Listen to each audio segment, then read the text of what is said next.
Let's race!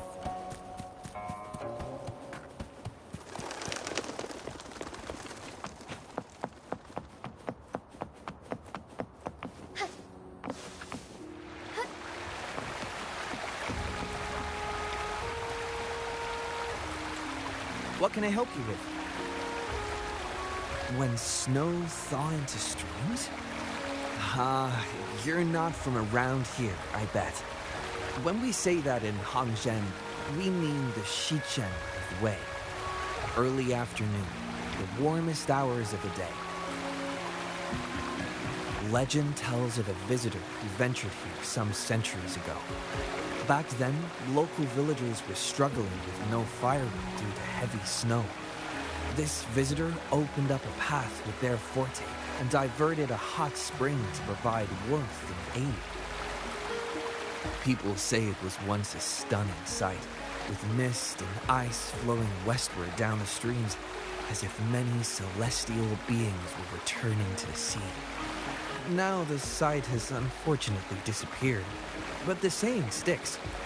We use it to describe time in local speech. Oh, please. I'm only repeating what I've heard from him.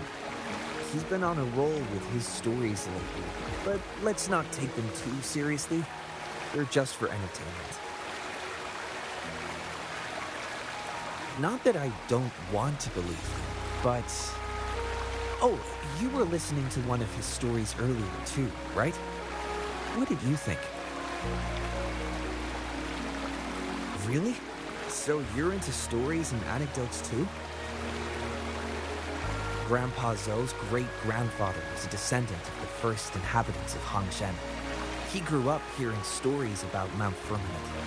Recently, he heard Madam Magistrate had resolved the crisis, so he decided to visit and learn more about his roots. People in town are curious about the outside world and how they are perceived. Grandpa Zhou is happy to answer their questions and has unknowingly become popular among them. Before he knew it, everyone was coming to talk to him. It's funny to hear outsiders describe my hometown, Hangzhen, as mysterious. We're just a normal place with our own quirks. Especially lately, with so many people from Jinzhou coming on some kind of expedition. They're obsessed with us, like we're some kind of ancient relics. Can you believe they actually asked if our pavo plums have magical powers? Time truly is a formidable force.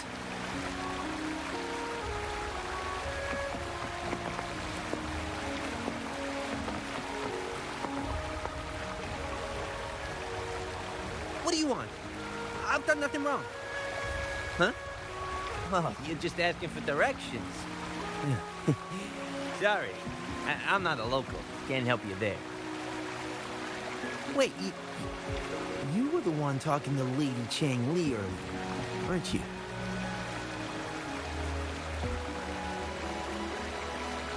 If I were you, I'd steer clear of her. She's a deceitful woman who enjoys toying with people's hearts. A cunning villain who will manipulate you without you even knowing it. Haven't you heard? She left her government job to come here, to this small town. There's got to be a reason behind it. I heard she chose to quit her job, but I bet she messed up back in the capital and got demoted here as punishment.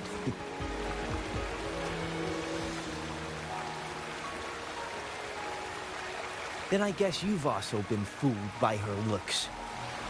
That woman will stop at nothing to get what she wants, while you remain oblivious to her true intentions. And by the time you catch on, you'll already be caught in her trap. Hey, wait a minute. Has she actually achieved anything substantial during her time in Jinzhou? Or did Madame Magistrate just fall for her clever words and let her slip? I say you're underestimating Changli's trickery. I heard she tricked that VIP guest of Jinzhou into going to Mount Firmament. Just think about how dangerous that place was. She must have been afraid of him getting too close to Madame Magistrate and ruining her plans. What a sinister woman. Fortunately, that guest was a skilled fighter, and he managed to escape unharmed. I hope you don't mind my frankness.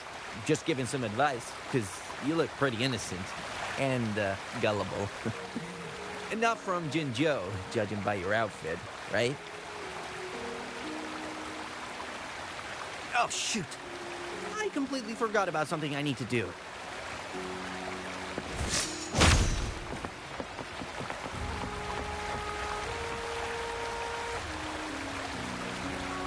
Huh? How did she disappear like that? Wait, are you that legendary rover who saved Jinzhou? What can I do for you? Well, you've come to the right person. I'm here to compile a new travel guide for Hangjin. Next door ring and hanging eaves. Oh, I know where that is. You'll need to stand on the tallest building in Hangjin to see what you're looking for. It's on the northeast side of the town. Can't miss it. You'll see it once you get there. Say, that person earlier, it was Lady Changli, right? I can't help but feel envious. I wish I could speak to her like you did, but she refuses to do interviews with the Pioneer Association. Plus, I doubt we have anything in common to talk about anyway. As Master Xuen Miao's disciple, she excels in the arts of politics and diplomacy. Her travels have taken her across the 4 seas.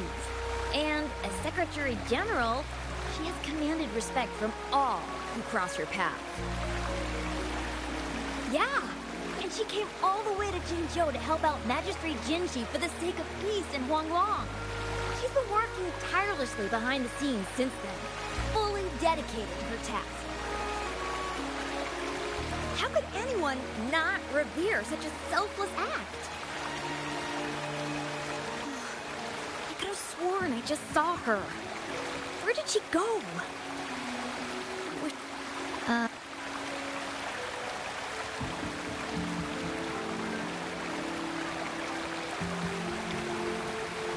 Hey, why are the people here so divided about Changli?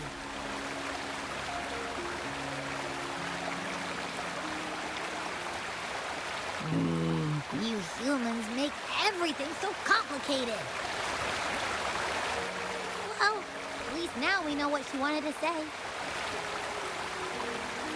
Now that's much easier to understand. Why does she have to make it a whole riddle?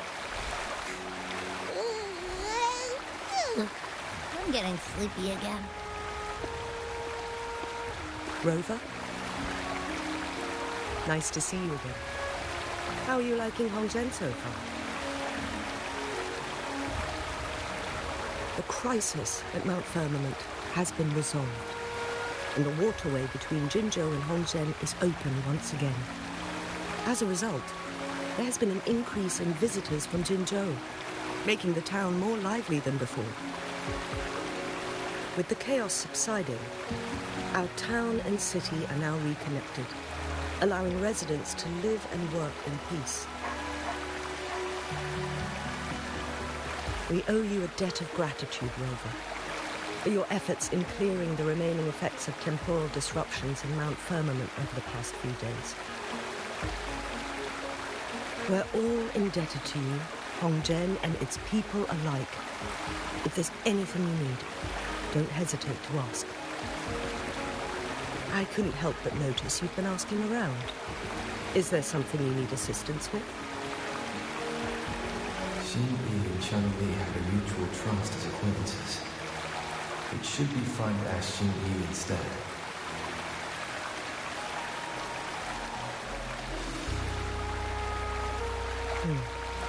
I see. That sounds like something Changli would do. Even though we're not that close, I know a bit about her personality. She wouldn't just hand over something that symbolizes her identity to anyone, especially when... I think it would be better for her to tell you personally. The Magistrate's Council is shrouded in mystery, and her motives are often hard to decipher. When she wants something done, it's never as straightforward as it seems, and few can grasp the true meaning behind her plans. The rumors and controversies surrounding her never cease, but she seems unfazed. However, I believe one has to get involved personally to truly understand Changli's intentions, regardless of public opinion.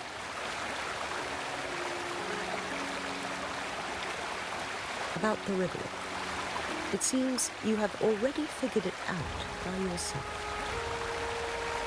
But remember, it's not just about the answer, but also what she wants you to understand.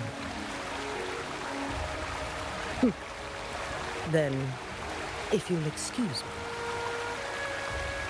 if there's anything else you need here in Hongzhen, please do not hesitate to let me know.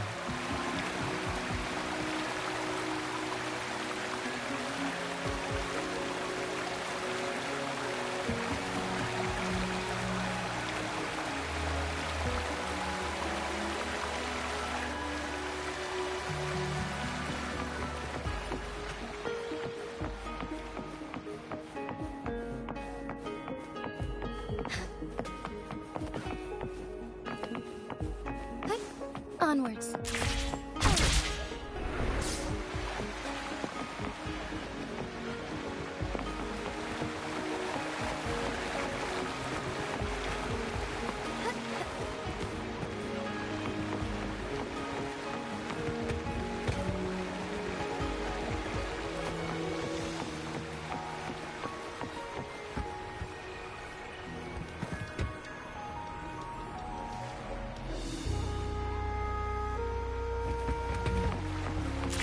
Be swift.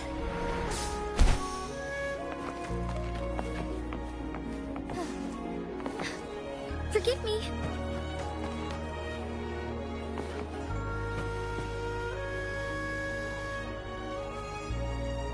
A ring, she wrote. Should be this ring-shaped ancient structure, I guess. Wow! It's really huge now that we look at it. Next, hanging eaves. If we look from here... Is it that pavilion? It does look quiet.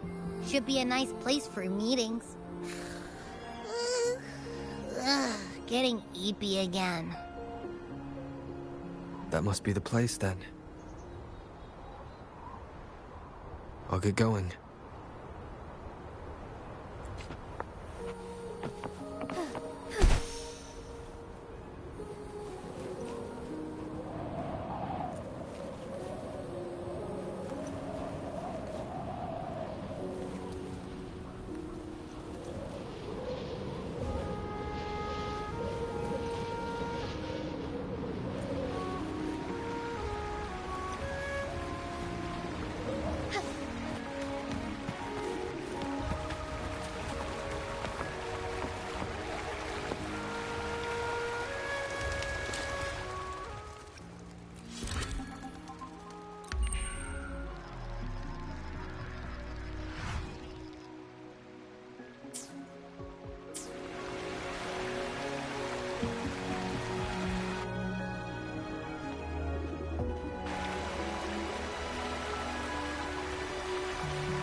Apologies for my delay.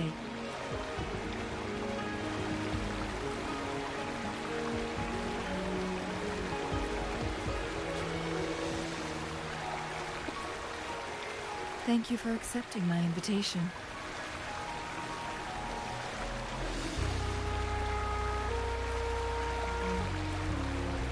Oh? And what makes you think so? Those tokens from Jinxi. It was your idea, was it not? So, you've guessed it. Sorry, Rover. Jinzhou faced multiple threats back then, and we had to be cautious. We did not intend to inconvenience you. I regret our lack of hospitality.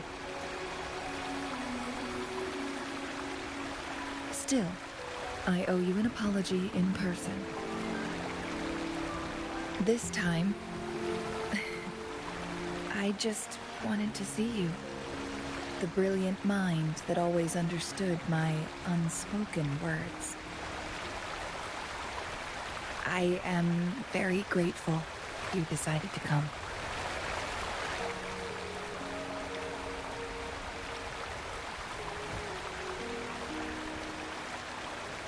Apologies for giving you that impression, Rover. That's not how we treat our saviors. I merely have a few questions, and I was wondering if you may have the answers. Does this game of Weiqi look familiar to you, Rover?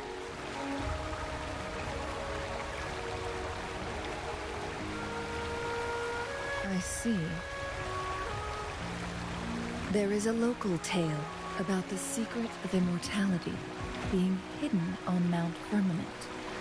Have you heard about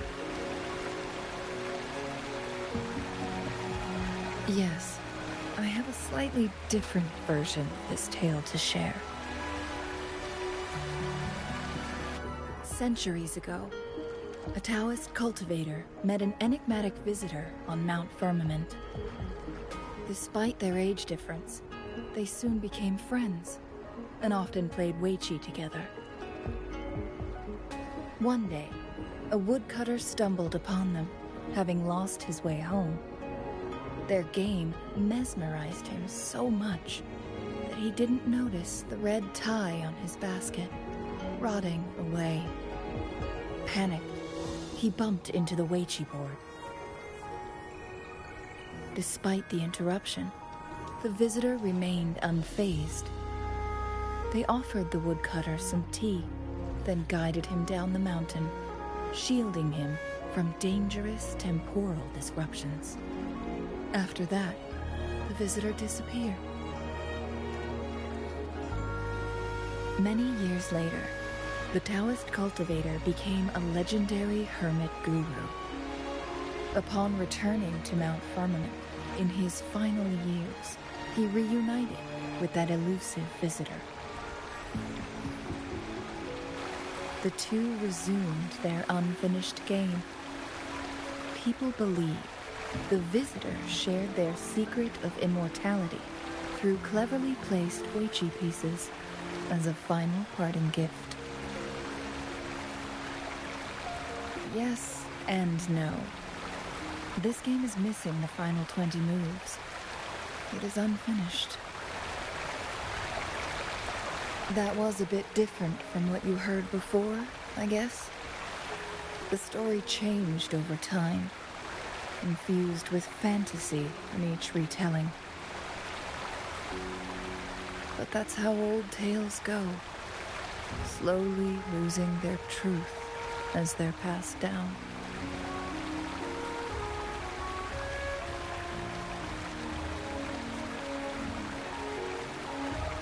Precisely. The legend may be shrouded in myth, but that game of Weiqi was real. Embedded within its records lies a cryptic message. This game record can solve the crisis of time. From what I know, only the Sentinel in its prime has the power to manipulate time through its possession of a complete temporal mandate. For us mere mortals, controlling time is indeed similar to gaining immortality. As the records state, it only reveals itself when Mount Firmament emerges. But how it ties to the temporal mandate remains an enigma, at least for now.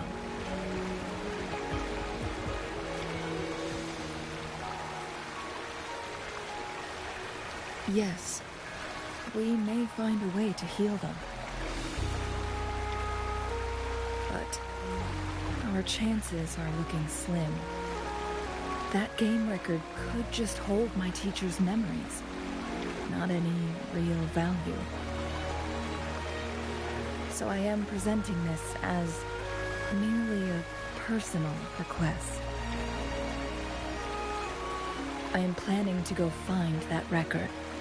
Would you please join me?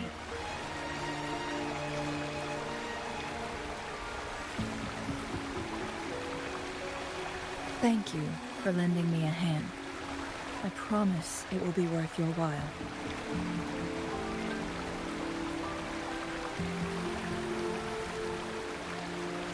Splendid.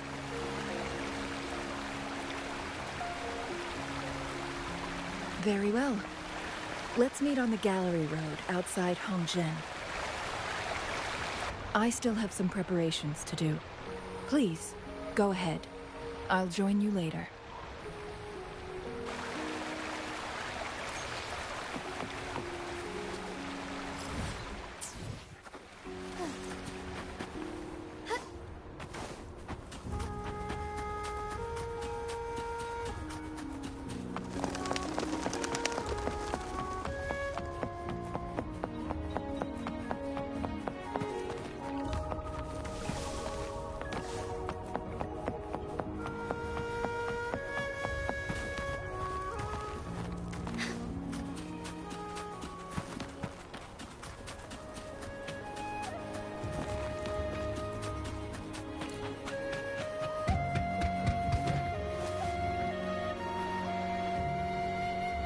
Rover, you're here.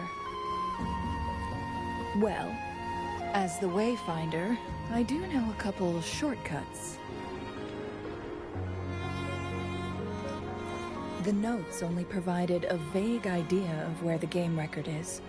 I've determined the most likely location on my last visit. We'll be heading there. See if we can find anything new. After dealing with those artificers, I ruled out the other locations on my way to join you. But one can only do so much alone. This is why I need your help.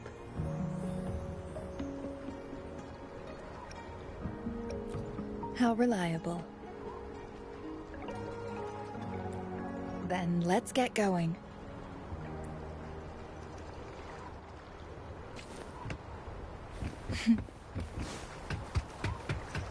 Changli? What is it? Nothing, Rover. I just thought the snow is beautiful today. You seem curious about that ancient structure. It looks familiar. Like the abandoned Court of Savante facility I saw, but bigger in scale. I heard it first appeared along with our Sentinel.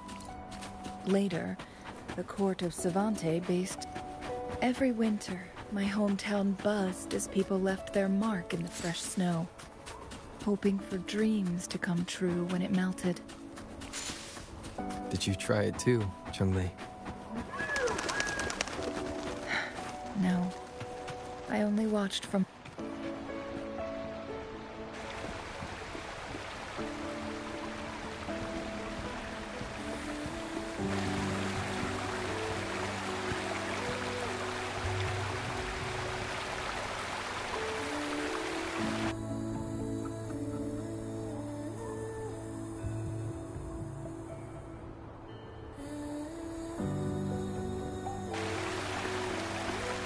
can see the whole of Hongzhen from here. I never noticed how beautiful it looked during my previous visits.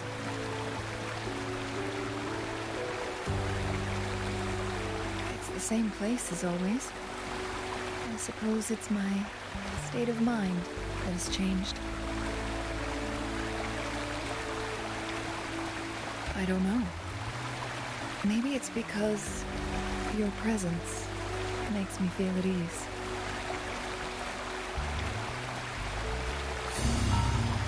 Wait! I smell tacit discords in that cave. No, there's more. Tacit discords, humans, and...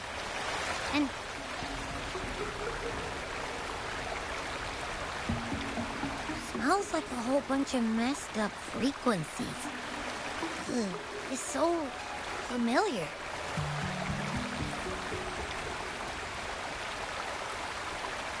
Come on!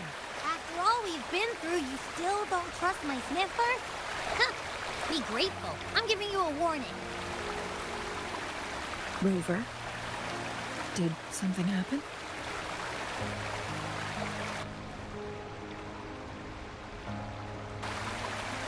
It's in the same direction we're going.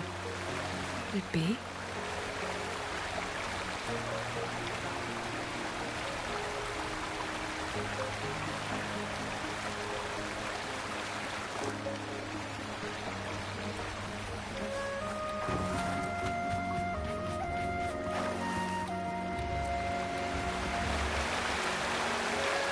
Sounds of climbing. Someone may have been here before us.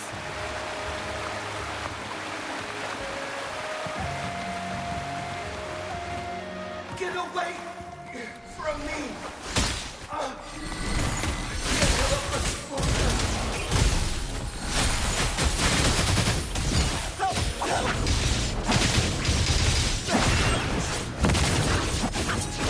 Please stand back. We'll take it from here. Fight! Let me help!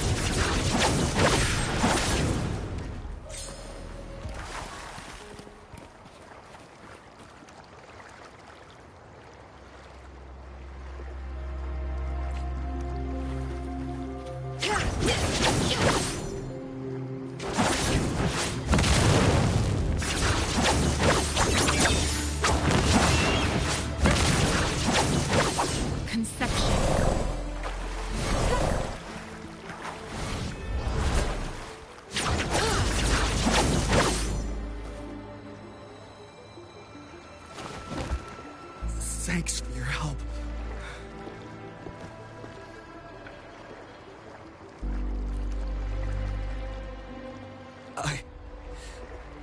I'm okay. Wait. You? Are you the Rover? You're that hero who fought against the Stronodian. And you also resolved the time crisis here with Madam Magistrate. Everyone's been talking about you. And Lady Changli, I never thought I'd have the chance to see you in person. Without your help, I'd have been a goner for sure. I can't die here. Not when I've got someone waiting for me. I finally found it. After all this time. Ugh.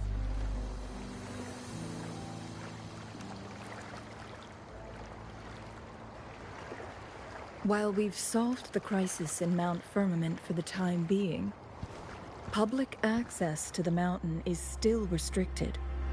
Before entering the mountain, any explorer must submit a request and can only do so while accompanied by the Midnight Rangers. Sir, could you please share your reasons for traveling here alone? I heard about Mount Firmament's legend, so I came to find its secret. I've only been in the mountain for half a day. Everything was going smoothly before those monsters pounced on me on my way back. I must get back. Fooling. She's still waiting for me.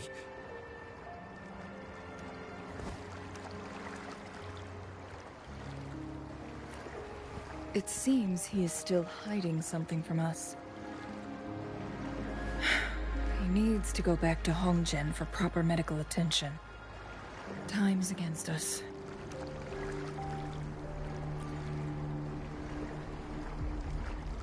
Agreed.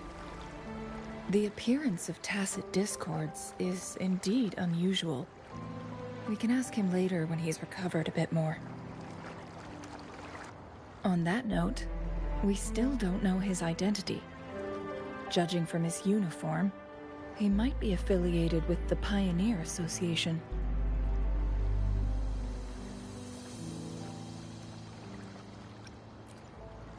Then perhaps that someone is in Hongjian. Could be his friend, or an acquaintance. Good point, Rover. Let's head back.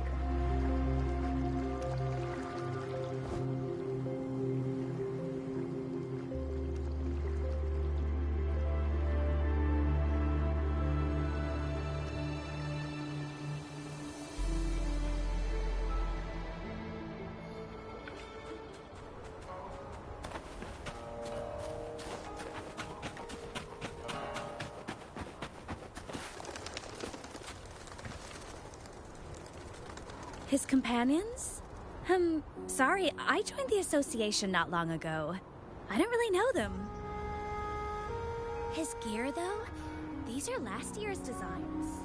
Perhaps you should go ask Yoning. She's been a member for quite some time. She might know him. Yoning's just up ahead.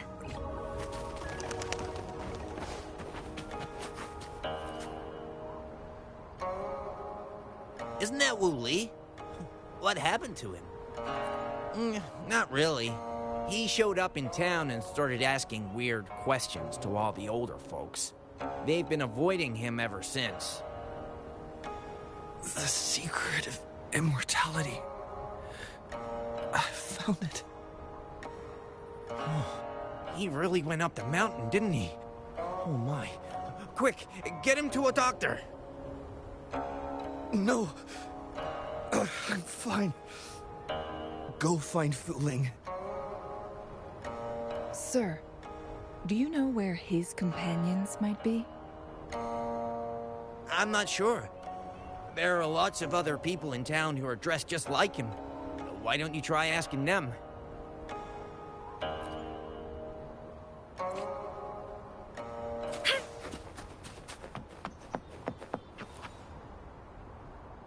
Whoa! Greetings, Lady Changli. How may I help you today, Lady Changli? Oh, and hello, Rover. The person on your back, is he okay? We found him on Mount Firmament. Do you know where his companions might be? Isn't this Wu Li? What happened to him?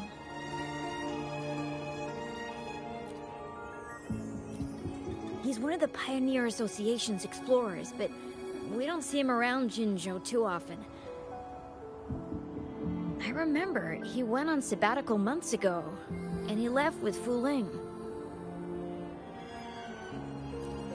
Yes, Fuling, his girlfriend.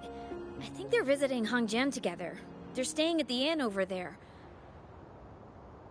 Oh, Fuling asked us about his whereabouts not long ago. She seemed quite worried. Speaking of, is he really okay? Perhaps we should get him to a hospital first. No, I'm not going. Fuling. She's waiting for me. Don't worry. We'll help you find Fuling.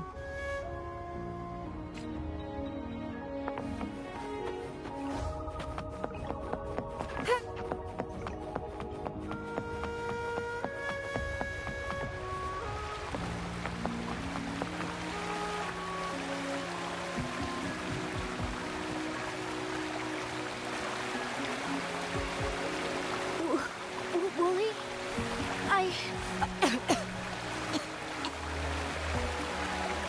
Breathe.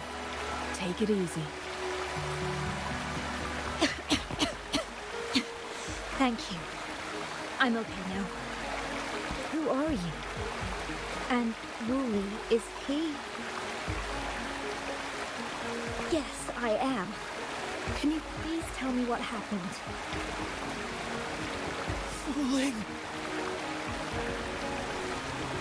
Wooly, you're hurt. I've been looking for you. You didn't pick up my calls.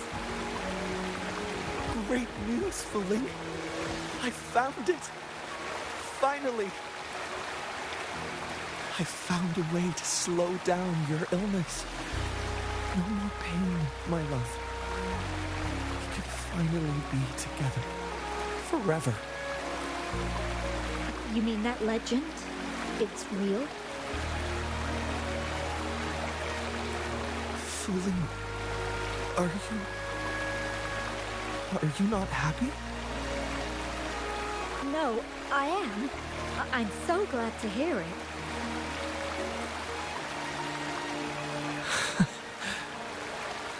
Yes. Wooly!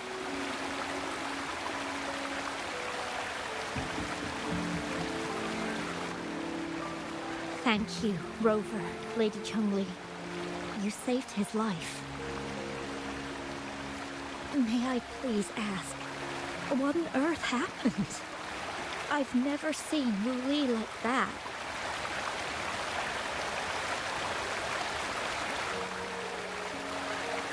So, he said he only spent half a day in the mountains. Was that not the case? No. I've been waiting for almost a week.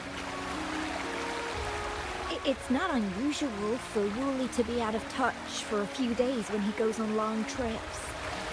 This time, however, seemed longer than usual. If it weren't for you two showing up, I would have asked the Midnight Rangers to help me search for him in the mountains. Wooly, he did it for me. I used to work as a landscape painter. Wooly and I met through work, and we traveled to many places together. A few months ago, I got really sick. It affected my ability to walk, which got worse over time. We couldn't go on our adventures like we used to. Wooly stopped taking on work and traveled all over the world to find a cure for me. Despite his efforts, we couldn't find any cures. Until 2 weeks ago, when he brought me to Hongzhen. Said he had a surprise for me. I thought it was just going to be a relaxing trip, but he disappeared for 7 days. And now he's back rambling about having found a way to stop my condition from progressing. Mount Firmament's secret of immortality, I presume? Yes. Wooly told me that he's researched and found an untouched paradise on Mount Firmament. A place where time stands still. He said if I lived there, my condition would never worsen.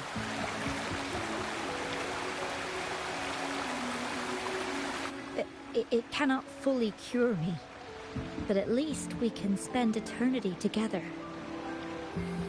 At first I thought it was just a myth, but then you brought up how he only spent half a day in the mountains.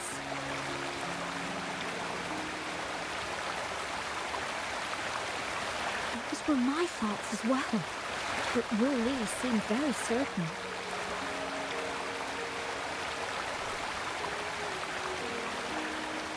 Mount Firmament used to have temporal disruptions caused by its tumultuous history. However, thanks to Magistrate Jinshi and Rover, these disruptions have been dealt with. Or so we had hoped. So there are still unaddressed temporal disruptions in the mountains. and unfortunately Wu Li has stumbled upon one, mistaking it for the legendary cure he was searching for. Little did he know it would only put him in more danger.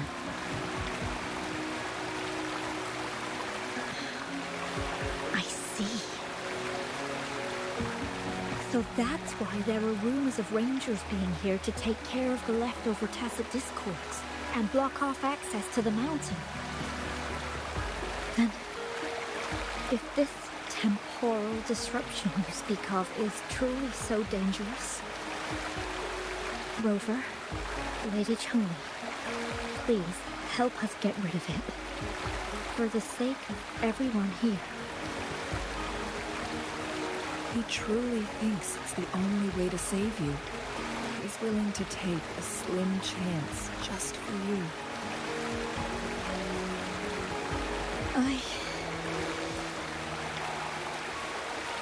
Freezing my own tongue. I don't think I should do that. It's not my best option. I appreciate your concerns, but I'll be fine. Dreams always come to an end. Eventually, we have to wake up and keep moving forward. I'm okay. I haven't talked this much in a long time.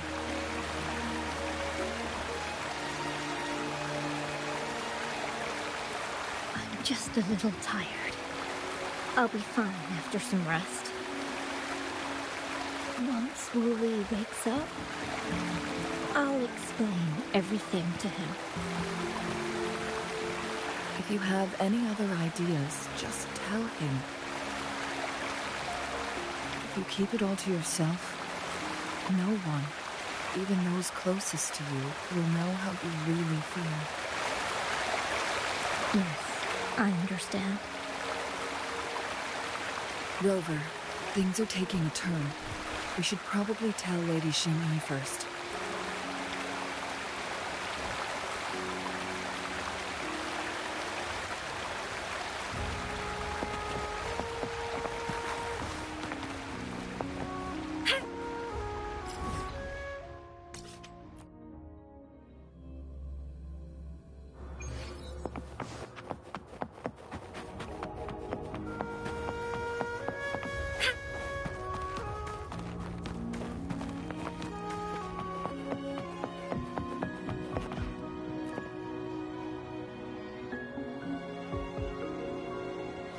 What brings you here at this time of the day?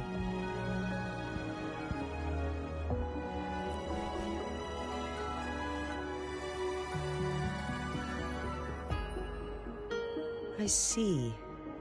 Strange appearances of tacit discords in the mountains.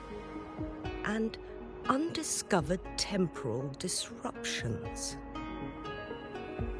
There are several questionable details according to Rover's description. What do you make of Fu Ling's words from earlier, Rover?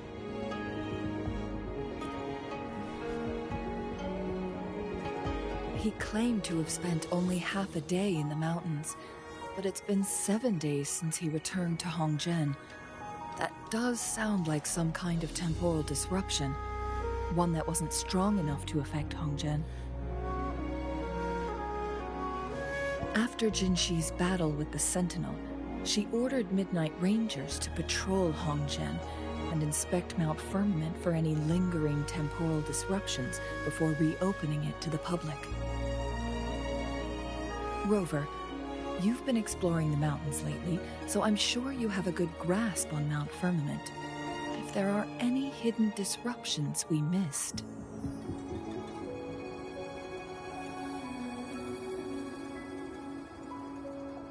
Precisely.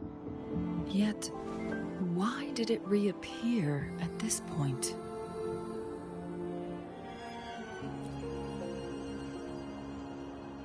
Fu Ling's legend differs from the situation at Mount Firmament we're familiar with. In that tale, mortals were spared the cost of losing years from their lives.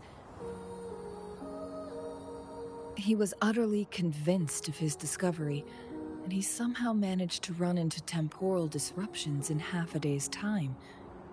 Also, when I questioned him, he evaded my inquiries.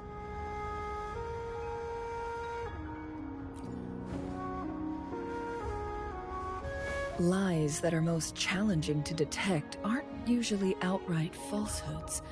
Rather, they hide parts of the truth.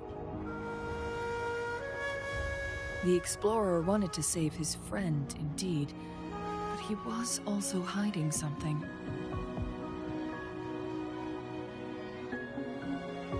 I've become rather curious about the truth behind this temporal disruption.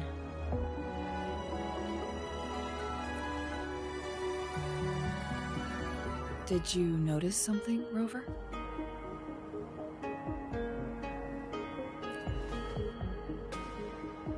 For someone with a terminal illness, they should hold on to any chance of survival, no matter how slim.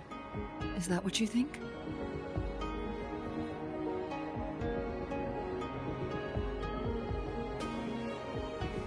Maybe she's come to terms with her destiny.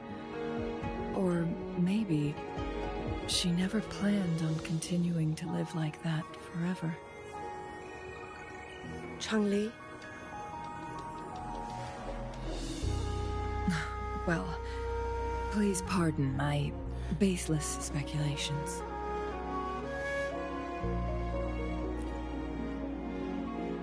I knew you'd notice too. The frequency disturbance here is weak. It's similar to past temporal disruptions at Mount Firmament, but not exactly the same.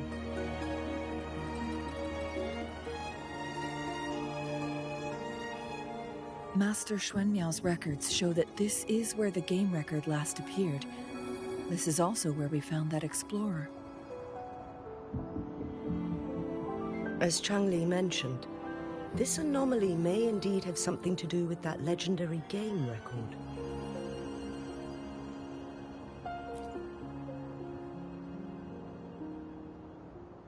Exactly. If this were to be the case, then we are not the only ones searching for its whereabouts. The explorer did not tell us about his source of information. But his knowledge of Mount Firmament far exceeds that of a first-time visitor. You mean...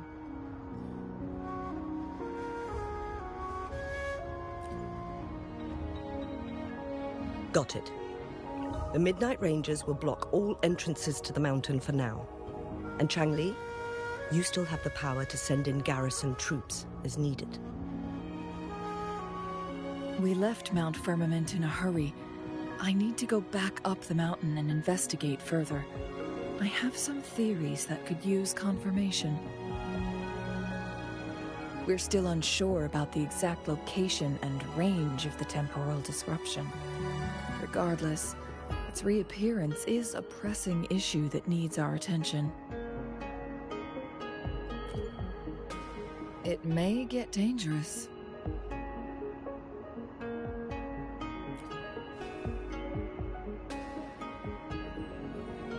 Well then, thank you, Rover. Thank you again for your help. You were supposed to be here for a relaxing time. But it seems another crisis has popped up. Do take extra caution.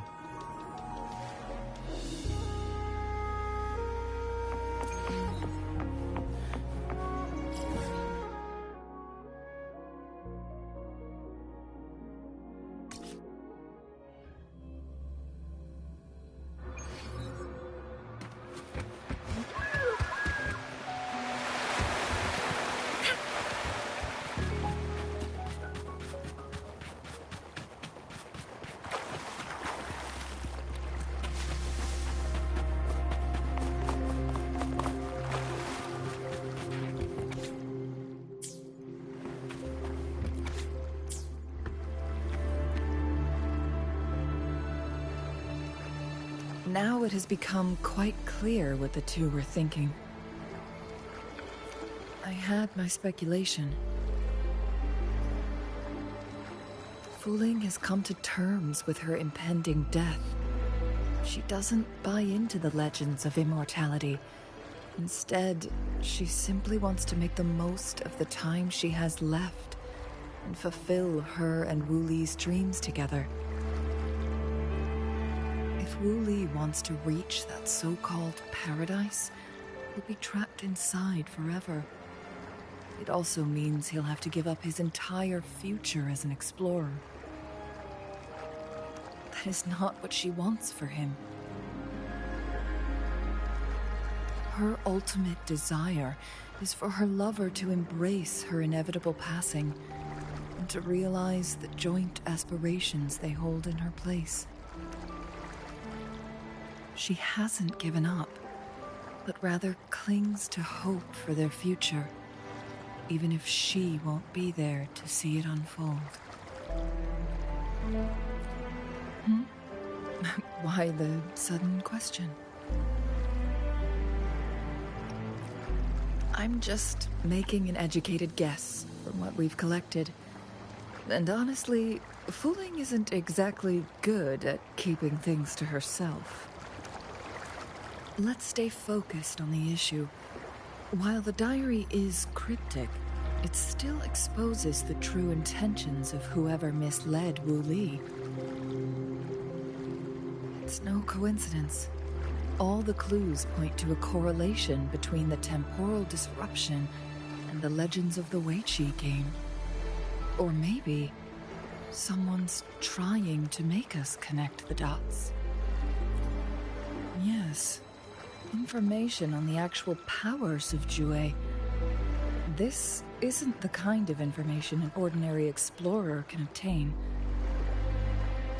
I guess our old friends have still not given up. They went to great lengths just to lead us here. It would be rather rude of us to not respond in some way. According to the information in my master's notes and Wu Li's map, the place we're looking for should be just ahead.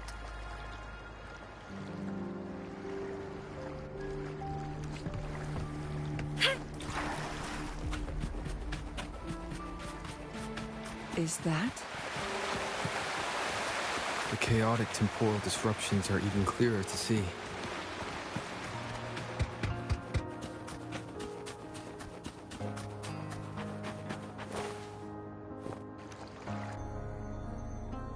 Traces of excavation on the ground. Looks like someone was trying to dig a hole with their bare hands. Could it be Wu Li? This is a Weiqi board. The abnormal time flow here is most likely caused by the chronosorters. Perhaps there's a way to fix it.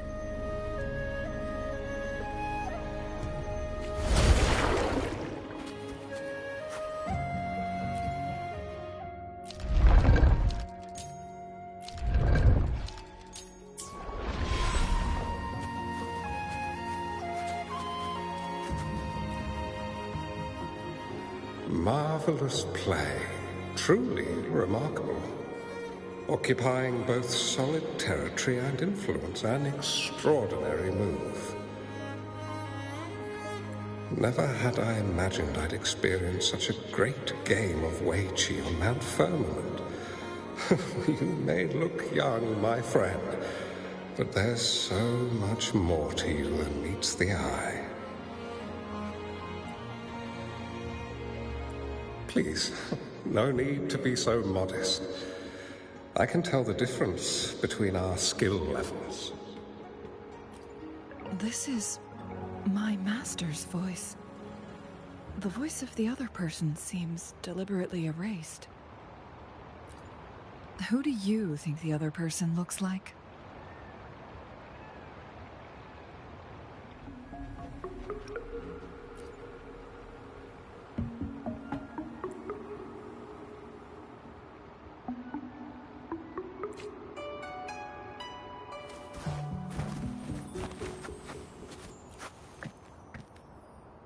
It has been decades since last we met, but you, my friend, still look the same.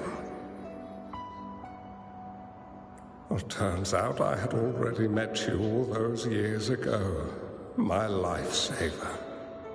And you're older than me. I should have been more respectful back then. So you remember our promise. I am overjoyed. A new city is about to be established. Having accomplished so much, why do you choose to retire now? I may have spoken out of turn. If you're not in a rush to depart Jinzhou, how about another round of Wei Qi with me?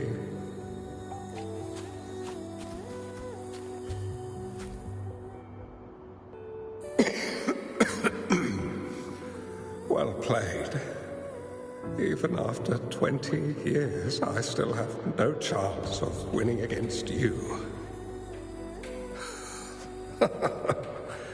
I barely noticed how so much time has passed.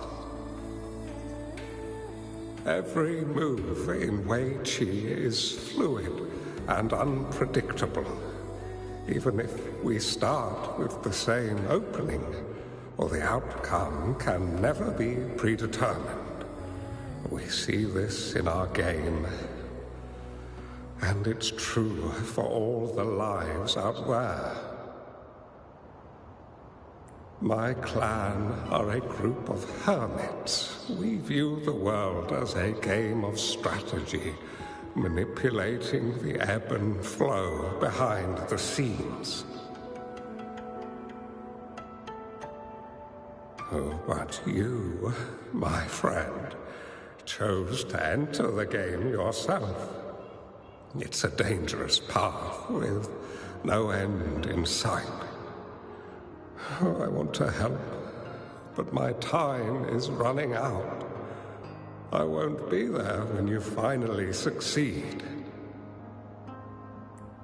Oh, please don't feel sad for me. If I die, it would be an honor to rest at the Sentinel's feet. When the time comes, the one who shall finish this game of Wei Qi with you will not be me, but rather my apprentice. Or do my plans seem too risky to you? There's no need for concern. With her intelligence and quick thinking, she'll surely be able to solve this puzzle. The results of this game will decide the fate of Jinzhou, and even the entire world. The road ahead is long and treacherous. Our final game. Let's make it.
You've come this far and followed us here, yet you hesitate to reveal yourselves.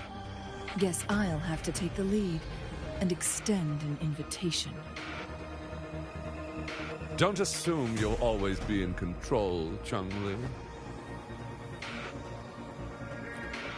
Our friendly chat is over. It's time to say goodbye.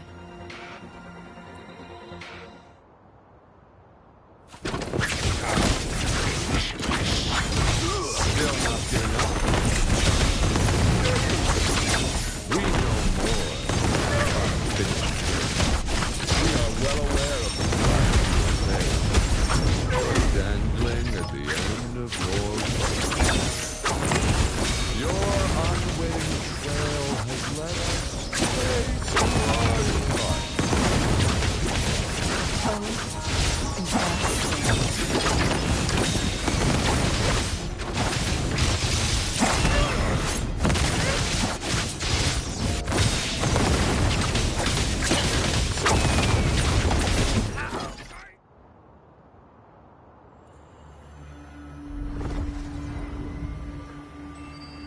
The Sonoro Sphere is open! Go! Sorry, but you're not getting past me. Jue's formidable time-bending abilities at their peak. All trapped within this Sonoro Sphere, as I'm sure you are well aware. Do you really want to chase after this legend when you don't even know if it's real? So what? Wouldn't it be a sight to behold as this Sonoro Sphere consumes everything in its path, while the temporal disruptions bring death? Anyway, Rover, thank you for letting us into this Sonoro Sphere. You are indeed very special, as the Excellency foretold.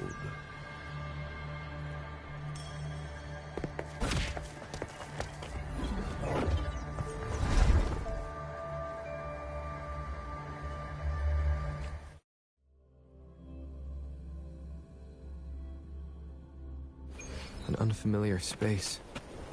No sign of the Fractidus. Chungli's nowhere to be seen. No! Don't come any closer!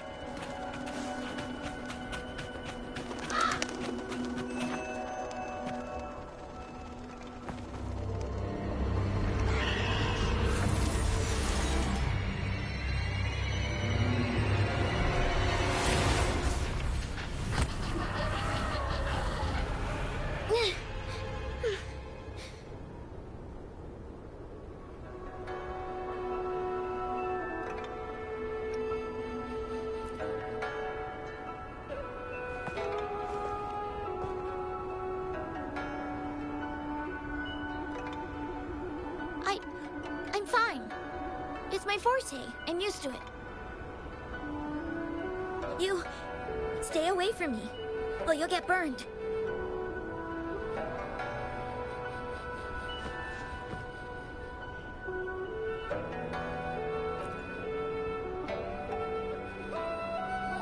This village was attacked by tacit discords. There's nothing left. Why did you come here? No one but the exiles are willing to stay here now.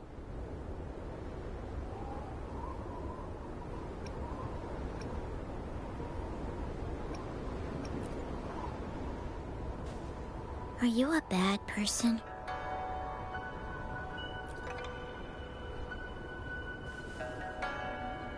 That's what all bad people say. Whatever you're looking for, there's nobody here but me and the tacit discords. When I'm here, no one's afraid of me, and I won't hurt anyone. Anyway, you should hurry up and leave.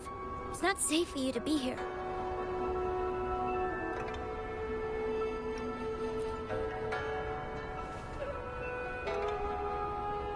Mirages in a Sonoro Sphere shouldn't be able to hold a conversation like this. Is she a younger version of Changli? Huh?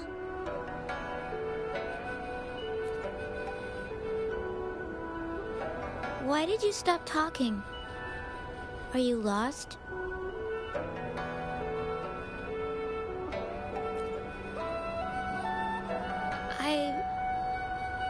I can take you somewhere safe. I know a shortcut that leads to a safer village.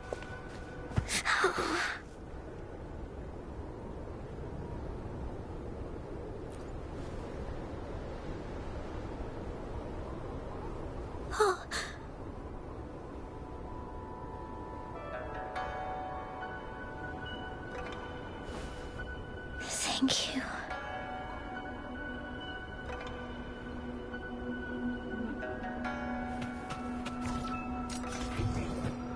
A new discovery.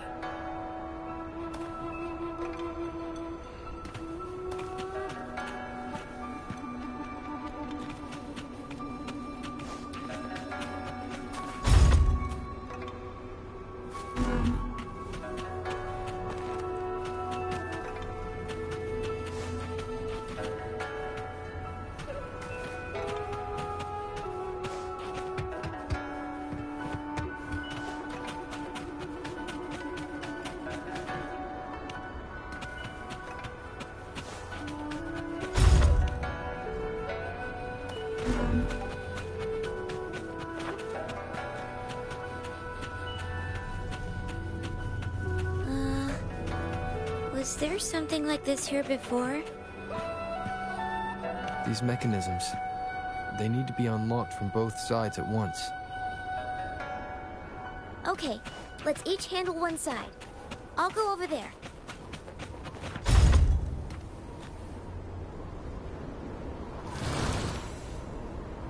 It's open! We'll be safe once we get out of here. This place seems a bit different from what I remember.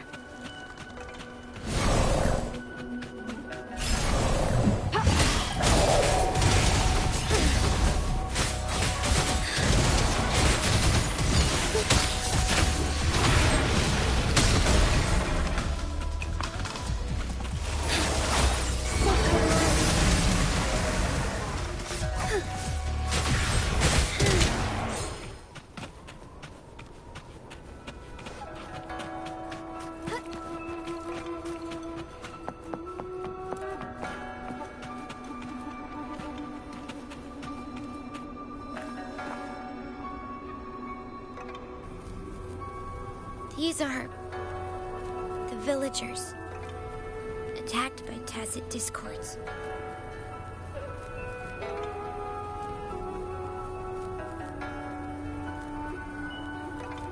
Why? There weren't any of them here before. Don't worry. My forte is strong. I will get rid of them and protect you.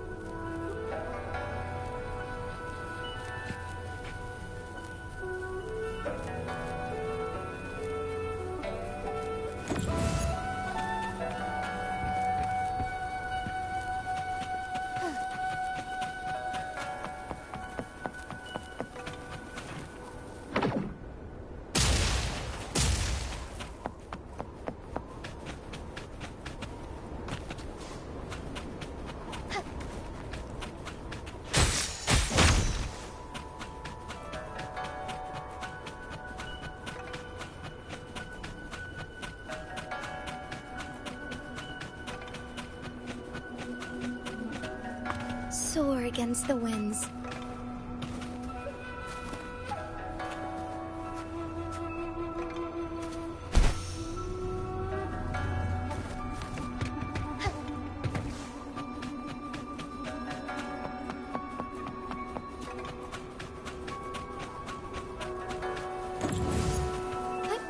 Onwards. I shall lead the way. Tacit discords! Watch out!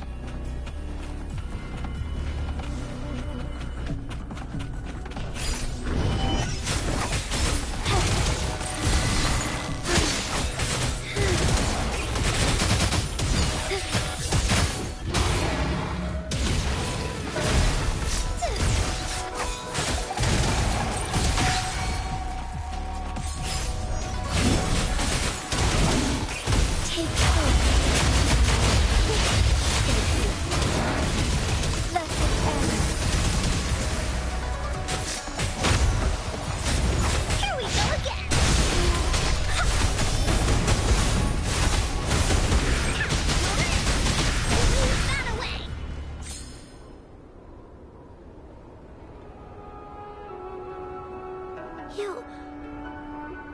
Why did you... Okay. Don't worry. I won't hold you back.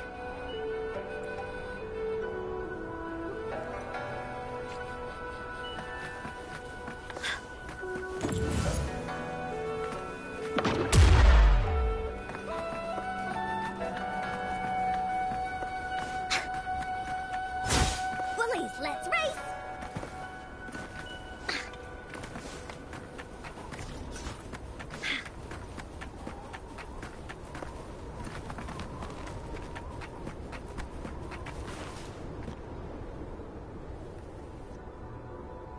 The village I lived in got destroyed by those scary monsters.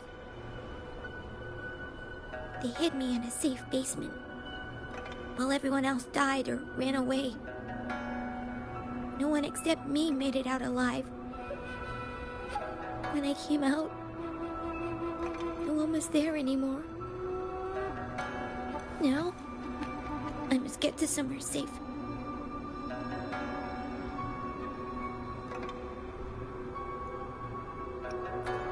Okay.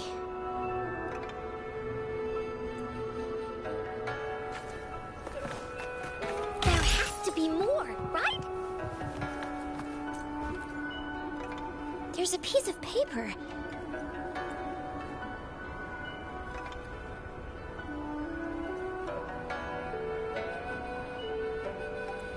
Oh. If I had arrived sooner.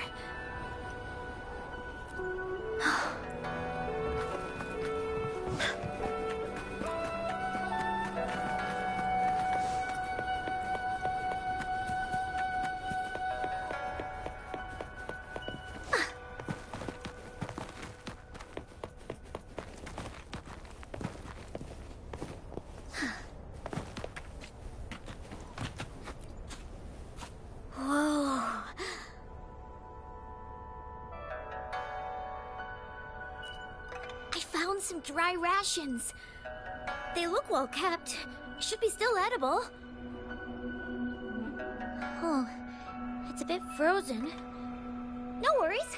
I can use my fire to heat it up. Are you hungry? I haven't seen you take a single bite.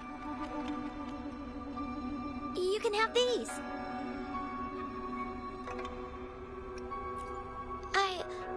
I'm not hungry yet.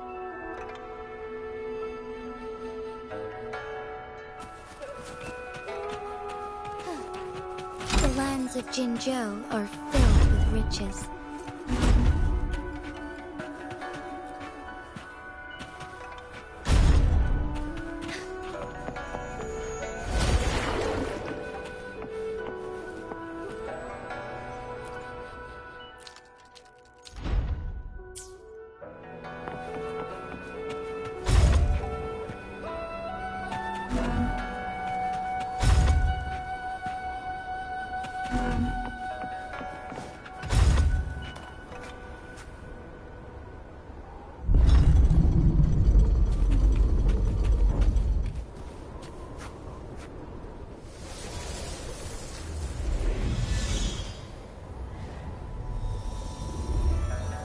More tacit discords.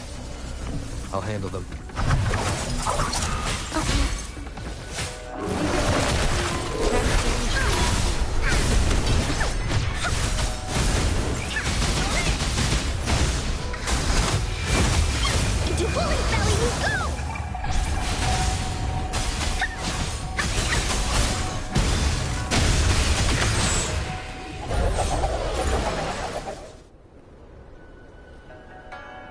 Is this the key to that door? Yes. And those tacit discords just devoured the frequencies of the guard on door duty.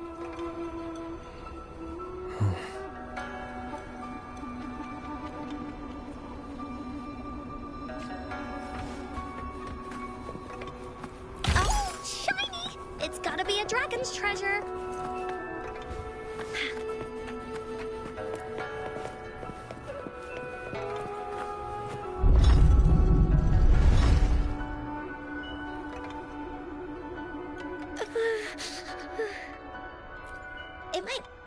kind of scary, but actually, it doesn't hurt at all. Of course. I'm a resonator too, you know. My forte is a powerful one. I control fire. Nothing's brighter and warmer than fire. It can burn away the cold and drive away monsters. That's because I don't know how to properly control it yet. The resonator who taught me about my forte said if I don't use it properly, I'll die young. They also said a lot of things I couldn't understand. Told me I shouldn't use it too often. But if I don't use my forte, I'd get eaten by the tacit discords or killed by the bad people. What's the point of living a longer life if I can't even survive? I want to live. I want to become a strong grown-up. I want to have good control of my power and protect the people who protected me in the past. And then, I'll make a peaceful and prosperous world for everyone. Yes. According to the village teacher, that means children will no longer be in danger from monsters. We'll all have enough to eat and stable lives. But I've still got lots to learn. So, I'll need to find someone really strong and learn from them.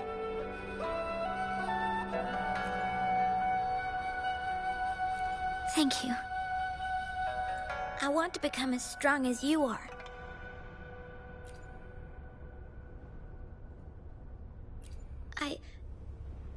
I understand. I'll do my best. What a strange place. It's supposed to look familiar, but there are so many things I've never seen before. This door. I don't know why, but I keep getting the feeling that I've been here before. It's so weird. Let's look around. Maybe we'll find something.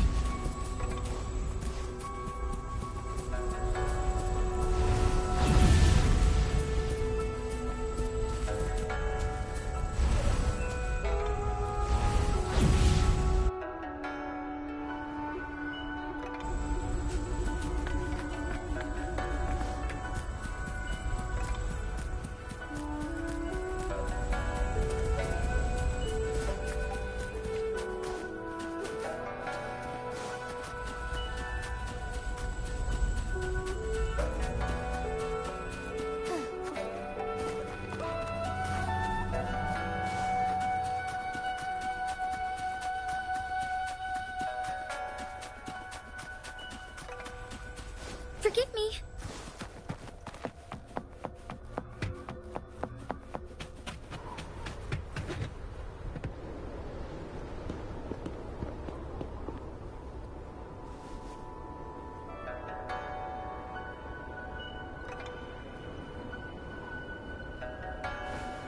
This is...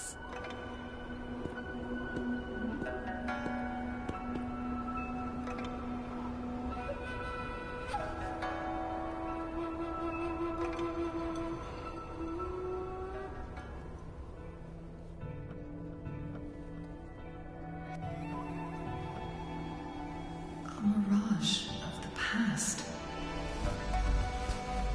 This place, it looks familiar too. These are my memories, recreated inside this sonorosphere. As I stepped inside, both Rover and the Fraxidus vanished into thin air. Frequencies are constantly changing. And the flow of time is chaotic, just like it had been on Mount Firmament. A sonorosphere affected by temporal disruption. Once someone enters, there's risk of being stuck inside forever. And if my master had planned all of this, he do this to mislead? To separate? Or perhaps... I should be careful. Whatever the case, I must find Rover first.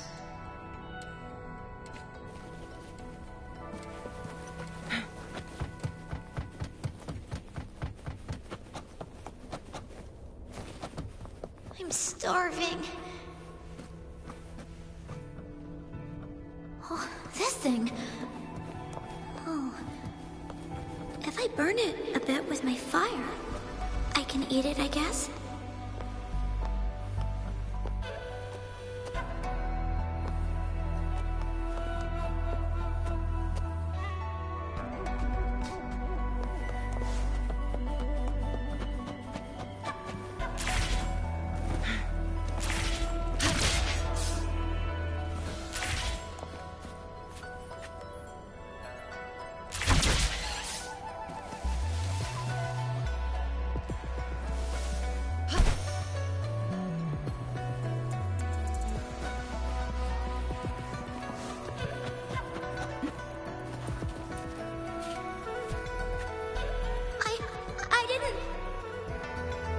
Don't try to play me, you little thief.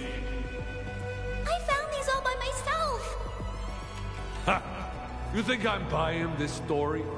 How the hell does a little homeless brat like you score all this food? This is our turf. Better scurry off if you know what's good for you. Why don't we let her stay? See, she's a... We've got plenty of mouths to feed already. Unless you're planning to have her eat from your plate.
Administering first aid. Make it fast.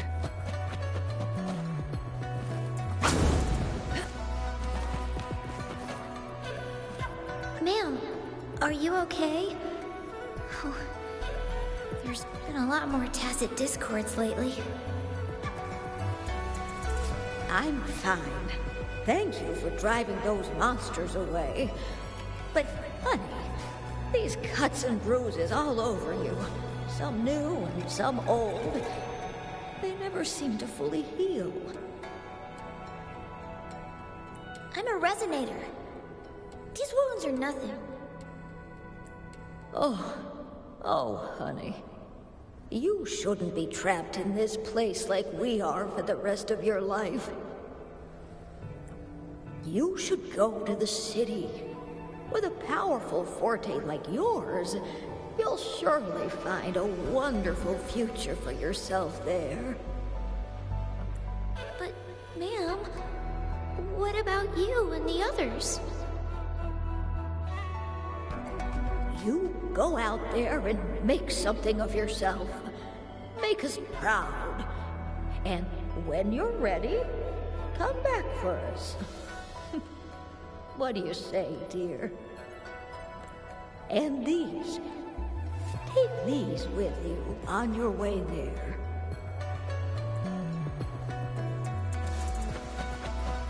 Glad you found them useful.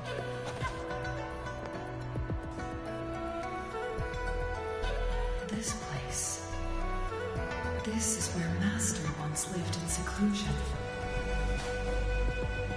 The spaces are a jumbled mess inside this Sonarosphere.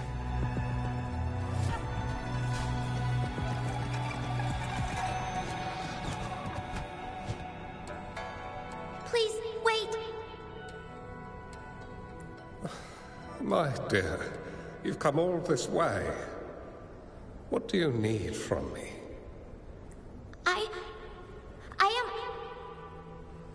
You gave me some food before. I haven't thanked you yet. You misunderstood my intentions. When I sought shelter in your hideout during the rain, I gave you rations as a small token of thanks. No need to be troubled by it, little one. But you told me the path to safety lies in embracing fortuitous moments. Well now, I only said those words on a mere whim. Never expected you to remember them so clearly. I've heard Master Xuanmiao is a wise hermit guru who helps people. Can you maybe take me as your apprentice? I've been searching for you for so long. Please, will you consider it? I want to live. Learn to control my power and become stronger. Or I won't see a peaceful and prosperous world. Do you know what defines a peaceful and prosperous world? I think it means people can take care of themselves and have a place to call home.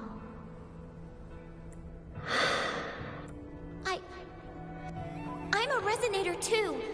I have a strong forte. Look! Is this flame manipulation?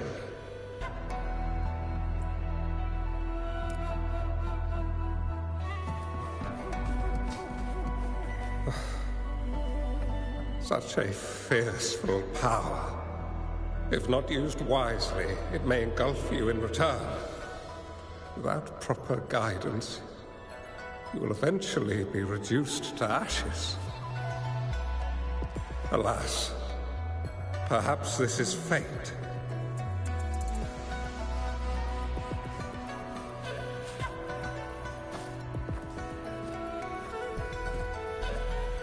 I can teach you how to control your power, but in this world of ups and downs, relying solely on brute force will not get you far. If you long for a peaceful and prosperous world, you must utilize your own intellect to choose strategy. Come over, child.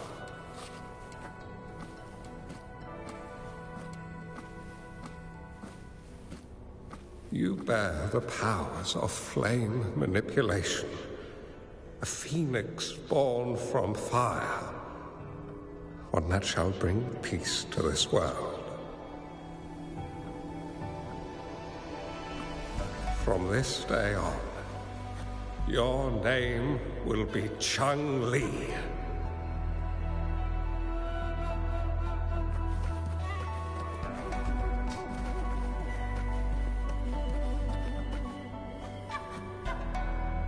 Do you have to go, Master? Oh, my time in this world is up, my child. I have my own destination to head to. I can only accompany you so far on this journey. Are you going to a dangerous place alone? Why can't I go with you?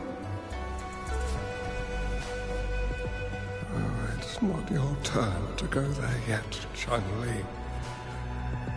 You are a very gifted child, and you will surely achieve greatness one day. But the price you pay for forcefully employing your forte can never be erased. Your lifespan is doomed to be much shorter than that of ordinary people. Yes, I understand. Remember what I have taught you. Ponder carefully, plan meticulously, and shield yourself wisely. For when you have grown into the person you aspire to become, your impact on this world shall be great. Changli will remember your teachings by heart, Master. But Master, this person you want me to find, how should I find them? When the time comes, you will know, and you have my aid. You need only use your wisdom to offer that person some necessary guidance. He is the only one who can truly change this world. You must find and help him. This way, the world of prosperity you seek will soon be within reach. I believe I've found that person, Master. This Ouija board and the Sonorosphere, they are both a puzzle and an answer. The end of this Sonorosphere, turns out it's exactly where he is.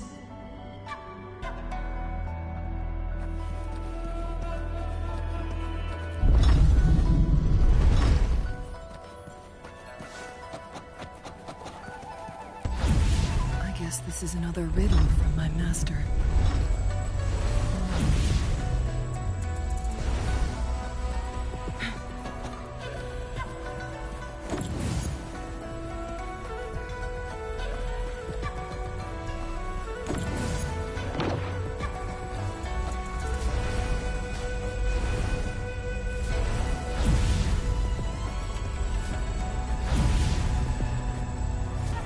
Make it fast.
I'm fine. I think I'm remembering something. But it's all just a blur. I can't make out any clear images. I've been looking for something for a long, long time. I don't know. I just remember that it's very, very important. Something that can change the world. But I'm starting to wonder why I'm even here. Everything looks so different from what I remember. And why do you look so familiar? We've never met before.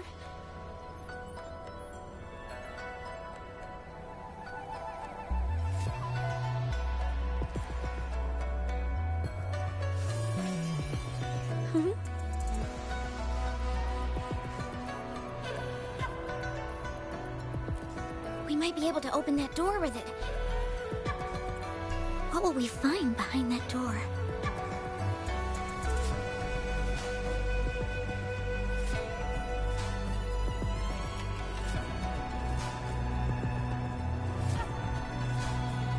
Yeah. I hope so.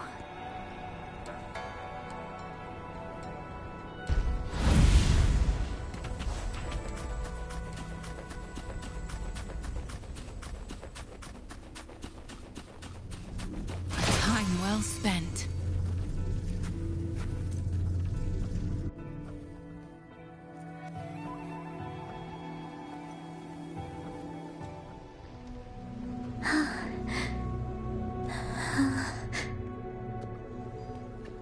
A scheme will be grander than naught to vanquish malevolence in its nascent guise. Master? Changli, you have done well. Now that you have found the answers you seek, it is time to begin your journey. From this moment on, the choices you make and the plans you lay out play a role to that future.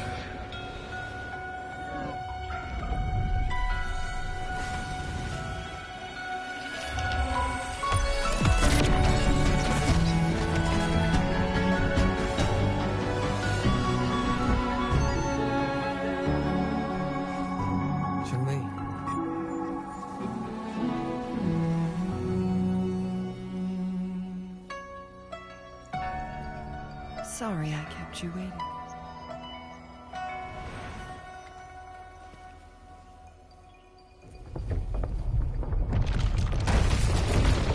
This place! Run! It's a trap! They played us!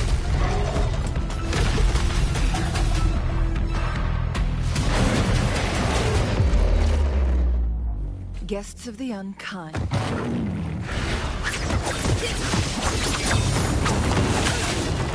Now that's a hassle.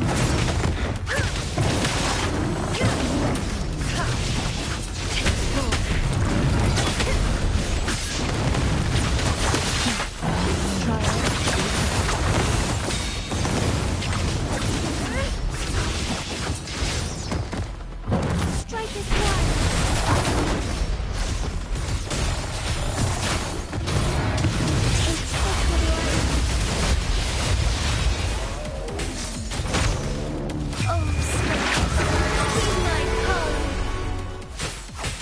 Here we go again. This is so much fun.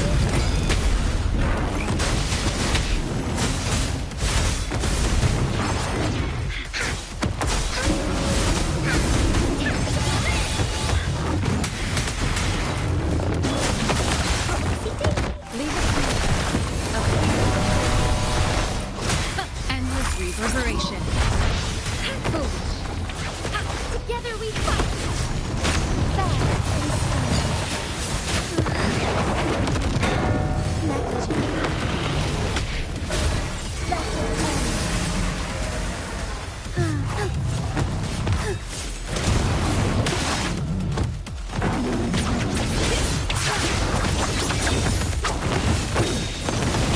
Beckon the divine flame. My blade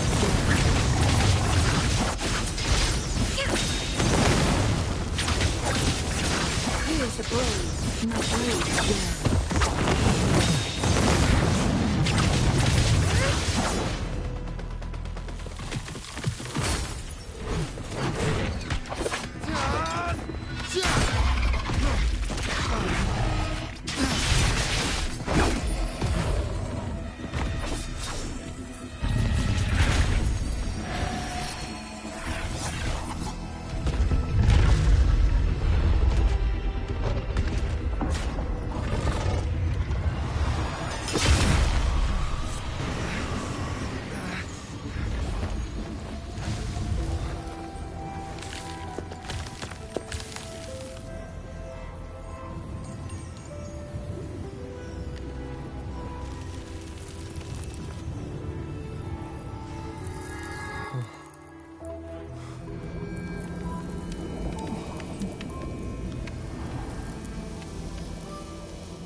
Don't worry.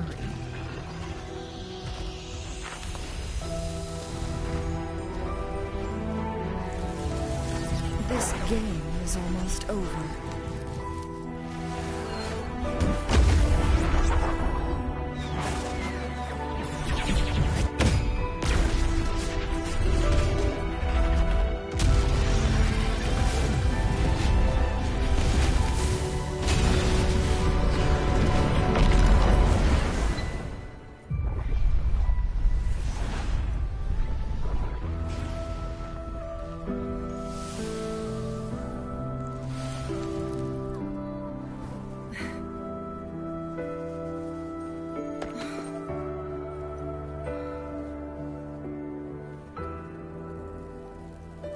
Can you feel it? It's warm. Doesn't hurt at all. See?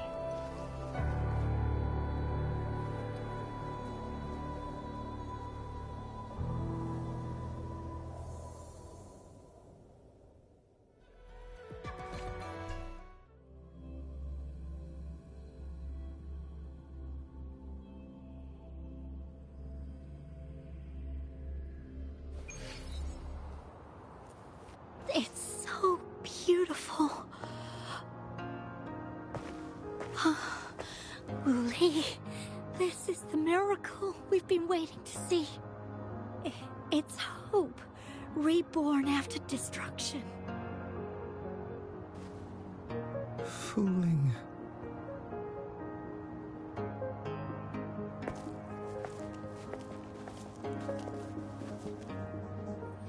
It's over. Did you find what you were looking for?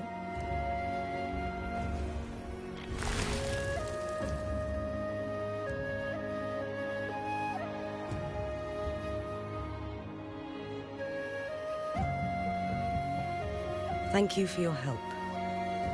The Midnight Rangers have successfully apprehended all remaining Fraccidus members in the mountains, and the effects of the temporal disruption have now vanished. I lost all contact with you during this whole time. Did you run into any trouble?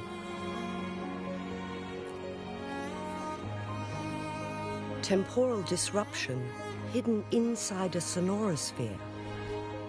It makes sense now why it stayed hidden for so long. I never thought the solution would be to burn down the entire sonorosphere from the inside. You went too far back there, Changli.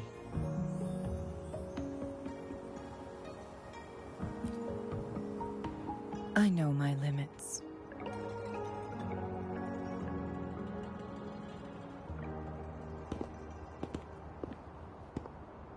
Rover. Lady Changli.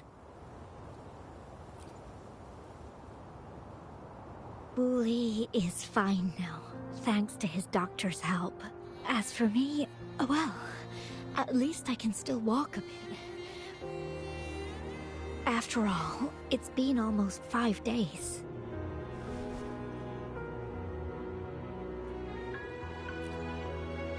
I never properly thanked you for bringing me back to Hongzhen. I heard about the attack by the Fraccidus in the mountains. I'm so sorry. No need for that. I understand. The Fraccidus had their eyes on the same thing we did. They've been planning an ambush on us for a long time. Why would we blame it on you? We will never forget how you saved us. You gave us the opportunity to witness such a breathtaking sight. Thanks to your help, this journey holds no regrets for me. As for the truth behind the so-called secret of immortality, Wuthering has told me everything. I had a gut feeling it would turn out to be a disappointment, but I couldn't give up. And in the end, I lost sight of why I even started this journey. But this isn't the first time this has happened. Let's just call it another adventure coming to an end. I've talked about it with Wuthering. From now on, I'll take her on more trips to see more new places together. Until...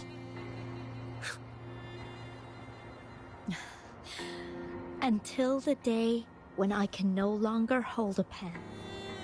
I've already talked to the folks at the publishing house, and they're happy to let me continue painting for them.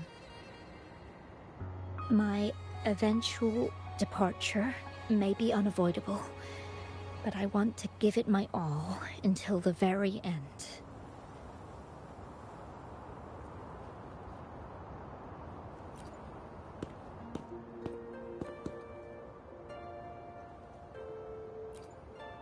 I know you've already looked past death.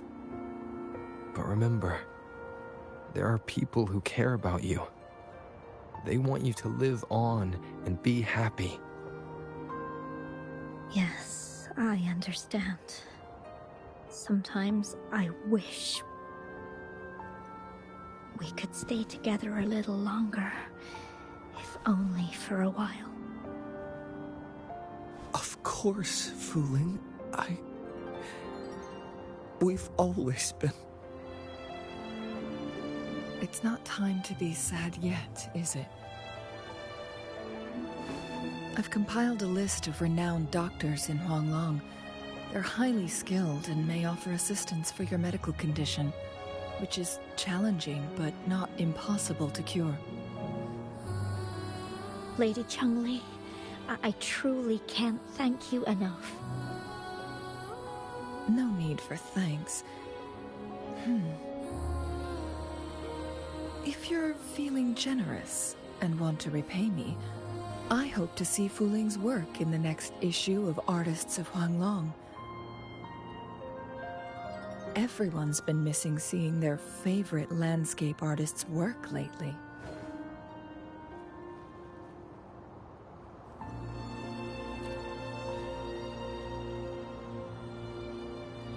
Are you surprised? Well, now I'm curious. What kind of a person do you see me as? Now that the situation has been resolved, you should return to Hongzhen. You deserve some good rest. After going through so much, you must be exhausted, Rover. Me? Well, I think Lady Xingyi could use the extra help in dealing with the aftermath.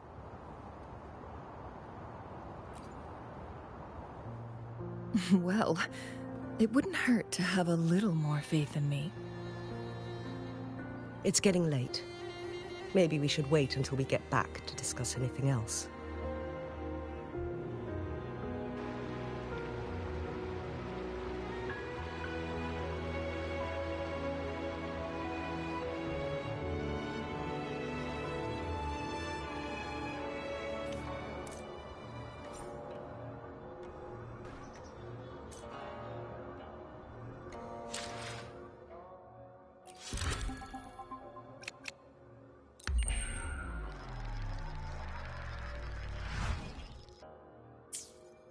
Two days have passed since Changli told me that she and Xingyi would handle the aftermath. I wonder how she's doing. Are you worried? Let's just go ask her then. Might as well. Changli can be difficult to find. Let's go ask Xingyi first.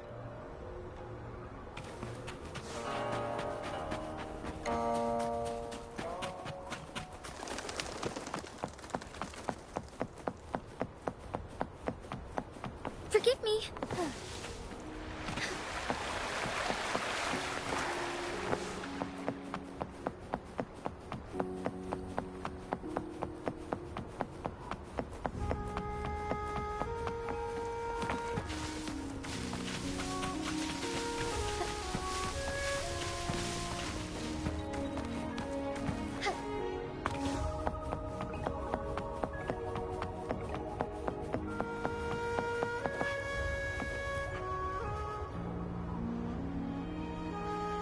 Greetings. We're almost done dealing with the aftermath of the previous incident. We're currently questioning the remaining Fraxidus members we caught at Mount Firmament. They wanted to get their hands on the temporal program from the legend of the Wei Qi game, with the intention of unleashing chaos in Mount Firmament once again.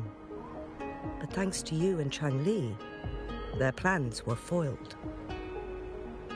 Changli recounted to us that a Fraxidus overseer had entered the Sonorosphere and was injured by her fire. They were lucky to escape, but have not been seen since. I've put together a thorough report for City Hall. We will strengthen our defenses to make sure this doesn't happen again. We parted 2 days ago on the coast, and then she returned to Jinzhou. Perhaps she's just taking some time to rest and recover. It must have taken a lot out of her to summon that much fire at once. Changli knew you'd be worried, and she wanted me to relay this message to you. Meet her at the pavilion on Mount Firmament. She'll be waiting for you there. She also said, no more riddles this time.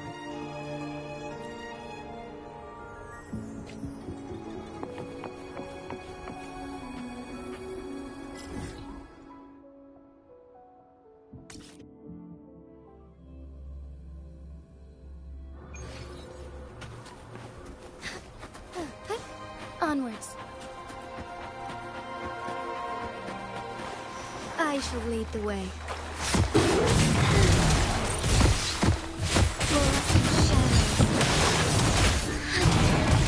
Evil be cleansed. Here we go again.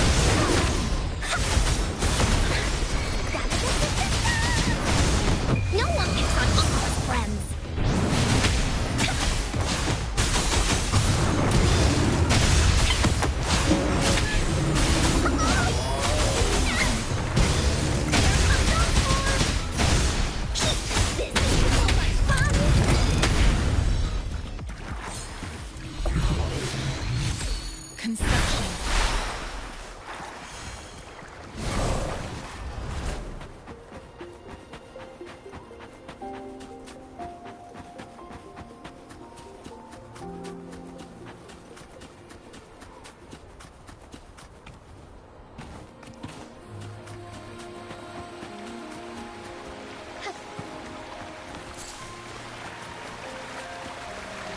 Forgive me.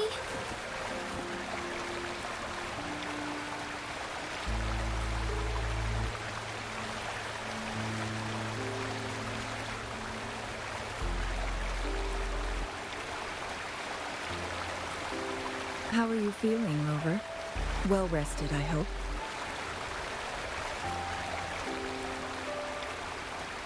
Aw, can't you see I'm perfectly fine, sitting right in front of you?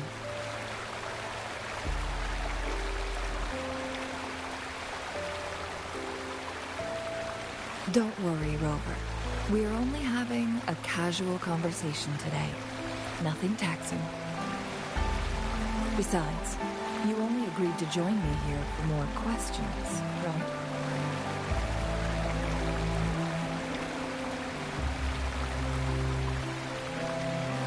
Oh, is that so? I'm curious then. Sure, ask away. I'm happy to answer them to the best of my ability.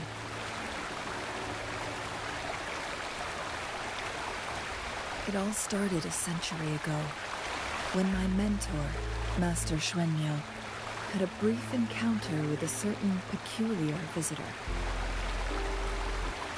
During a TD outbreak, my master was rescued by that individual. He exuded a unique energy and was always elusive. My master dug through ancient texts and unearthed his presence in long-forgotten history.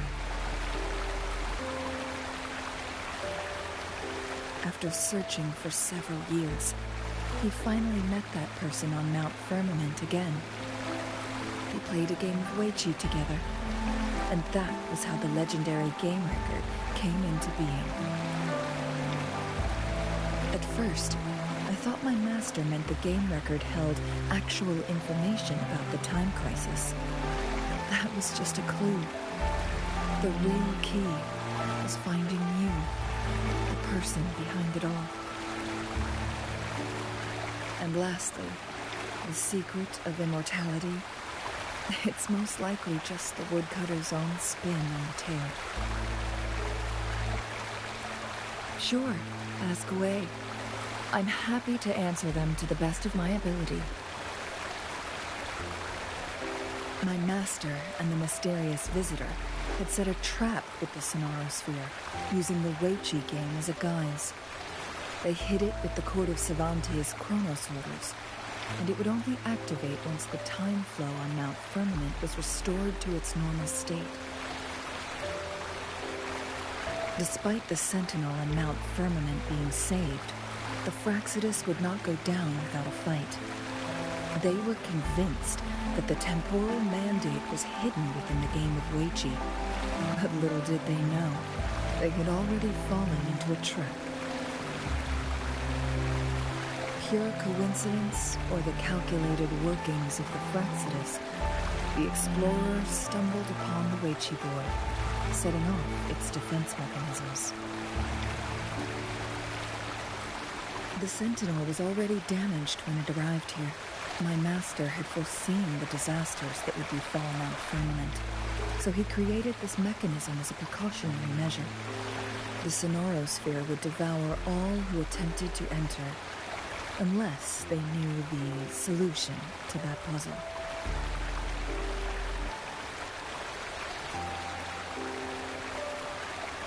Precisely. The only way to escape was by burning the Sonarosphere without hurting anyone inside. It required masterful control of Forte. Thinking back, it was probably his ultimate test for me.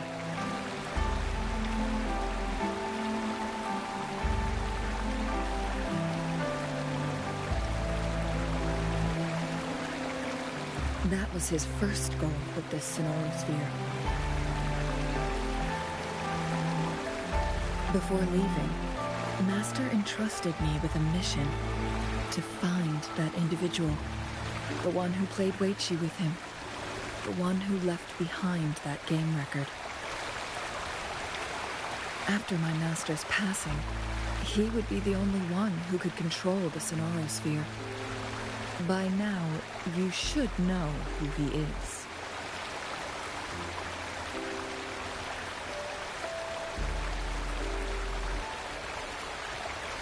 Yes. That's why you needed me as your wayfinder.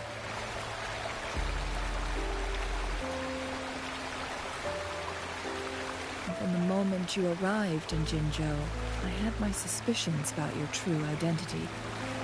Our journey to Mount Firmament solidified my beliefs. And finally, the Weichi board in that Sonarosphere sealed the truth for me. Sure, ask away. I'm happy to answer them to the best of my ability. Indeed, those memories, they were all real.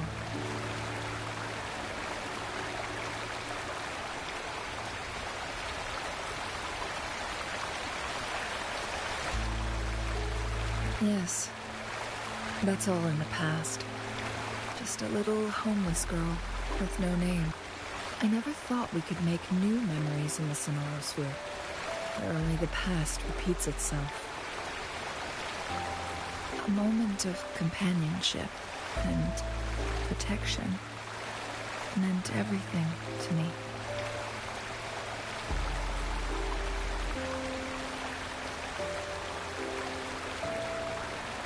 I can sense your unspoken question.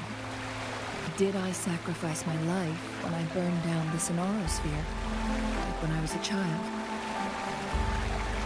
What I told you there was true, but I've grown and gained control over my powers.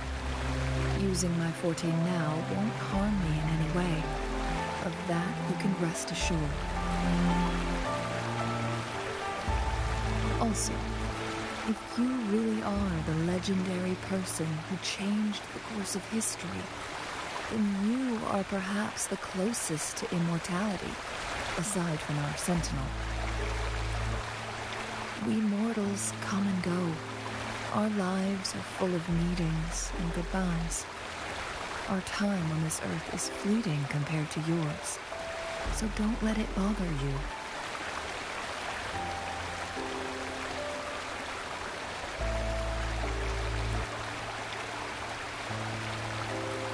I see. Perhaps this is why it's so hard to leave this beautiful world behind.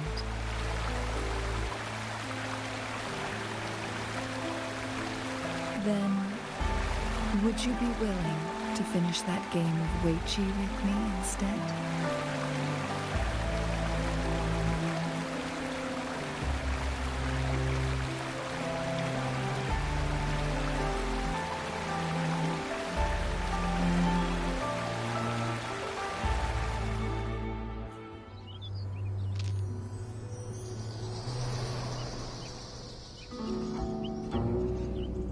The young orphan girl carried on.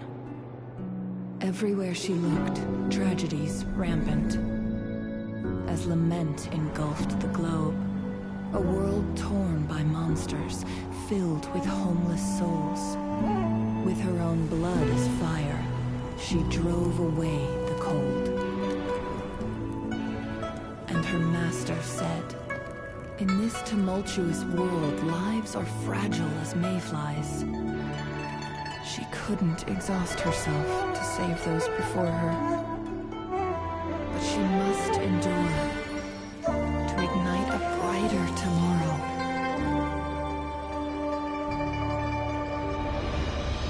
She wielded her wits to evade harm, treading on knives with care.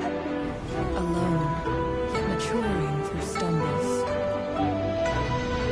Later on, she became someone else's teacher. She taught the future leader this: to guide conscience and secure prosperity for the people, to continue lost teachings of past sages and establish peace for all. I will be the torchbearer, for one person can't rid the world of chaos alone. One day, a future of prosperity and lasting peace will arrive.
I shall lead the way.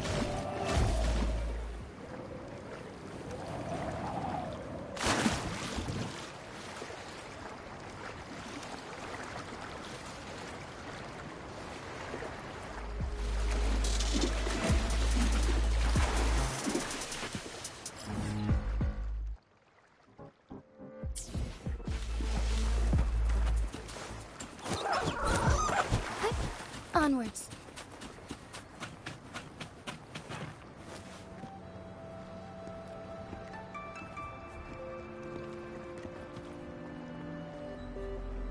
See? How lively. You really need to come and see it in person for the full effect. And that's thanks to your efforts, Wenshu. Well, I'm just doing my job. I should be the one thanking you.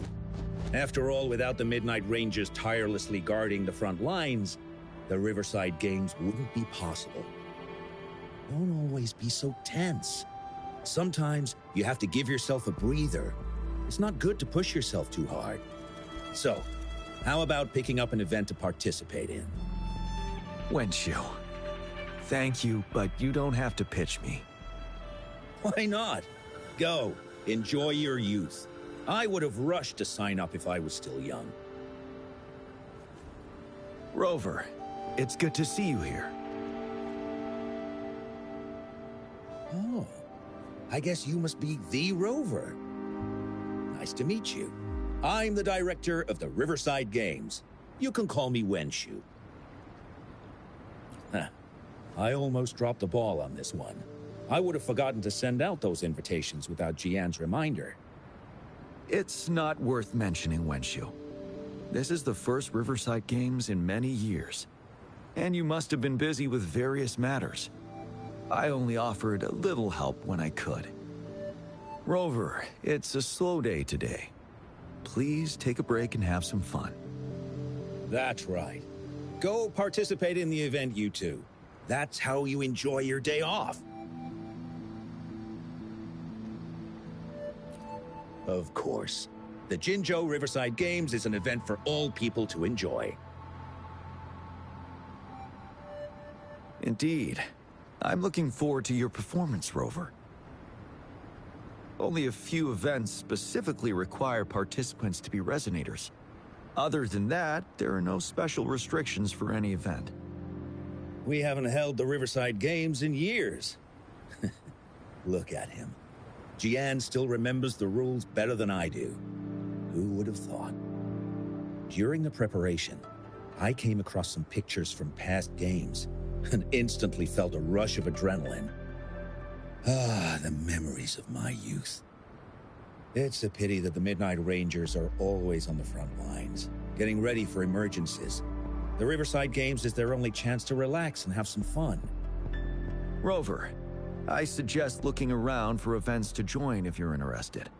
Many of them are open to on-site registration. Now, if you'll excuse me, I need to confirm the safety of the surroundings before the race begins. You can consult Wenshu should you need any assistance. Have a great time, Rover.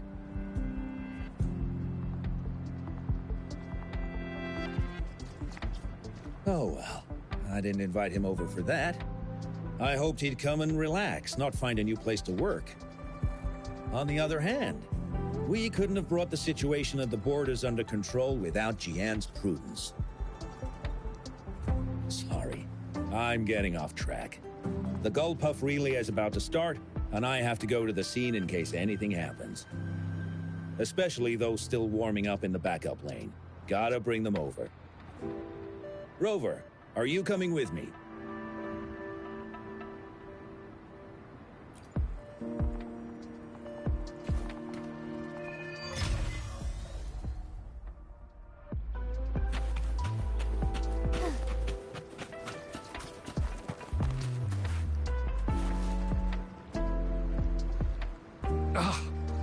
All those hours of training for nothing.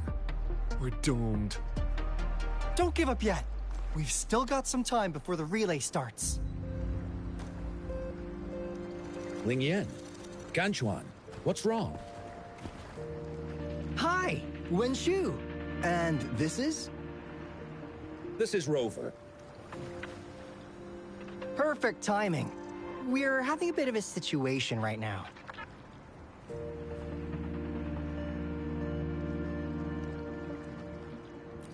Two of our teammates accidentally injured themselves during warm-up. Luckily, the wounds weren't too bad, but the doctor said that they wouldn't be able to participate in the relay anytime soon. We've asked the organizing committee, said we could still participate with temporary teammates. But the relay is starting soon. It's impossible to find another person to join us, not to mention two. Oh, First our captain had to quit because of some family emergency, and now this? Ugh, are we supposed to just wait for the next Riverside Games? Who knows when that will be? Speaking of which, do you have a team, Rover?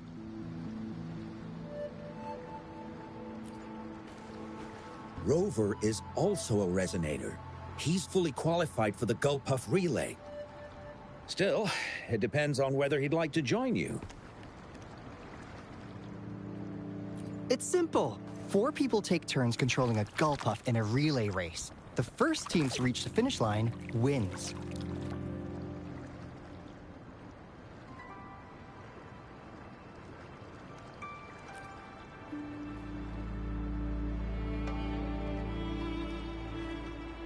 Thank you so much!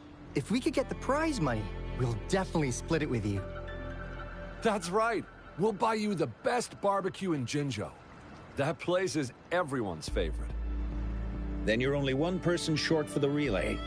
I know a good candidate for that.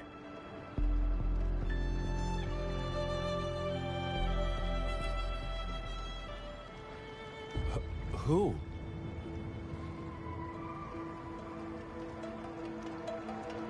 Bingo! Huh? Oh! Why didn't I think of him? Huh? Are you serious? The General doesn't look like he'd be interested in events like this. Well, there's more to your General than you know. That's all I can say. What do you mean? Instead of asking questions here, why don't you just go and invite him? I don't have the guts. Go invite him now, and you may still have a chance to get him on board. Don't let others take your chance. We're counting on you, Rover.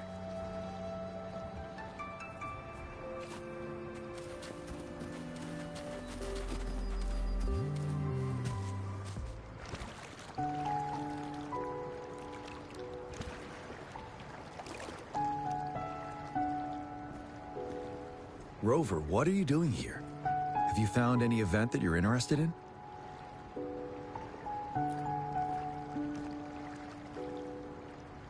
Trouble? If you're comfortable sharing, tell me about it. Maybe I can help.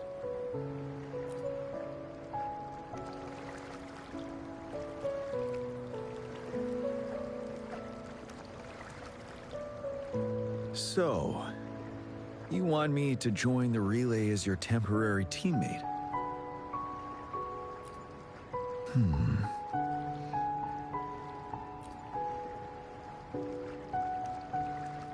No worries. The key to winning a relay race lies in mutual understanding, cooperation, and trust among team members. Most of the teams are formed according to the Midnight Rangers units they belong to.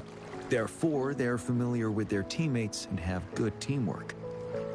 I believe you can find a better candidate for your team. That candidate doesn't have to be me.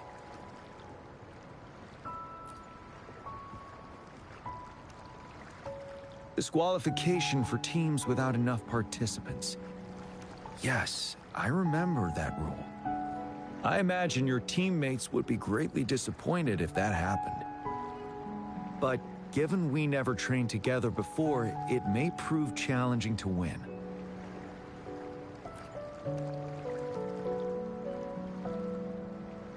A temporary team.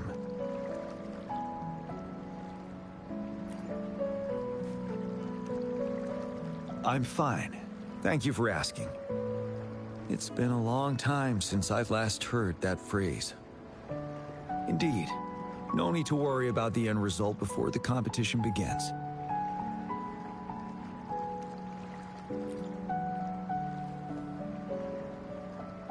Yes, I'll join you. Spectators are gathering along the lanes. The race should start soon. Let's go join our new teammates. Huh. Nothing. Perhaps it's just my imagination.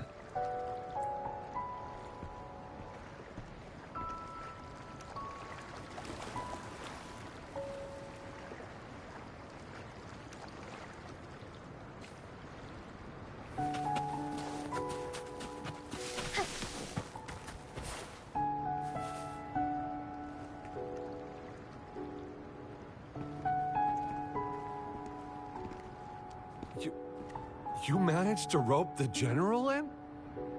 Greetings, General Jiyan, Rover. Rover has told me what happened. I will join you. Hooray! Now we can join the race. With General Jiyan and Rover on our side, maybe we can even aim for a new record. Not to be a party pooper here, but as a last-minute team, we probably won't hit the record. Unless... Unless what? Sorry. Forget about it.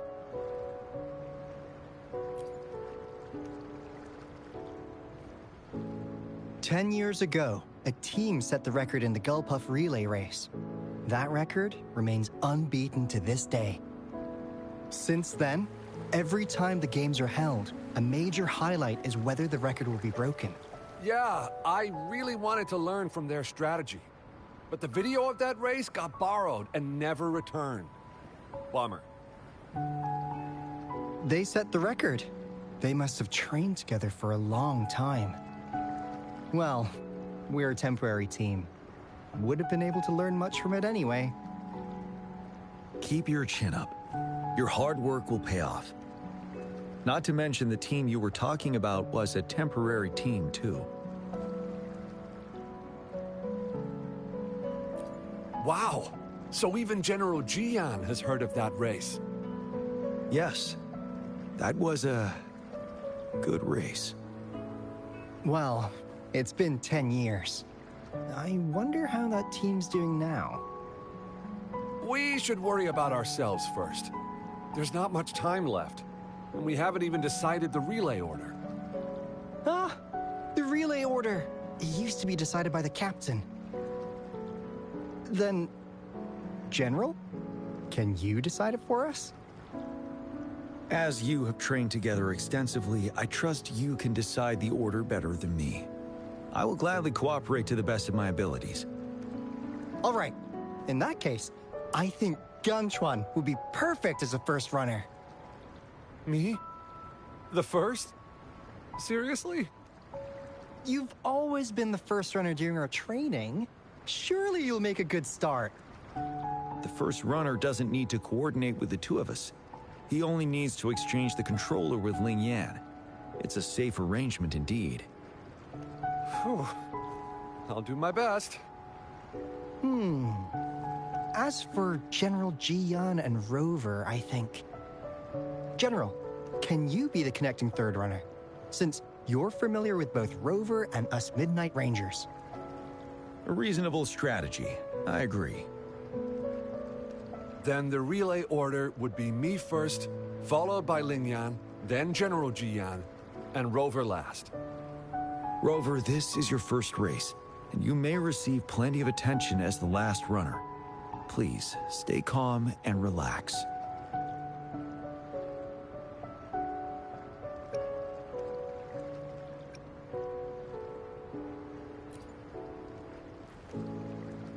I've always trusted your capabilities. Any other questions? Yes! Our team doesn't have a name yet. Since Rover brought this team together, maybe we should let him decide the name.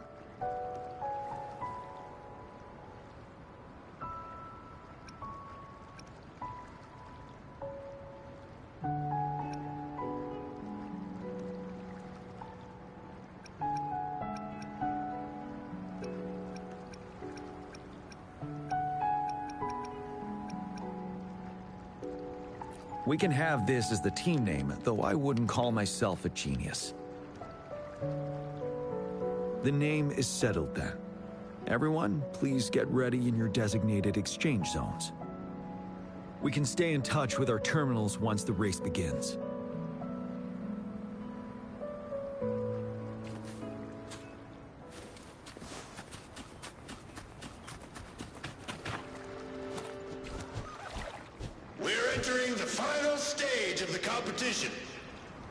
General Jiyan and Rover have successfully passed the baton.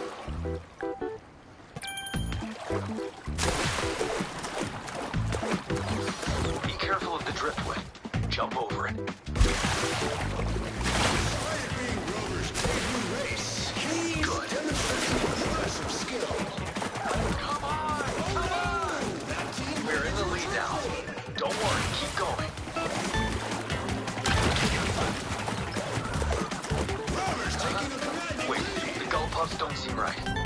out.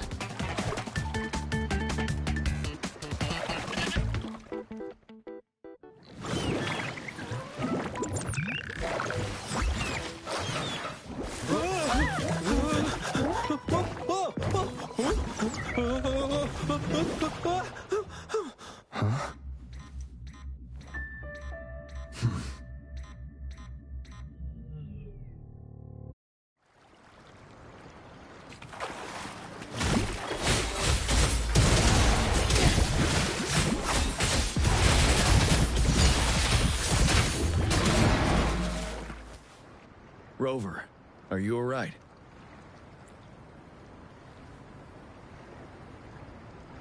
I'm sorry for what just happened. You almost reached the finish line and then... Rover, did you notice anything unusual before?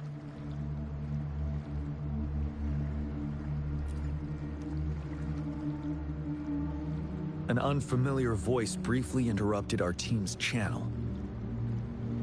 Wenshu, let's evacuate the spectators now. Send them back to the city in batches. I understand.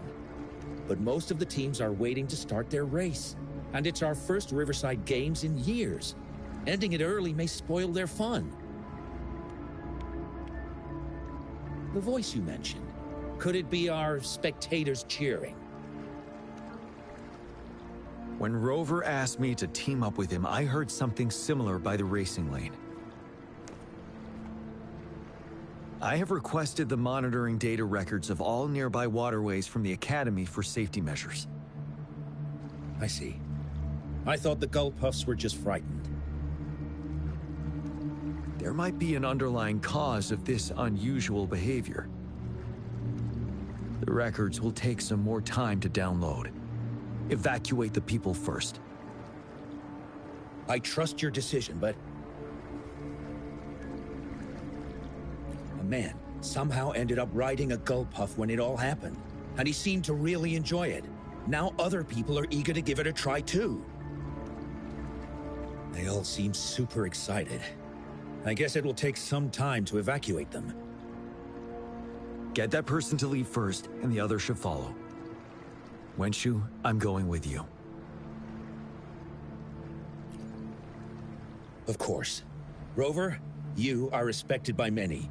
If you're willing to help us calm people down, it will make things easier for sure. Thank you.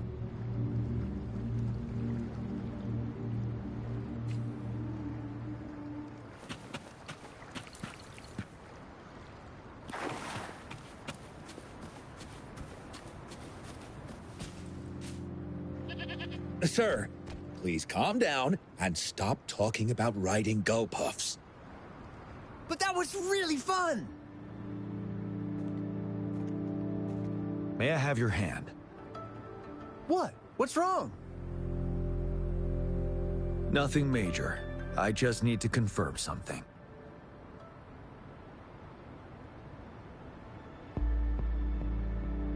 As I expected.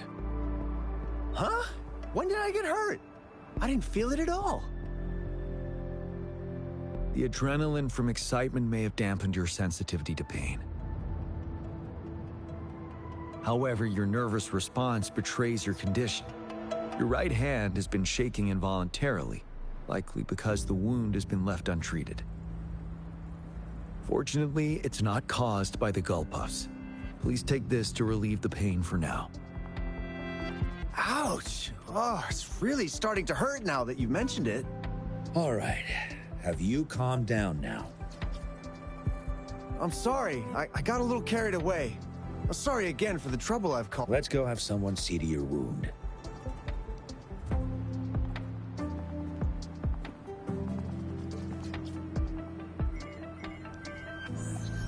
Rover, fancy seeing you here.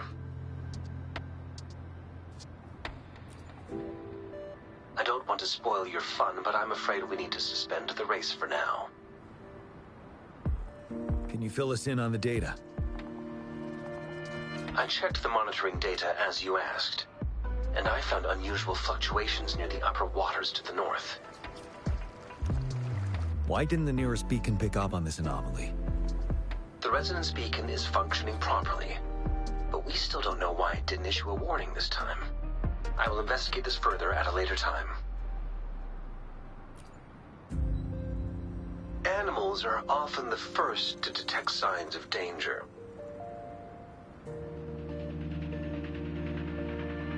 Tacit discords are similar to animals in this regard. They're very sensitive to any change in the frequencies in their surroundings. And that's why those gull puffs went haywire. I suppose that's why you asked me to check the monitoring data for you, Jiyan? Yes. The timing of this change is concerning. Why did it happen precisely during the Riverside Games? Perhaps the Riverside Games' frequency resonated with something in the upper waters.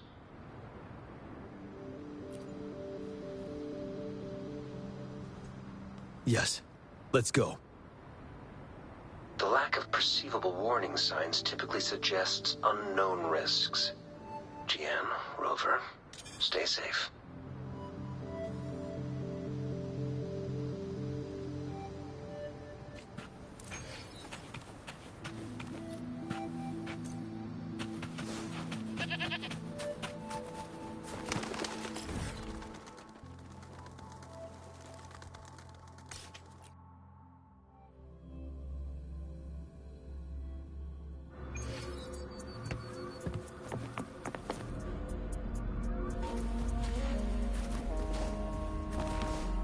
Forgive me.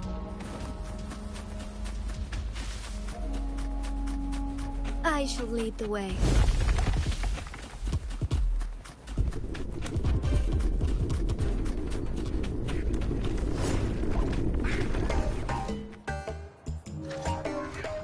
Let's.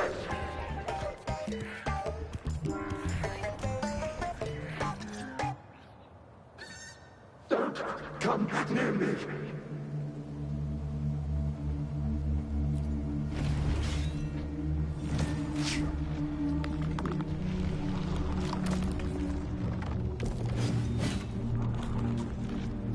The tacit discords are increasing. Let's take them down first.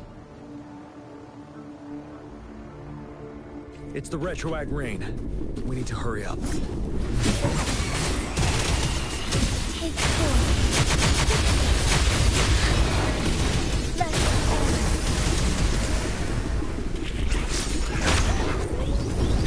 Oh, strength. Be my hope. Let's participate. Together. Hey! Help me! The voices are coming from here.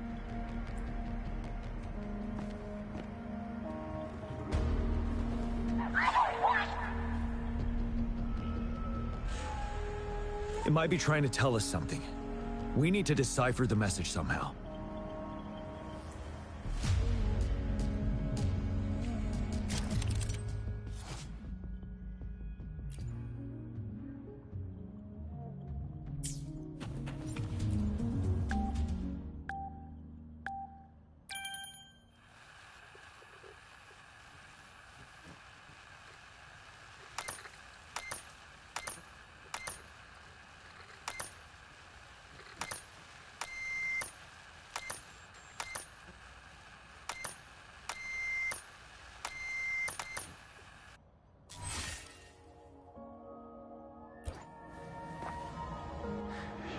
You should relax.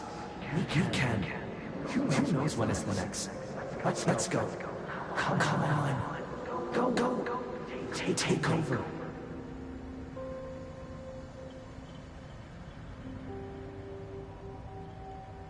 Tacit discords.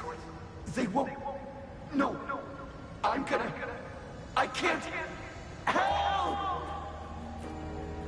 It's the cheers during the Riverside Games, mingled together with cries for help.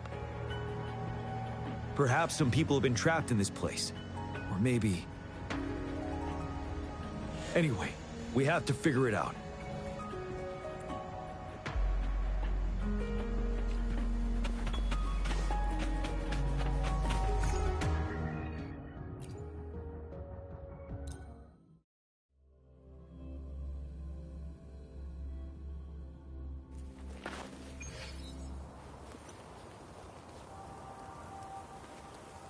Yes and no.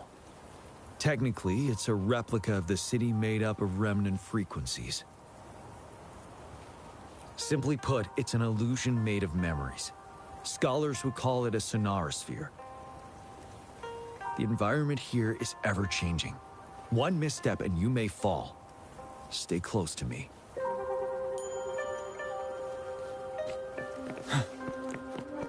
Are these the spectators we saw earlier? No. They are memory projections from the previous Riverside games. I can't quite describe it, but something feels wrong with them. It's almost as if they're merely soulless shells. Let's keep moving.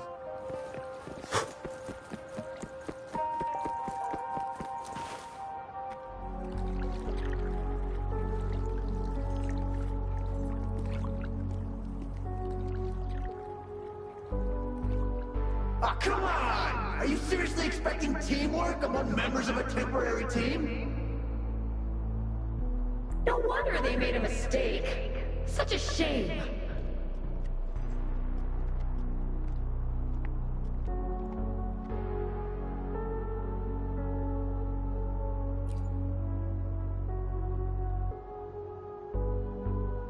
It's the temporary team from a decade ago.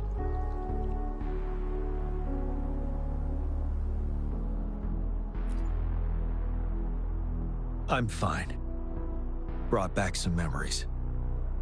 According to Mortefy's speculation, this sonorosphere was resonating with the Riverside Games frequencies, and it led to the abnormal fluctuations we detected earlier.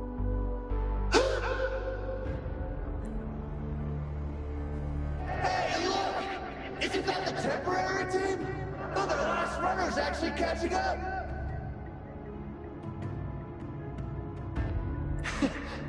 Really? That kid! I remember, he's a new recruit! Impressive!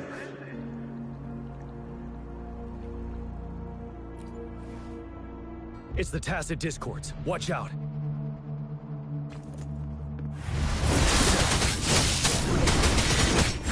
Retreat movements.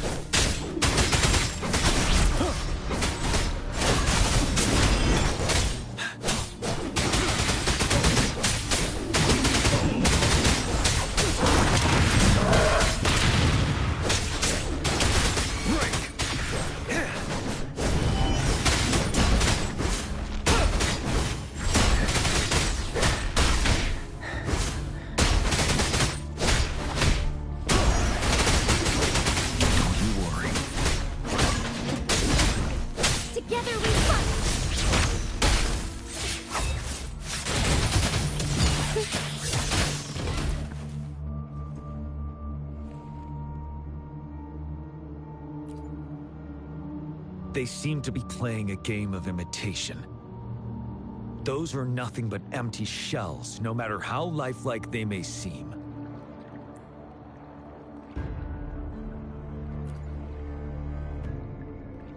All of this, I have a feeling it all ties back to the temporary team. I rarely ever mention it, but 10 years ago, I was a part of that temporary team. Back then,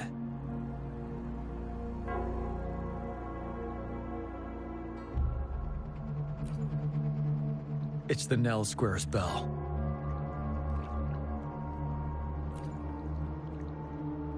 Don't worry, I'm here with you. We'll go see for ourselves.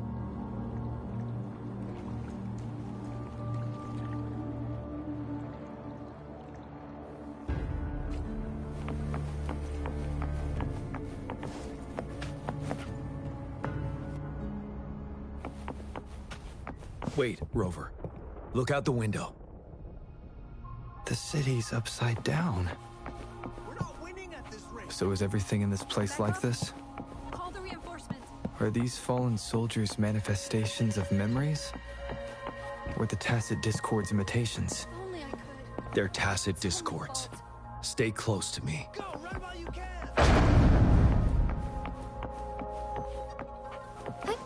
Onwards.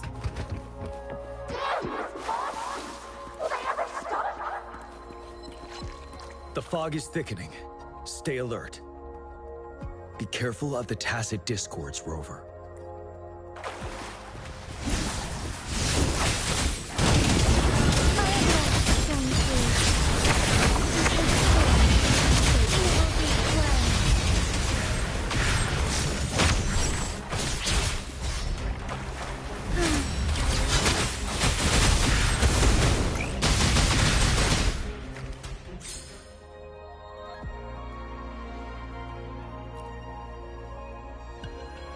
A decade ago, shortly after the conclusion of the previous Riverside Games, a sudden TD outbreak struck the Deserac Highland.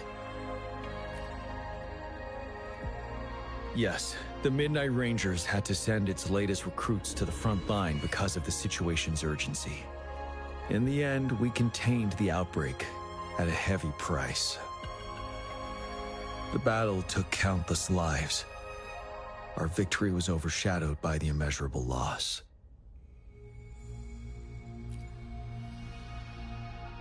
And they were not the only ones who lost their lives in the Deserac Highland. This sonorosphere is probably made up of the reverberations they left behind.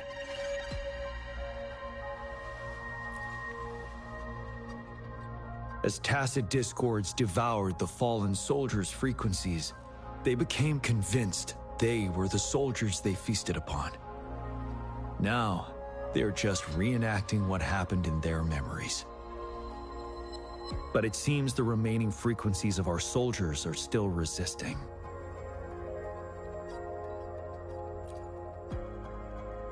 Yes, the tacit discords are merging together.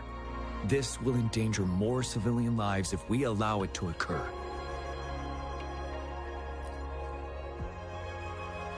It would seem so. It's the bell. They must be showing the way for us.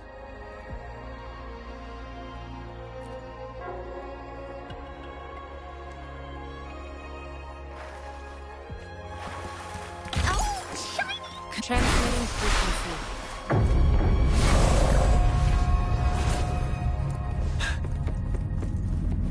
The bell sounds closer now.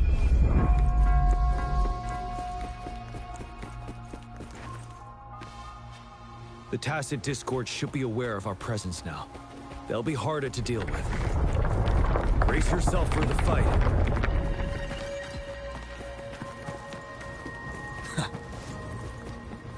The atmosphere is thick and dangerous. Let's take down these murmurings.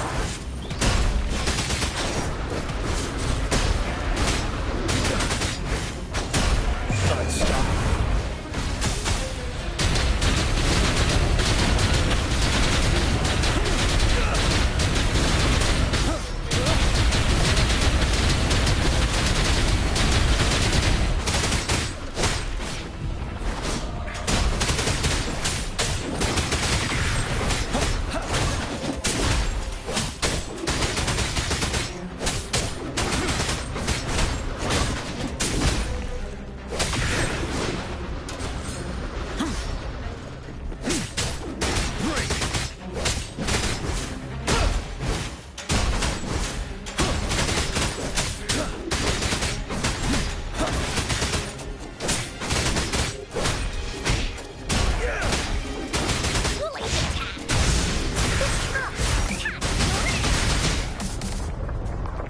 According to what we've learned, this battle happened a decade ago.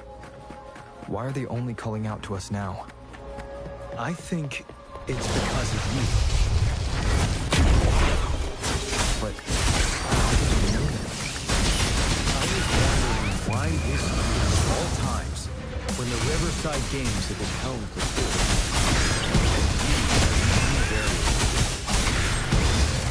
you invited me to join your temporary team, so Ganchuan and Ling Yan can still participate in the race. We initially fell behind, but later reclaimed the lead. It's like a deja vu of the race from a decade ago. That's what triggered the resonance. Fallen soldiers, they must have held on to those memories dearly. That's how they resisted merging with the discords. Yes, they have been silently fighting for us all all these years, or we would have faced a tainting outrage. Through our climate. Yes. We fought together. They probably didn't want to happen again. All those death and losses. And so they called out to us for help. Let's move on, Rover.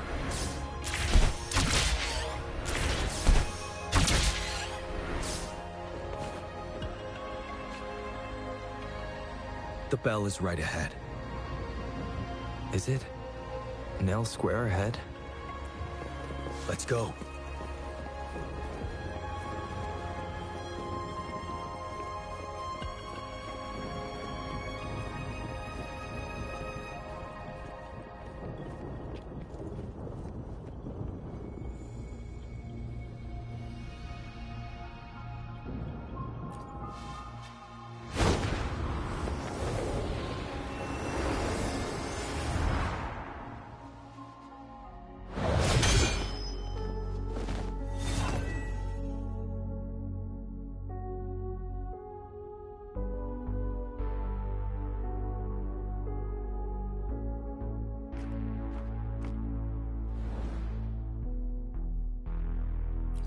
Nonsense.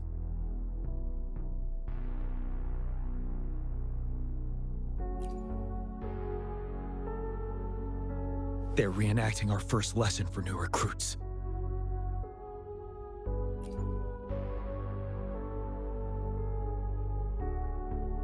During their first lesson, new recruits must pay tribute to fallen soldiers in Nell Square. We are required to do this before being allowed on the battlefield.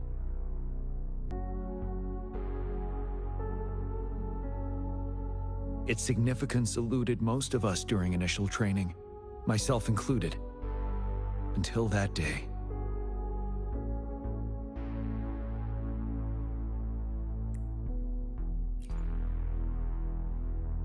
Yes, I didn't attend the memorial that day, but that was when I finally realized. Nell Square.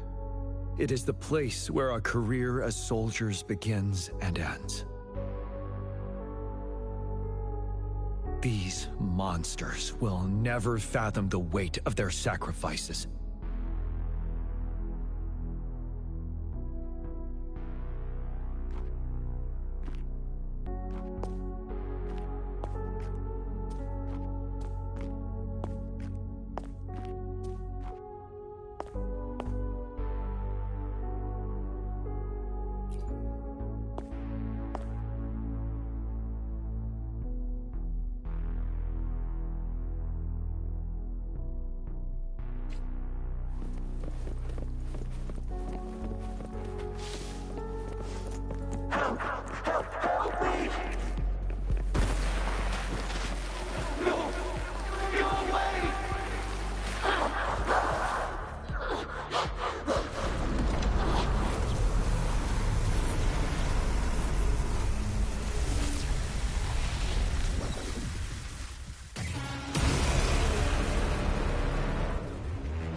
Please, can't let this one pass.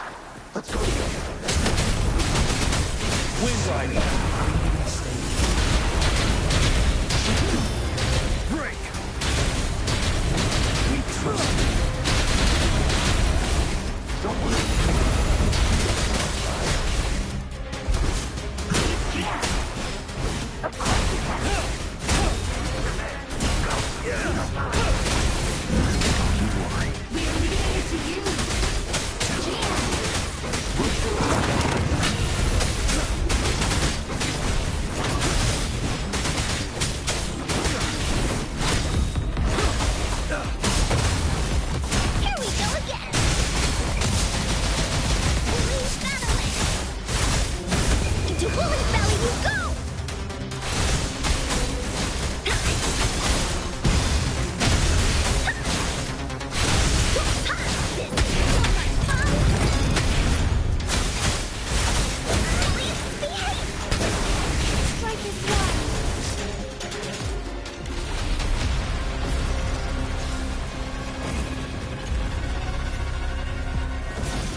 Thank you, Rover.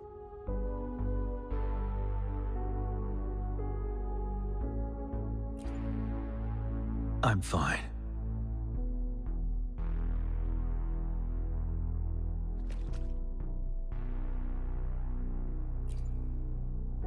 They've been trapped here for 10 years, and now finally free.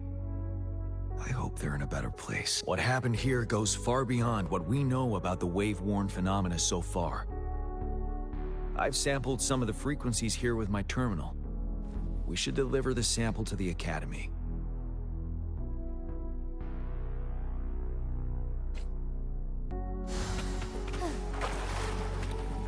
Found anything useful?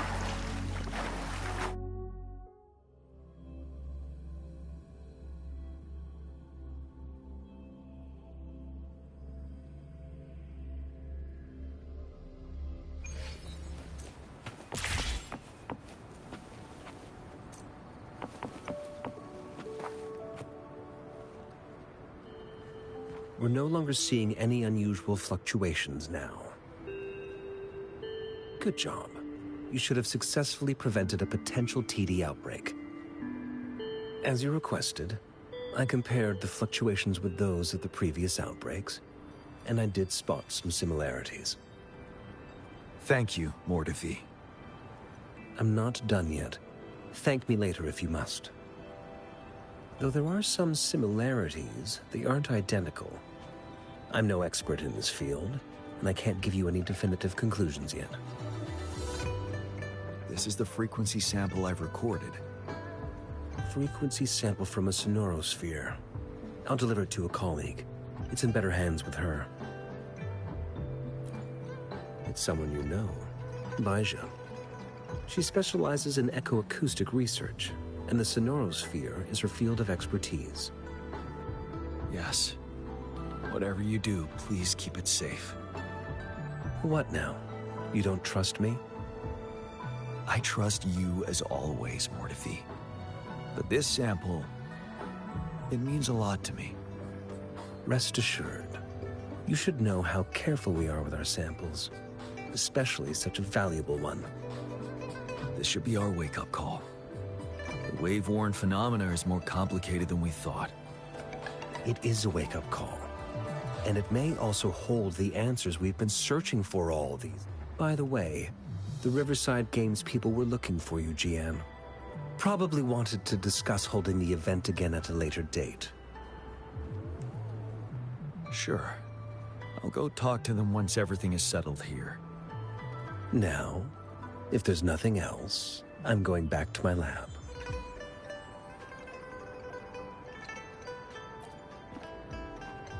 Rover, there is a place I need to visit. Could you come with me?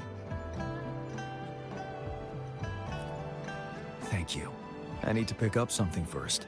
See you at Nell Square.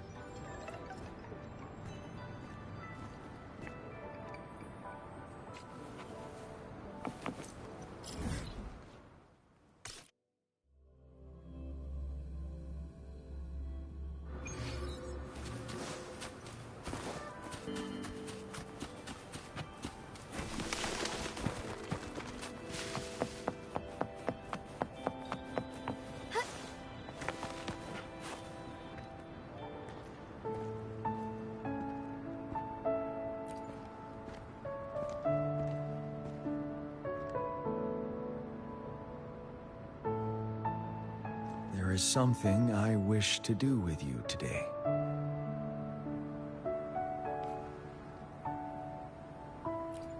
A seed. This is the seed of a resilient type of flower, which I asked the Academy to help me breed years ago.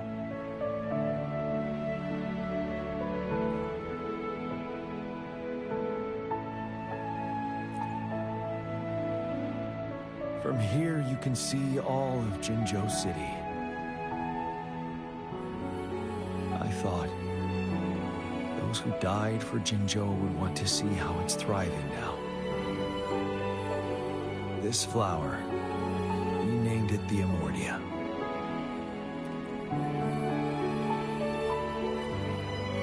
Yes.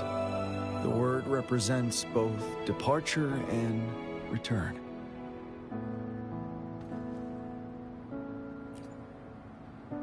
Yes. I know there's nothing we can do to bring them back. But for us still living, we need something like this to hold on to. Thank you, Rover, for finally bringing them peace. Now they no longer have to fight. And this is why I believe you should be the one to plant this seed here.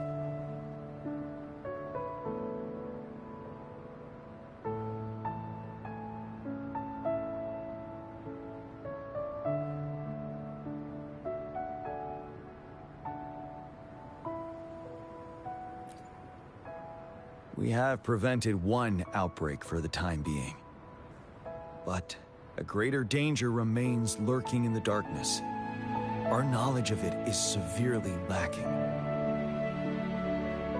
I must act to prevent more deaths. Rover, I have one more request. If one day I perish in battle and cannot return home, could you please plant one of these flowers for me?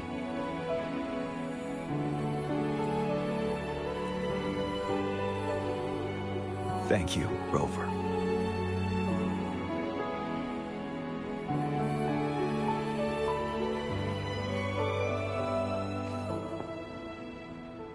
Rover, I heard you'd returned to the city with General Jiyan. Ah, what a relief. I am beyond happy to know you're all safe and sound. There is something I forgot to give you. Let's meet up somewhere when you have the time.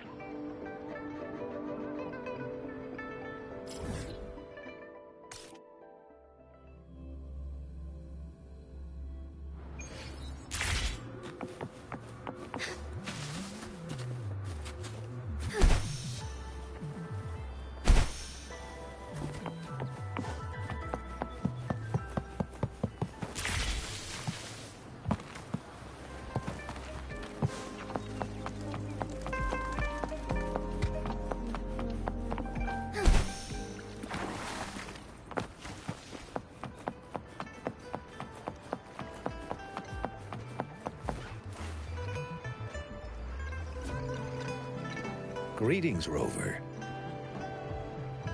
You see those fish? They look so happy in the safety of their pond. Happiness and safety often come at a cost, whether it be for fish or people. And if we don't feel the weight of that price, someone else is carrying it for us.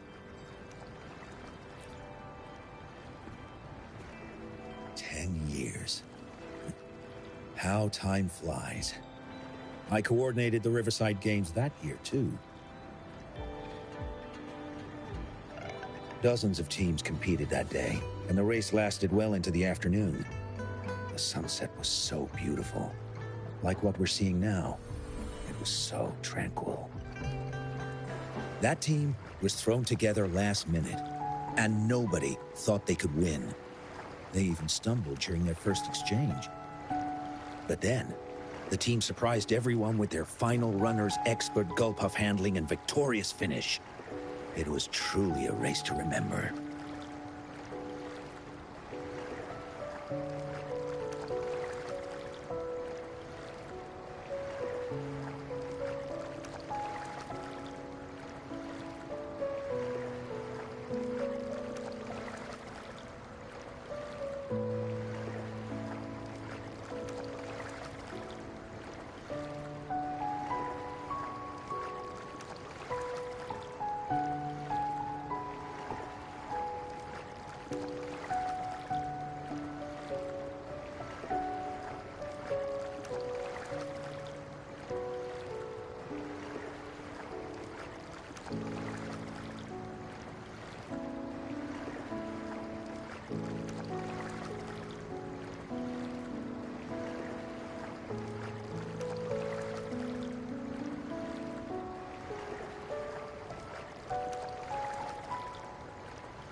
I still remember how excited those kids looked. Just like how you looked in this photo.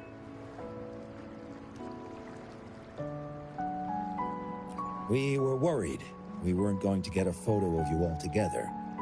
Luckily, the photographer managed to capture a shot of the whole team. I should thank you for bringing that team together, Rover. I'm planning to talk to Jiyan about hosting the Riverside Games another time. If all goes well, please, join us.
Onwards.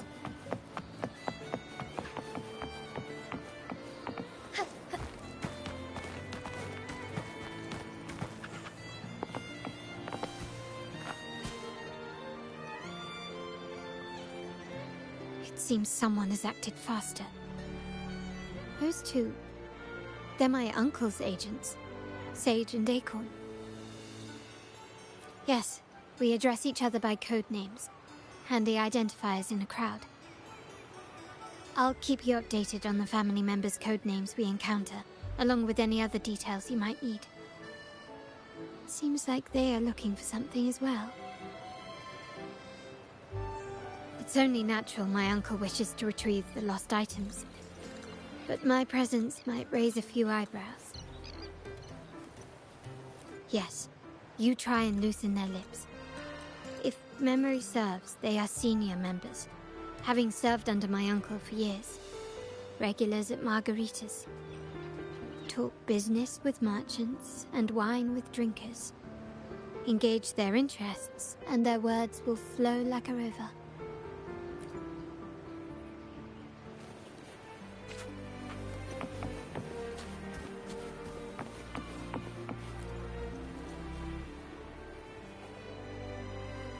Hey, that's you they're calling. No, that's both of us. But I don't recognize this person. Neither do I. Listen up. Okay, you got the names right. Must be family. Who are you?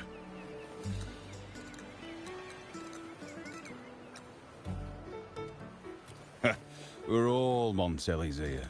Remember, when someone asks, you... A rookie, eh? Learning the ropes with contacts and all. No wonder you don't look familiar. So, what do you need? We are just about to wrap up and grab a bite at margaritas. Still got a lot on our plate today. Oh, margaritas. Nothing quite like it, huh? And the pizza? Oh, it's a favorite in my circle, too. Always a solid choice when on the move. Perfect spot for a bit of catching up. You know, the last time I was there, I heard talk about a thief stealing from the vault. Is that true? Well, cat's out of the bag now. See that house right there? That's where the thief lived. We came to search for clues. No, not yet. We've looked everywhere, but found nothing. But to be honest, I doubt we'll ever find them.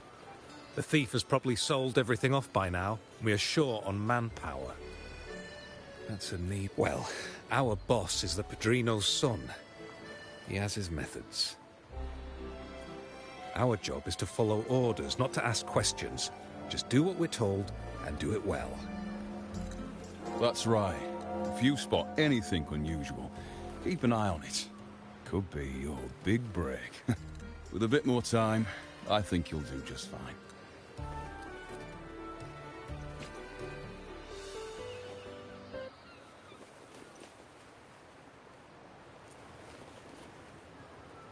So, they found nothing, but assumed Uncle wasn't concerned. That makes no sense. Everything that happened recently ties back to the vault. If Uncle wished to protect his position, he'd be quick to retrieve the items and resolve the situation. Curiously, Bennett was last sighted in the vicinity of Liberty Square, where you met Uncle. Last night, I was investigating the area before I happened upon your private meeting.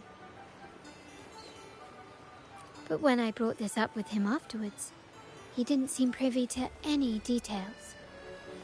As for my search of Bennett's home, nothing of note turned up, just as the two agents reported. I found no spoils, not even the faintest trace of them being stored or moved. Everything about his living space fits the profile of a typical Junior Vault employee. I also asked around about Bennett after our previous collaboration. He was ambitious, but never greedy. I was even told he refused a bribe offered by a business associate during an operation. The Montelli family is ever generous with wealth and opportunities, welcoming all who aspire to make their mark in Ragusa. Mere profit would never make him betray us. For now, more evidence is required. The entire matter might need to be approached from a different angle. Shh! Hold still. See that man over there, the one that looks like a grey dove?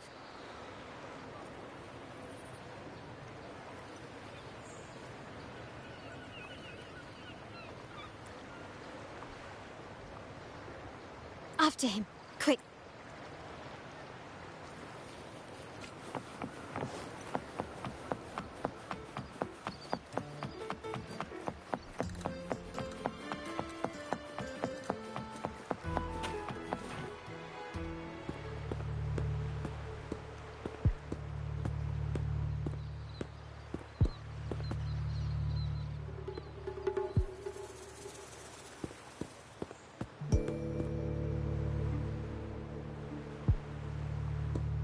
Nowhere to run.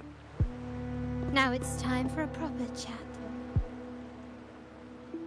Ah, these old creaky bones of mine. Did I offend you? Or are you just chasing down every passing soul? Never thought the Montellis would grow so aggressive.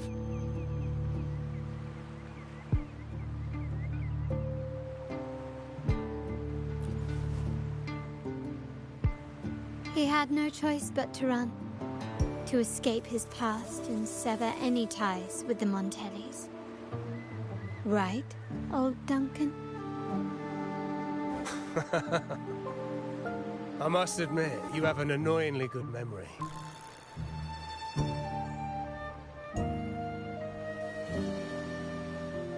It's remarkable that someone of your rank would remember a man such as myself.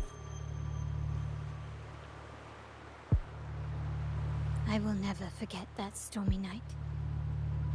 Nor any of the members who were caught in it. Sadly, I've no desire to be remembered.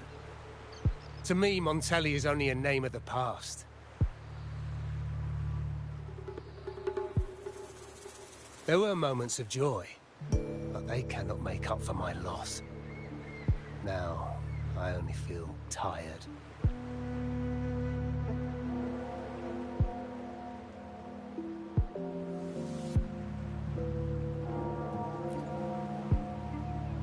Why go back to what you claim to have left in the past?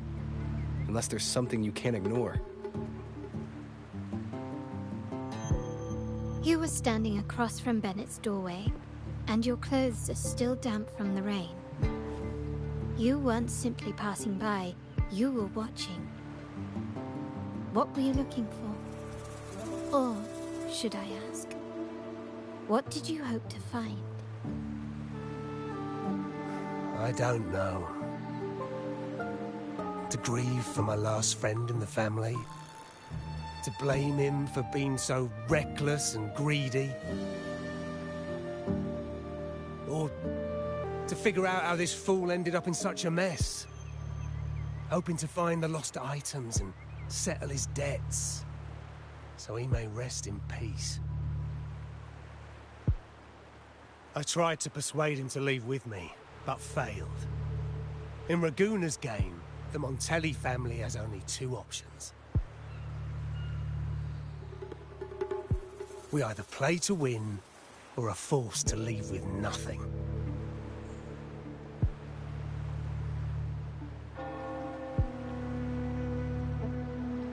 Every Montelli has a chance at their desires. But what's the price? They stake everything they hold dear.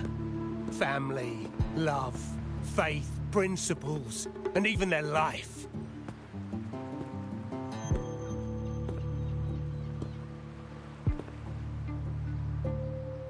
Now, his ambition and greed have cost him everything.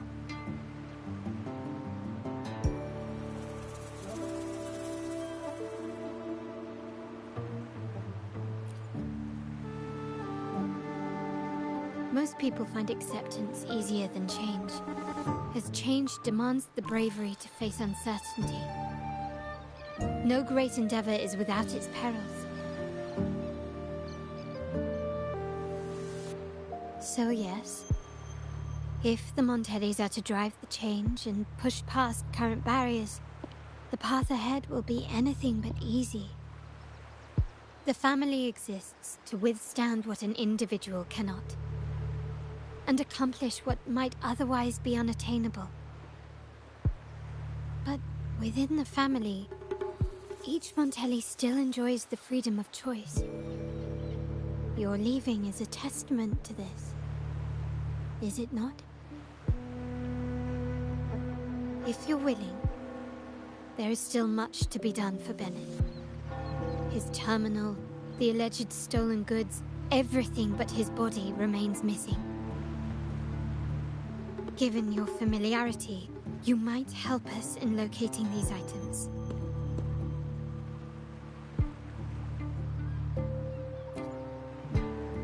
In that case, you might want to speak to Scarlet Velvet.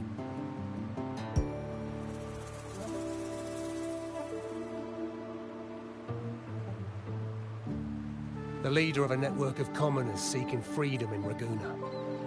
They had close ties with Bennett. If he was really stealing, I'd wager they were complicit. And that said, with their recent fallout with the family, I can't guarantee you'll find them, let alone talk to them. We have little choice but to try. Now, let's go. We're off to the most reliable source of information in Raguna.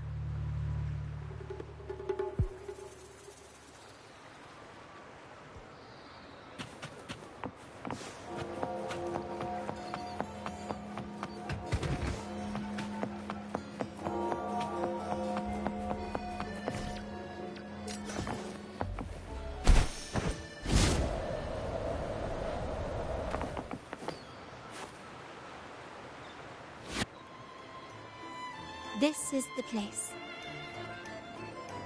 In Raguna's market, they say fortune seldom favors those who lack a taste for fine drinks. Among traders, there's a secret code in the way drinks are mixed. A base of bitter almond and mint, for instance, usually signals danger and death. But some have devised their own, more private codes. Yes. This area is essentially a neutral zone in the city. No affiliations, no restrictions. With the ongoing feud between Scarlet Velvet and the Montellis, finding her will be difficult. But I've heard they have eyes and ears here. So all that remains is to order the right drink, watch the crowd, and let their reactions lead us to Scarlet Velvet's contact. Greetings. What will it be today? A Scarlet Velvet ribbon, please. Scarlet Velvet. An uncommon choice. Perhaps the one you seek is waiting just as patiently. May you both find what you've come for.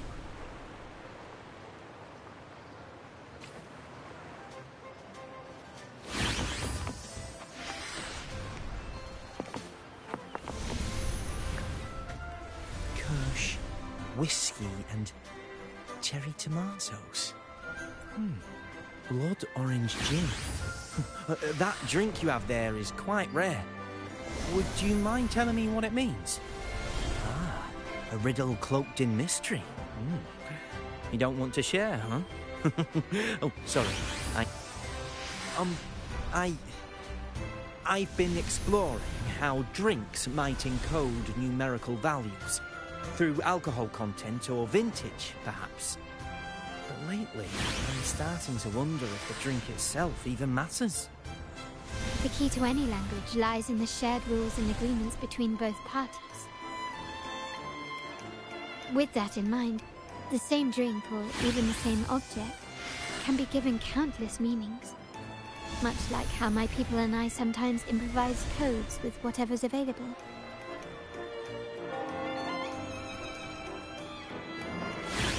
Sounds like you've been at this code research for quite some time. Mind if I ask you a question? Do you know when the bartender started his shift today?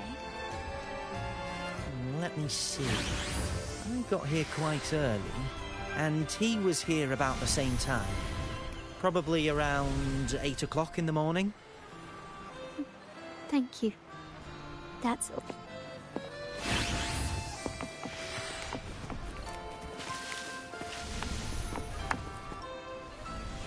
The wild desires, they swallow me like the roaring waves.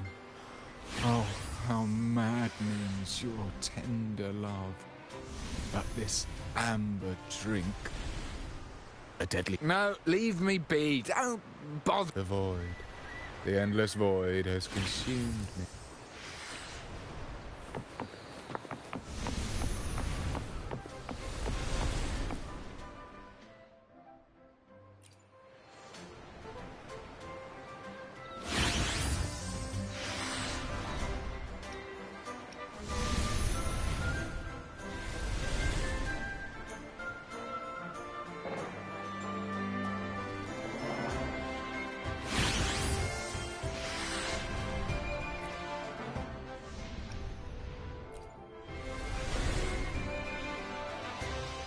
Anything else I can get you?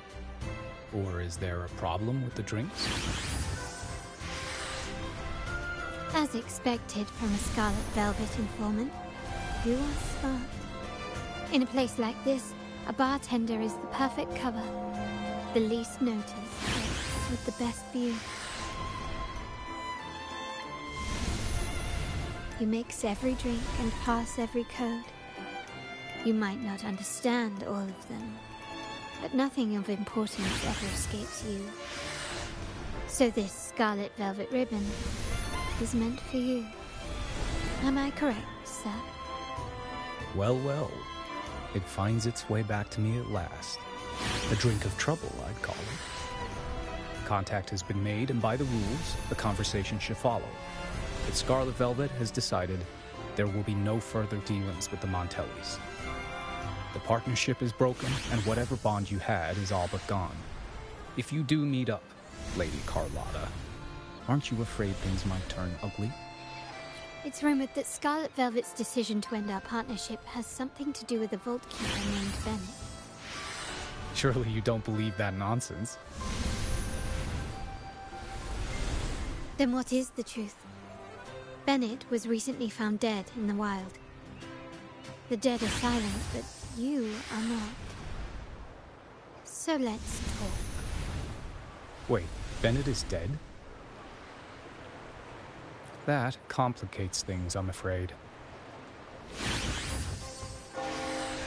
I'm not sure if trusting Montelli is a wise choice, but in memory of Bennett, if you truly are as noble as he believed, go to Whisperwind Haven after dusk. I will inform Scarlet Velvet.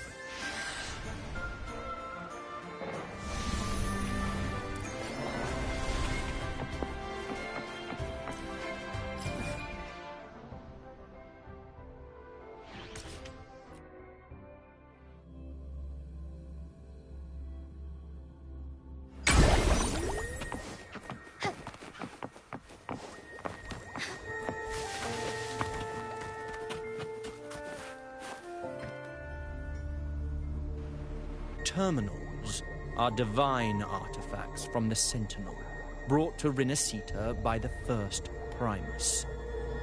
What you possessed were nothing but privately made replicas, existing solely by the grace of the Primus.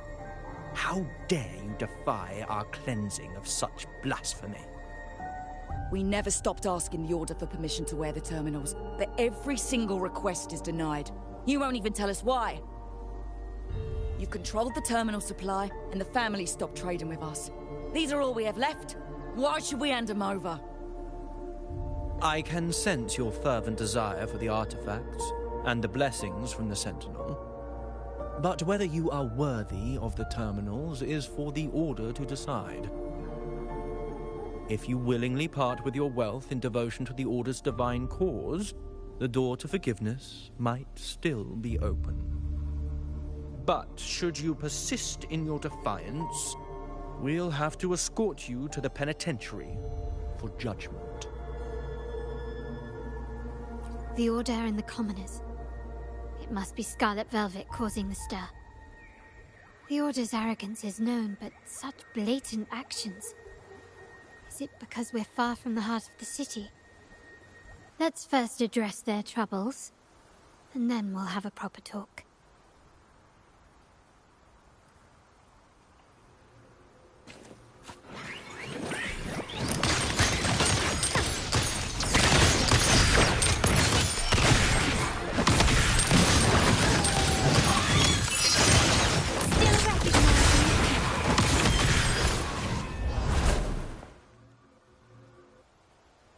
Ah, the Montelli's second daughter, and this year's laureate. I suggest you tread carefully and avoid crossing the Order and the Sentinel, especially not for the sake of mere commoners. Must I remind you again? Trading reserved terminals is a breach of the discipline. We paid good money for these. If you're taking them, you owe us a refund. Yet the very traders who took your money have seen the error of their ways and reported your dealings. They have sworn to repent for their illicit production and cease all trade with you. How sad, Miss Carlotta.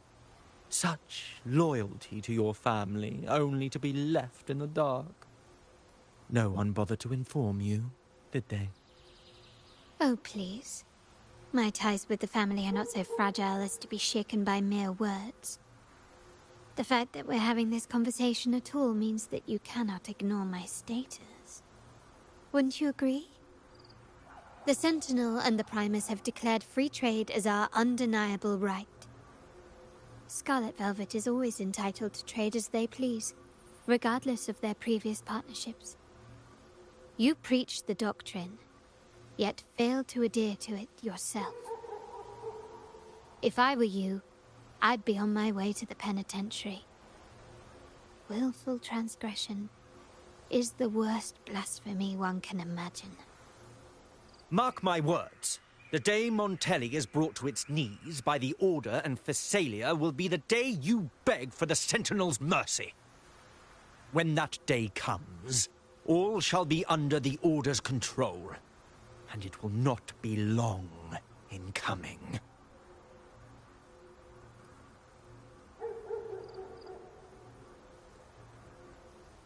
Ernesto, the bartender, said you needed to see me. You may have just offended us, but you heard it. Your family has left us in a mess. Frankly, I don't see the point in having this conversation. But since Ernesto said it's about Bennett, I'll give you a minute, for his sake. Speak quickly. Regardless of the bigger picture, your side ended the deal. We were informed at short notice to stop all trade. And it's not just the terminals. No more jewelry, perfumes, and all that nonsense. You saw what happened today. Not to mention, I haven't seen him on telly for nearly 2 weeks. Where were you when we were fighting against the Order and the Phassalias? There was a slight issue of a traitor in the vault, so our hands were tied. A direct approach works best at times. Actually, what that acolyte claimed is news to me. Surrendering control and ceasing trade are not in the Montelli's vocabulary. The Montelli creed has always been family first and a pioneering spirit second. With your grandfather, maybe. But he won't be around forever. When Capello takes the helm, you won't have a say. The real question is whether we can get our trade back on track. Can your family still be trusted? What I need is a solid promise from someone in charge. Can you do that? One thing's for sure. I don't want to see the family who first broke the monopoly to trade with us commoners end up defending it. I'll speak with my uncle and grandfather to see what happened with our cooperation. You know what? This is supposed to be your family's business. Why am I saying this to you? Excuse my earlier words. So, Ernesto told me Bennett's gone. What happened? He seemed fine the last time we met.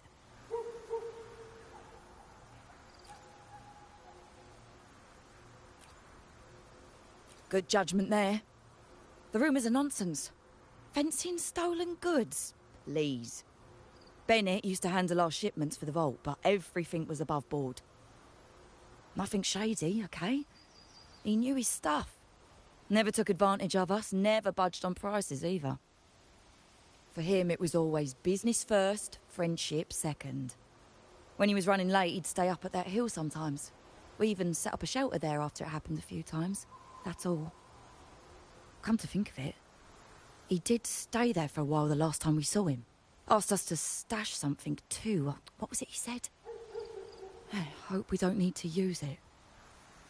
Seems Bennett may have anticipated the trouble ahead. I wonder if you might show us to the shelter. We'd be most grateful. There's an entrance along the coast. Go straight down the road and you'll see it. What's your business there anyway?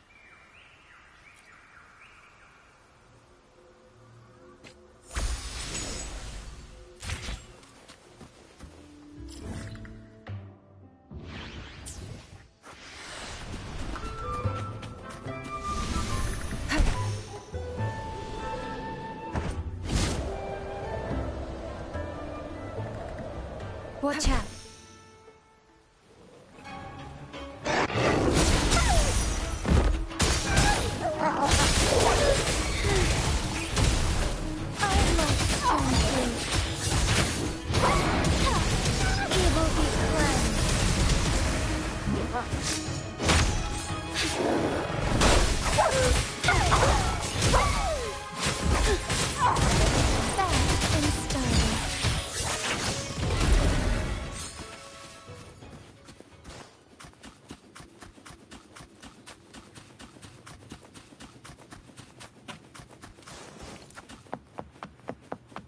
I shall lead the way. Here we go again!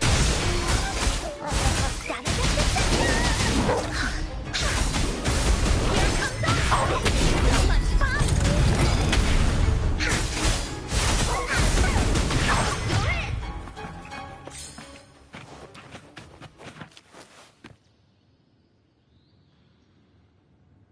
You can tell someone was here.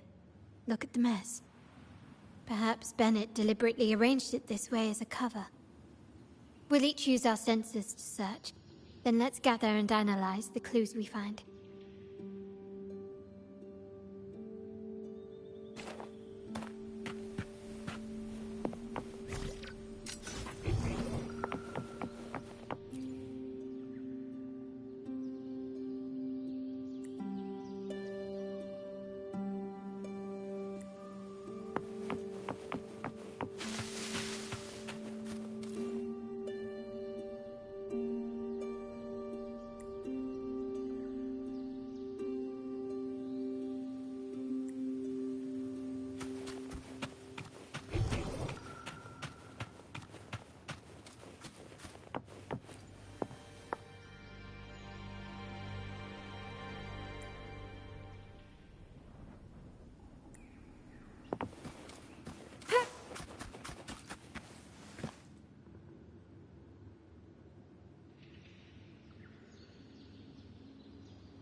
Something is strange here.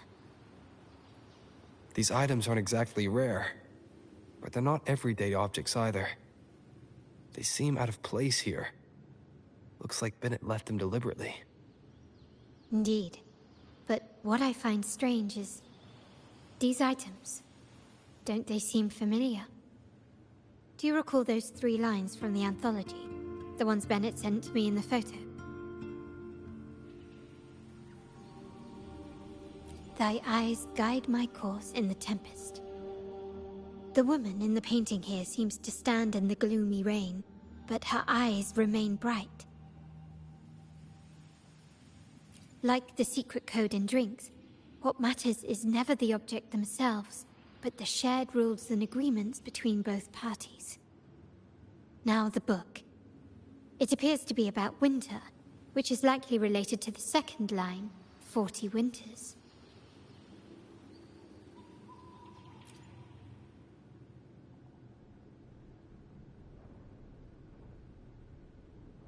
The last one is a rotor device. The planet...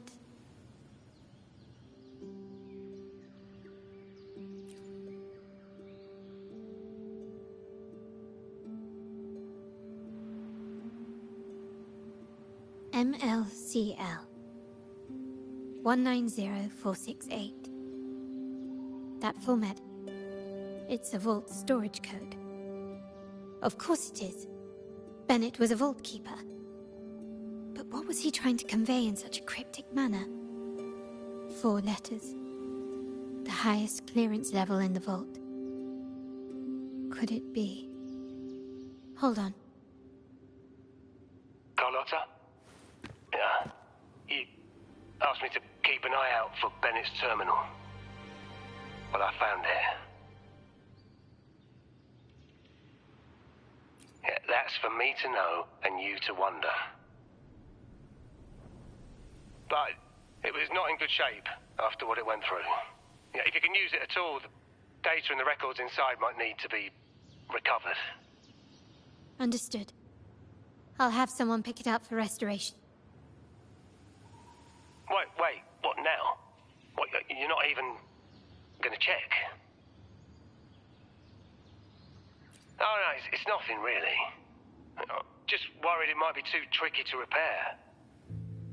All right. We'll inform you when there's more to share.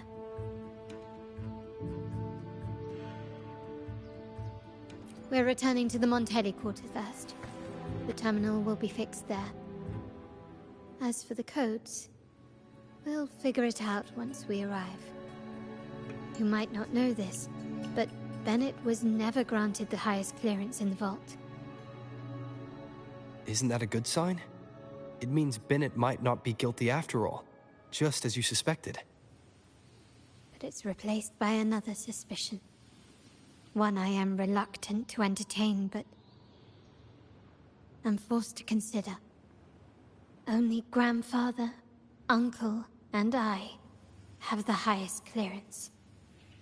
Liberty Square, our proximity, the vault's security clearance, a traitor among the top brass, the indifference towards the stolen goods, and the authority to end dealings with Scarlet Velvet. There's someone all evidence points to. Were I to entertain it, it all starts to make sense. Uncle. But if it was truly him, the heir to our family, who betrayed us, wouldn't that be utterly absurd? Now all that remains is to see what the code reveals. It might clear our doubts, or confirm it. I'll be with you no matter what. So, let's see where this leads.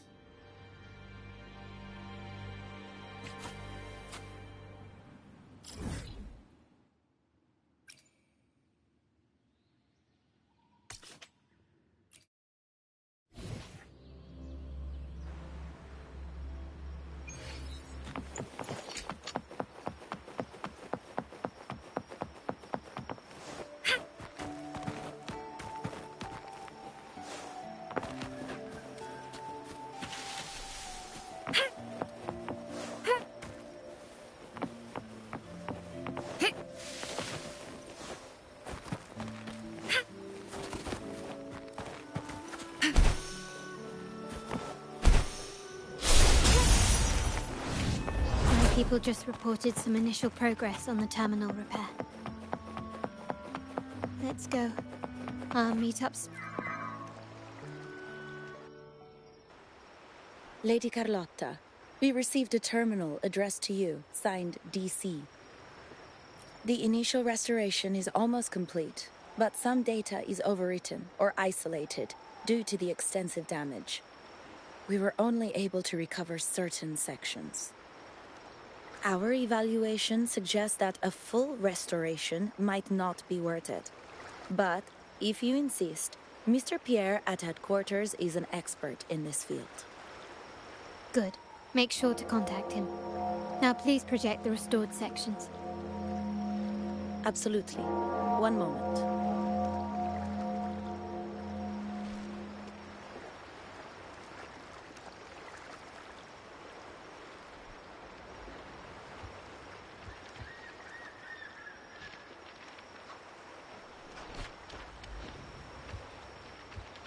Yes, that's where I was investigating that night. Seems like the intel was right. Bennett did go there. And the other location, I think it's my uncle's private dock. Primarily used for storage, not shipments.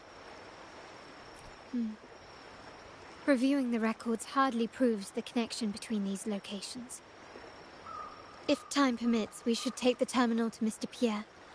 He's an old friend of Grandfather's and is an expert in this field. There may be other useful information in the terminal. But first, let's put that code to use. It could help us narrow down the range and provide better clues. Follow me. This is why I suggested we return here. Our vault holds everything. Family property, valuable items for trade, and prized possessions entrusted to us by clients.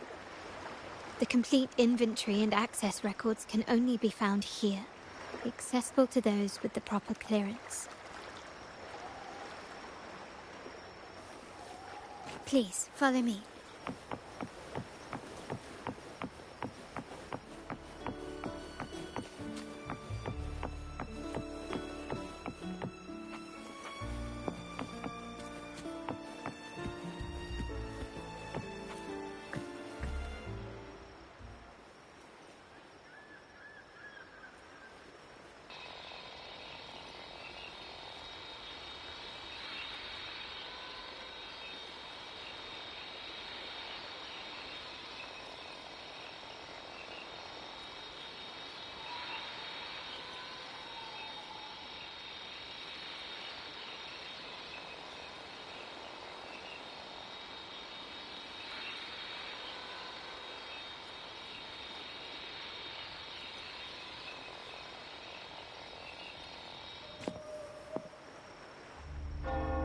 Someone extracted the core data module. It's empty now. This must be what Bennett was trying to tell us before he died. Someone with access to the vault has broken their oath and leaked the data module. Now only Uncle, Grandfather, and I have the clearance to retrieve it.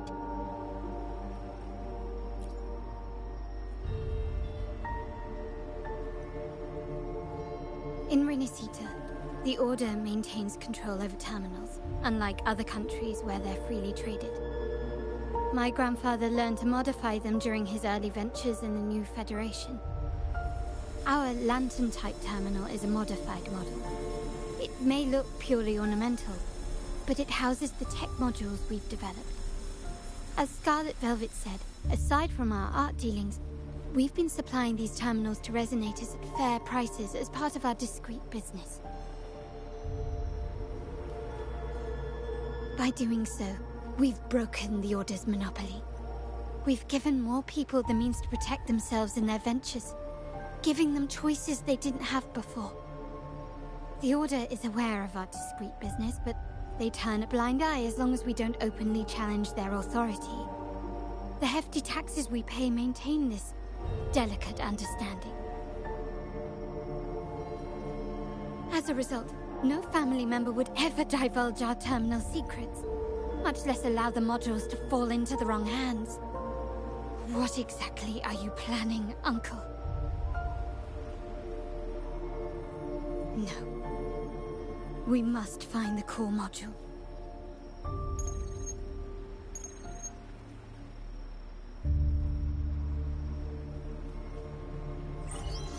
Carlotta, where are you?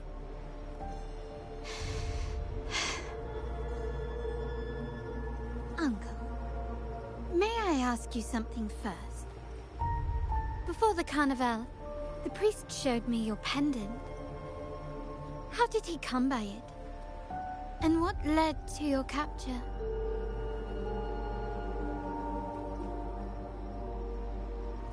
Does it matter? All you need to know is that it's handled, and I'm in the clear now. Were you mistreated? Did they coerce you into doing something against your will? Heed my words. Whatever you've uncovered, put it behind you and all will be as it was. No grudges, no consequences, only family. Now, we've had some trouble with the shipment over at Septimont. As the rightful heir, I'm giving you a new order. Take care of it. And I'll pretend none of this ever happened.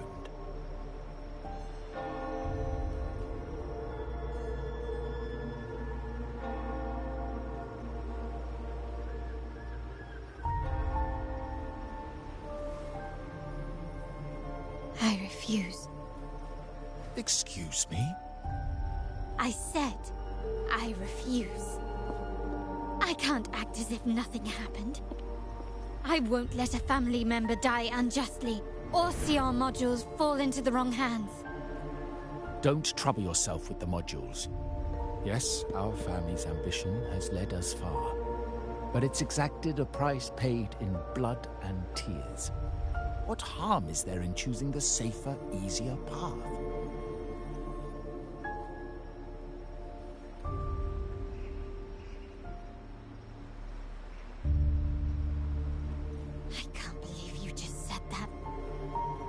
So, you're refusing to tell the truth and reveal the module's location, is that it? Why do you insist on tearing everything apart?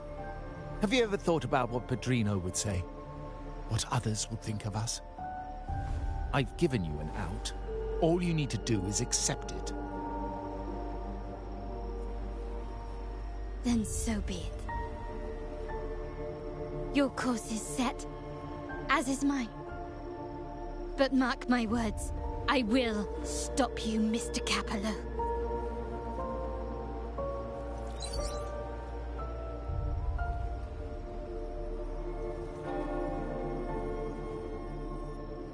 I'm sorry you have to see this side of our family.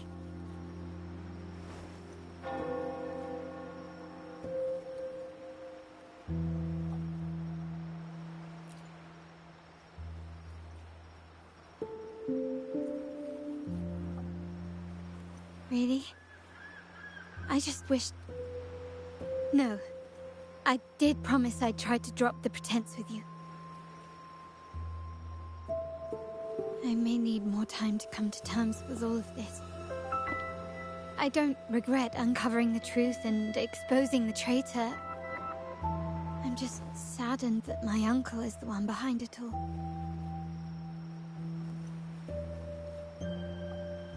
We were meant to be the guardians of our family's ideals, to carry the torch forward.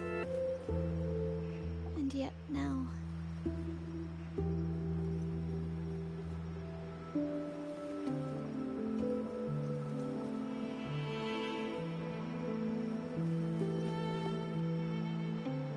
Well, wallowing in emotion won't solve anything. Our priority now is to recover the data module. Every moment it's missing puts our family at greater risk. The core module is difficult to carry around. They must have hidden it. The dock Bennett visited used for storage. Could it be there? We need to adjust our strategy. My conversation with Capello will have alerted him. He's likely to move the module sooner than expected. I need to inspect the dock for any clues.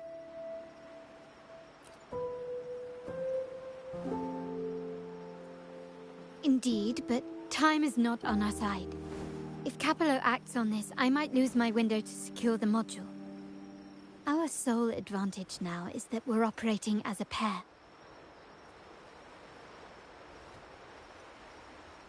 I need you to take this terminal to Pierre at the bank. If the dock turns out to be a dead end, we will need other leads.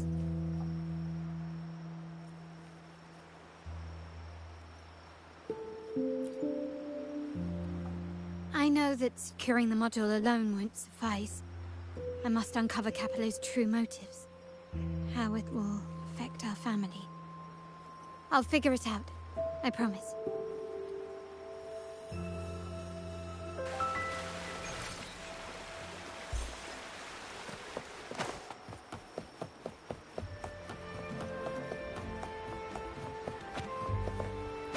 They call it a dock, but no ships ever come.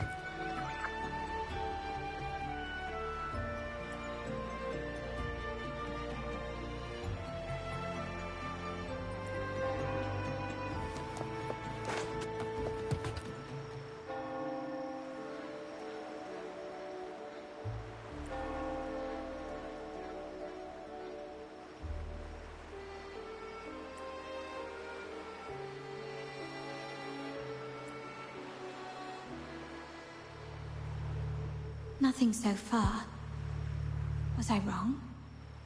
Maybe this place doesn't hold what we're looking for. Why did Bennett come here then? Or am I too late? Did Capello get here first? And the energy fluctuation. It was going off and on. No, I couldn't have been imagining it.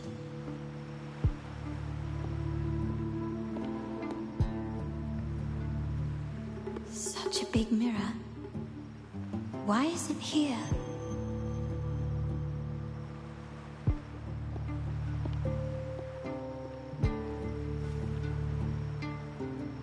Doesn't seem to be made of common glass, but some kind of crystallized energy.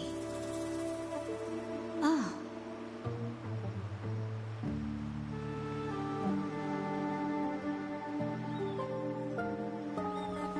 Will I find the data module on the other side?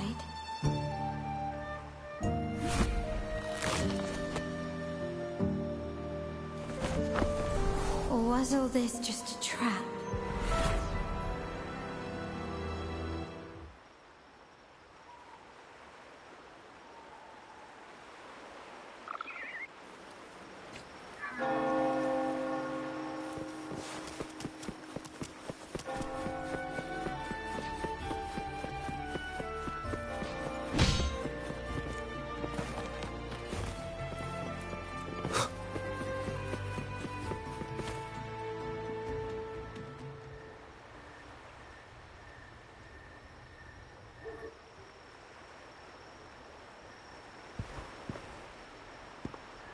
Hello again.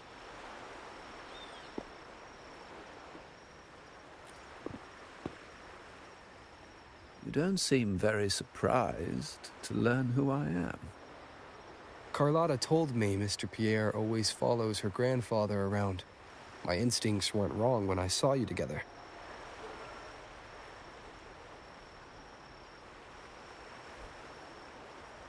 It also explains why you seemed familiar when we first met.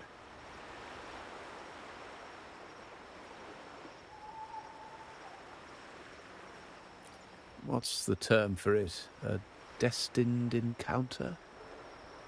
The universe brought us together, and I happened to take the initiative. It's almost poetic. Wouldn't you agree?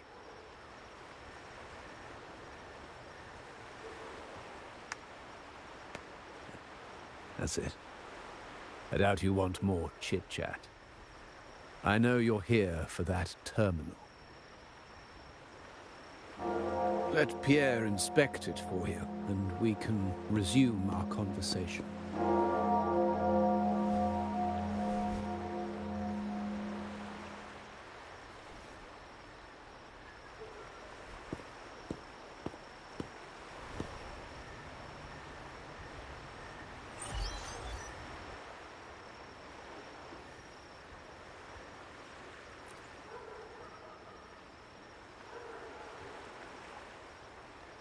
Remember that painting we discussed earlier?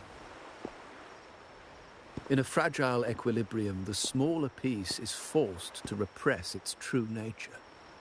It's confined to a seemingly flawless structure, stripped of its autonomy. I don't want the same fate for her. But I can't simply impose my path upon her, expecting blind obedience. She must find her own path, with a partner she can fully trust. As for those who betray their own blood, there will be no leniency. Even my own son is not exempt from this. However, before I intervene, I want to see her plan take shape. My hand should only be played as a final measure. The old give way to the new. It's the way of the world. But for us Montellis, the courage to break from the past matters far more than clinging to it. So I ask you this favor. When the time is right, give this to her. She'll need it. It's a little tricky, but you're lucky to have my expertise. This terminal is defunct, but I've retrieved all its data, even the overwritten and isolated bits.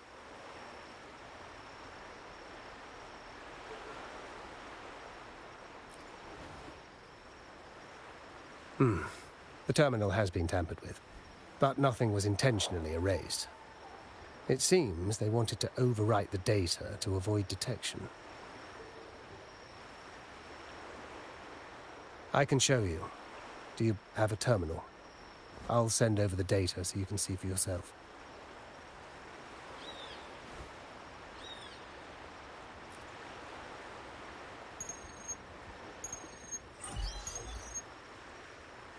I assume you've taken care of Bennett's body. We dumped him in the tacit discord zone overnight. We'll claim he was killed by those monsters tomorrow morning. Sir, are you sure? Are we really going to work with the Order after they made you kill one of our own?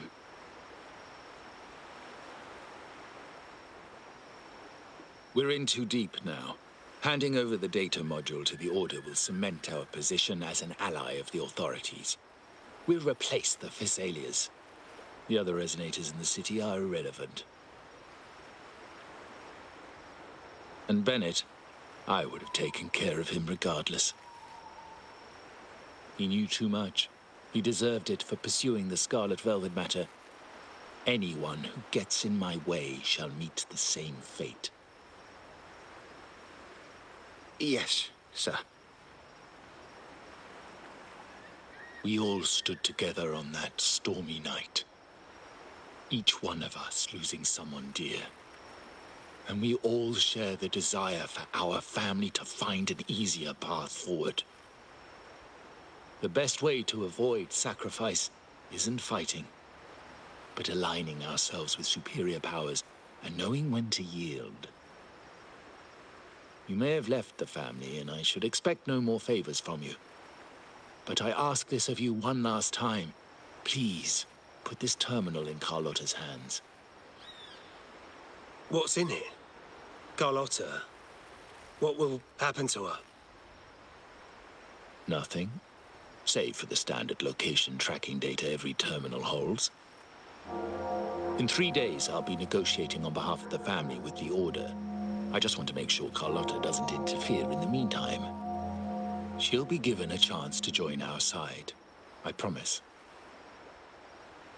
Think about Bennett. If you take care of this, I will overlook what he stole and let it be a thing of the past. I know you care more about your late friend than you're willing to admit. Unbelievable. What is Capello even thinking? Killing one of our own? It's a complete betrayal of our family. I must record all this madness with something.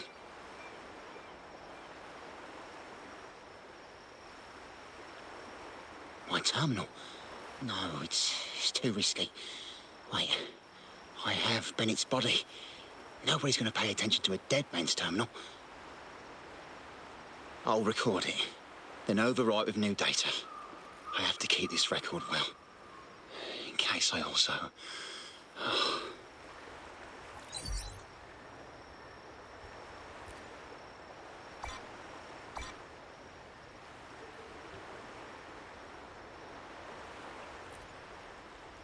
A trap? Wait, sir. Wouldn't Lady Carlotta be in danger?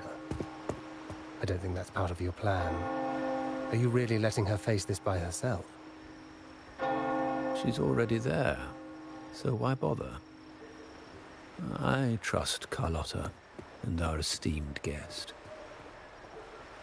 It is a trap, but also an opportunity for her to mature.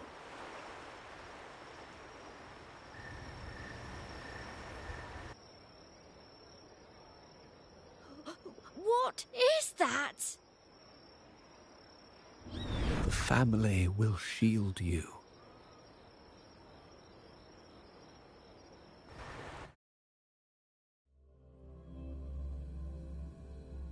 These flashbacks. Could it be from touching that mirror? Energy crystals made into a mirror with pre-made sonoro inside. These masterless echoes have turned hostile. The frequency fluctuations in the sonoro seem I'll have to handle them before I can search the area.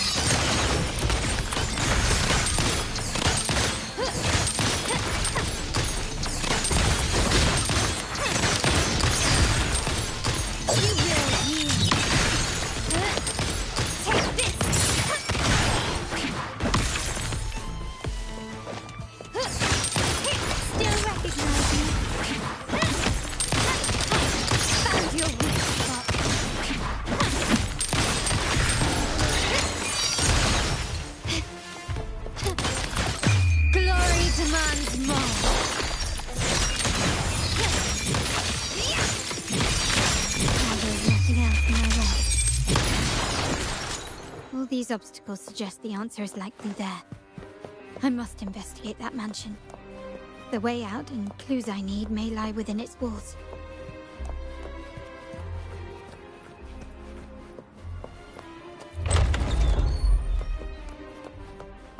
This layout and decor seems strikingly similar to our mansion, just with slight differences. This area, these decorations, the chandeliers specifically, were destroyed during the invasion 5 years ago. Am I truly in the past, or trapped in some kind of simulation?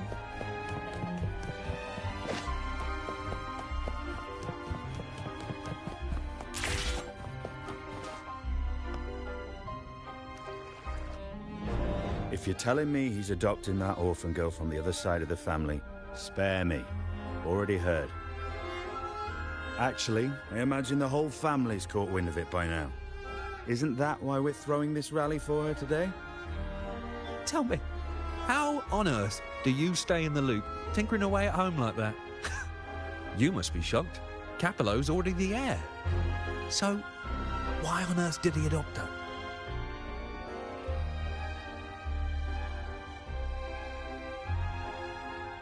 Orphan girl from the other side of the family. Adopted by Padrino. This rally, held for me. A mere touch of the mirror was enough to instantly draw out my memories, experiences, and even passing thoughts, creating this sonoro.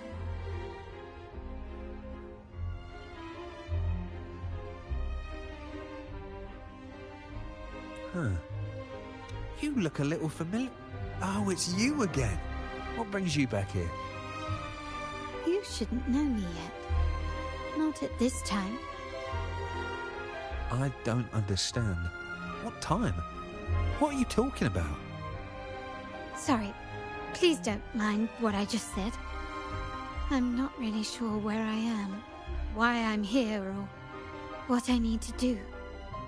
Actually, I think he meant to say, we just saw you. Just now, about a minute ago. You walked right past us and headed that way. Yeah, I'm just surprised you're back so soon. By the way, You do look a bit different, don't you? Your outfit. No, it's more the accessories, really. Yours are red, but the person I saw had blue ones on her wrists. Oh, perhaps I'm imagining things. Blue accessories.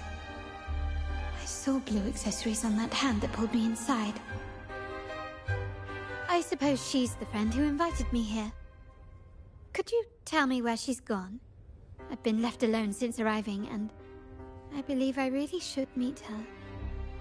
Perhaps she's just out for a stroll. The preparations are behind schedule due to a mishap. Everyone's waiting for the rally to begin. Yes, now I remember.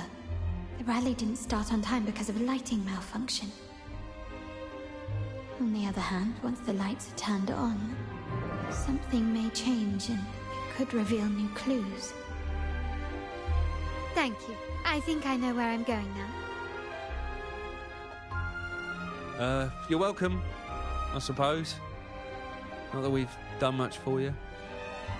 I doubt it means much to say this to you, since you only exist in this place, and unlike me, you probably don't need to hear this. But I believe Pedrino took her in because he saw the makings of a true Montelli. Fancy a wager?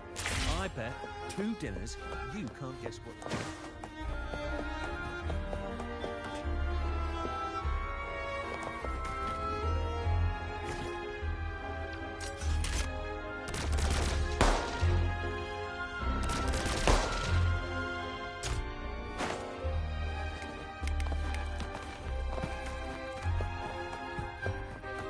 Nice craftsmanship. A wise investment.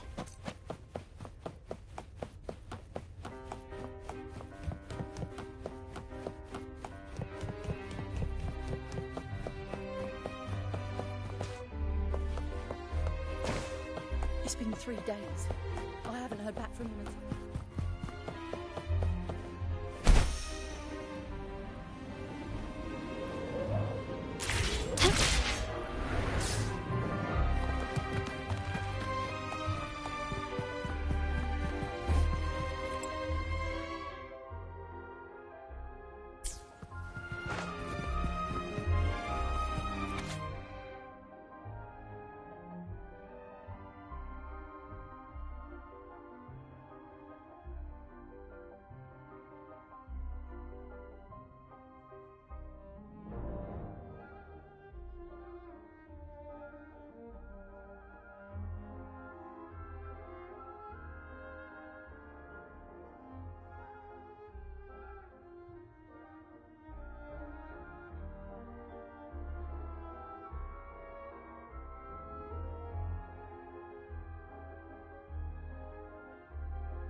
does it?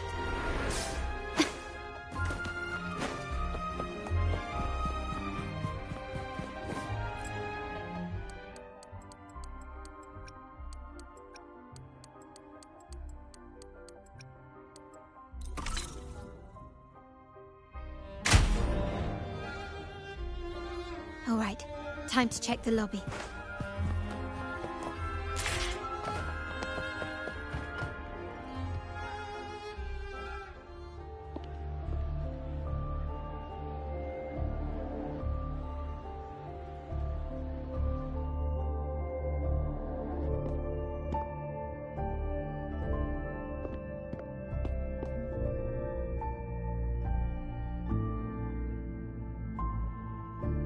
Come over, my child.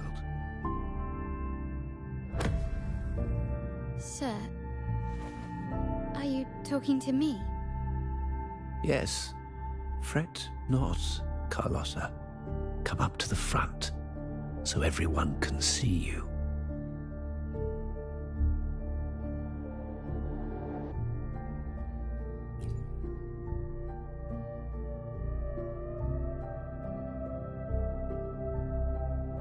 Today is a special day.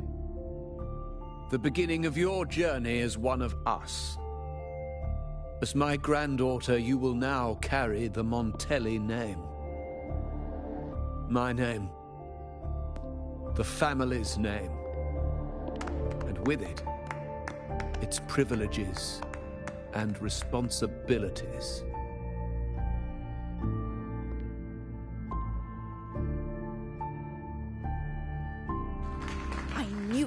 She shares our bloodline. She is a true Montelli, just like the Padrino.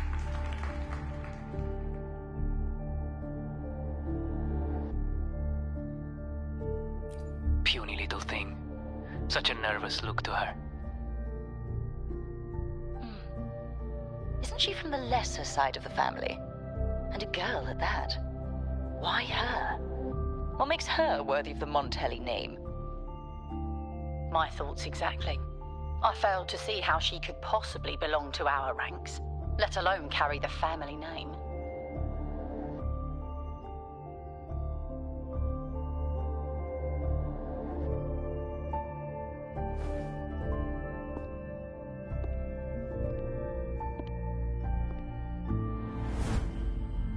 It was you.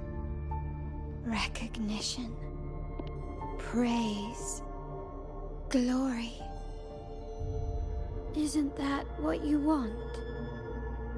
Stay here, and you'll have all of that.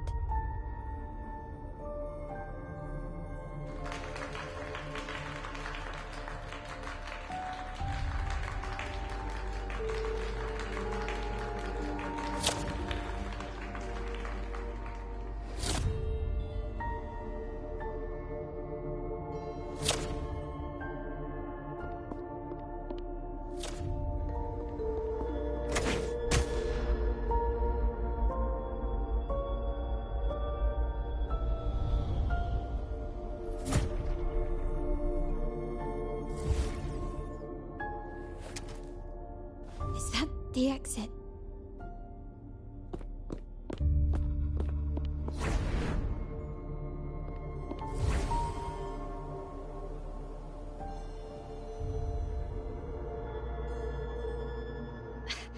Dazzling sunlight. Am I in the court? Have I left that scenario already? Now the question is...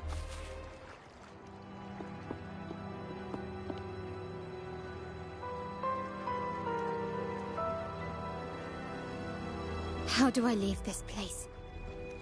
Leave? But didn't you just follow me here? Cut the nonsense. You were the one who brought me into this scenario. Ugh, fine. But why should I tell you? True, I brought you here. But remember, I am a product of your own making. Your memories, your desires, your fantasies. From this moment on, I am also Carlotta Montelli. We will share the same past, present, and perhaps even future. Don't pretend we're alike in any way, and keep the Montelli name out of your filthy mouth. Oh, right. How could I forget? You worked so hard to earn the illustrious Montelli name back then. And this was your humble abode, correct?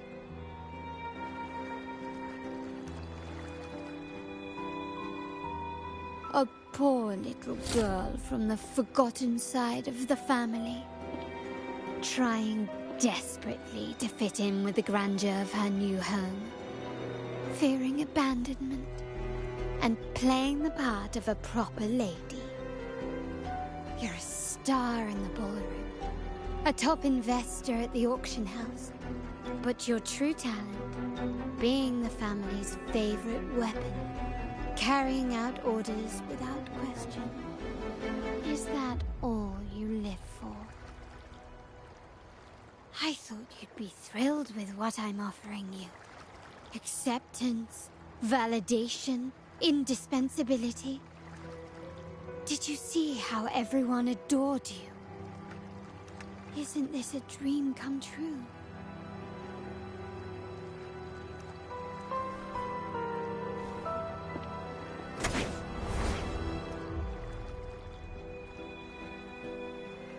Oh, planning to shoot me again? Don't bother. This scenario is born from your consciousness, and it's also my domain. Since the frequencies here can be shattered, they can also be brought together again. Why not try shooting yourself? Perhaps that will work. Don't be so quick to deny it. If you truly never craved acceptance and recognition, would I even exist?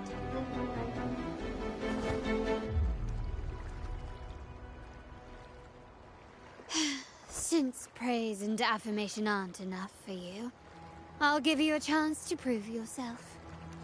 Show me how much your sweat and tears are worth.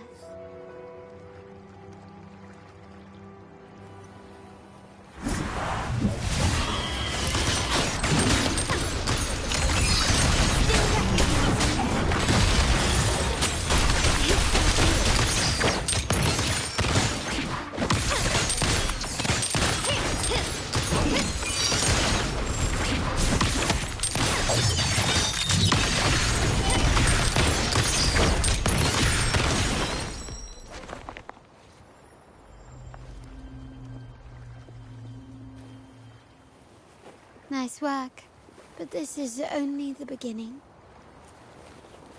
You must be dying to know which part of the past this is. Would you like a little hint?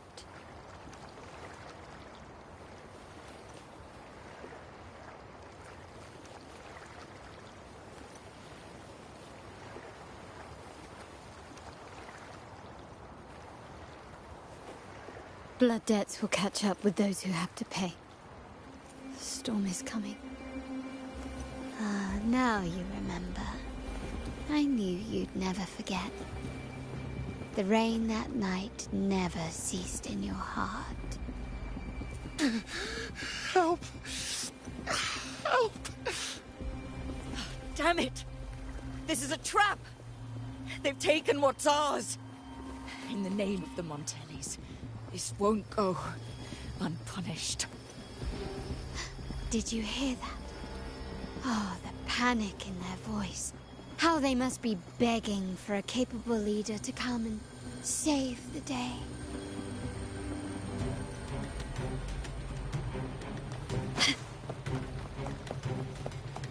Quickly and swiftly. Glory demands more.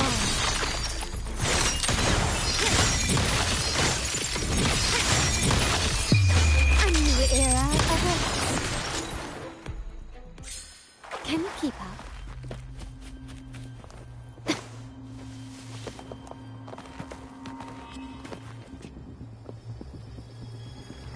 3 key areas have been hit one after another. South 2nd Block, West End Dock, and our headquarters. Intel says the Physaelias are gearing up for another hit on our headquarters. As usual, we can expect the Order to turn a blind eye.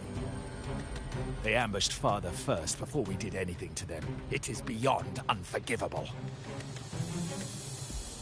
We're running out of time. Capolo, we need a plan before Padrino wakes up. Call for reinforcements from the East End. It's risky, but if they don't smell our manpower shortage, we might just make it through. No, we shouldn't do that. The Physaelias were keeping an eye on our other territories. No, we're not doing that. They can take the West End. Our men will retreat to headquarters. Why? They're tough, but we're no pushovers either. We earned our turf fair and square. Why should we back down now? When Padrino eventually wakes, how do you plan to explain that we have let his and the entire family's efforts go to waste? But we still risk exposing the location of our headquarters. It's all about predicting their moves and keeping ours hidden. What about you, Carlotta? What do you think? Once again, this deviates from my past experience. Well, I'll point them down the right path this time. We'll hit their base. Our people on the East End, the South 2nd Block and the Dock will stay put to give the impression we know nothing. Then we'll send our main forces to where the Physaelias keep their echoes. The trade routes mean nothing compared to that. As they know what we value most, we need to demand something of equal worth from them as our bargaining chip. Is this really going to work? We can't afford to lose our people. Everything else, even the mansion, are simply assets. I'll cover the rear.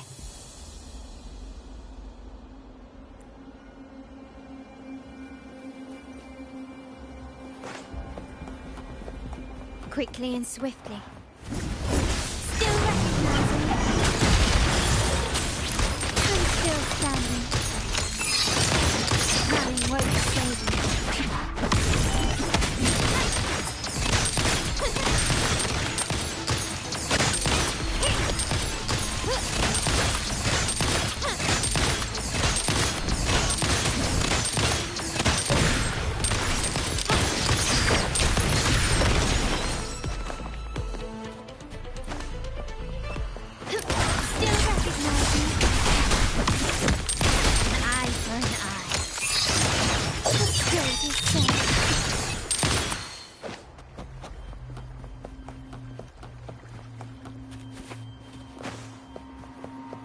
Quickly and swiftly. Victory favors me!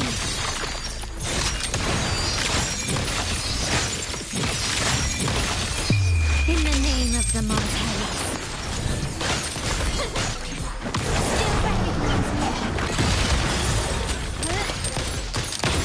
Found your weak spot.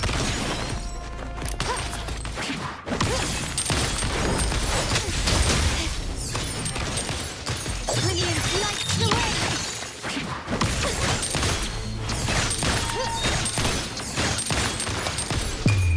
The world is mine!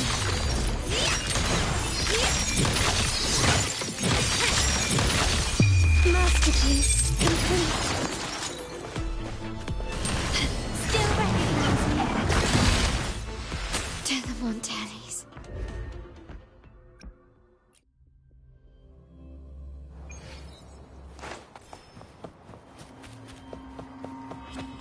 Quickly and swiftly.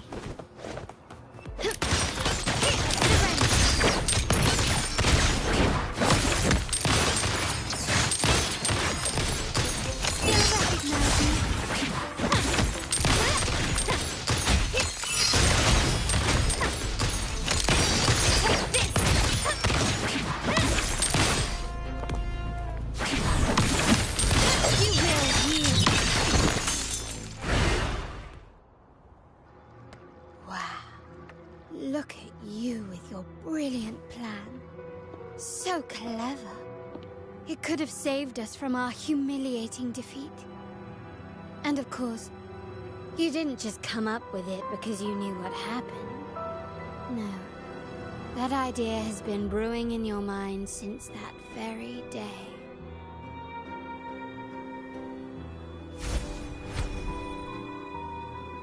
How does it feel to finally have your dismissed plan validated?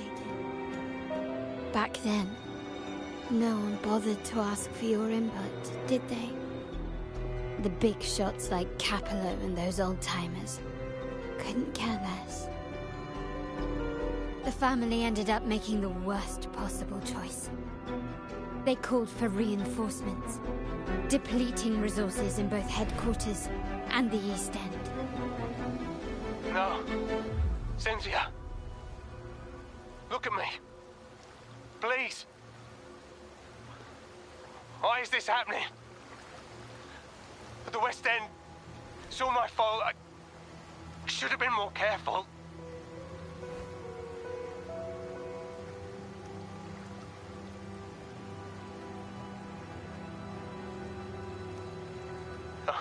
You're the only family I have left.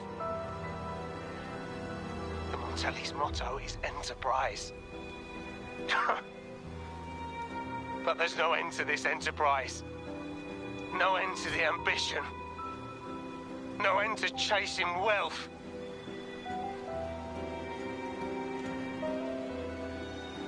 How much more do we have to lose?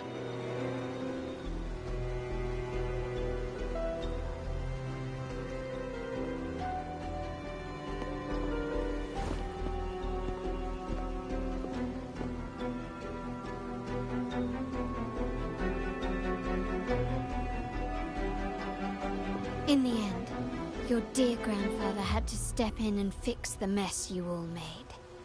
The plan advanced, but the dead were forever gone. It stands as the greatest tragedy in our family's history.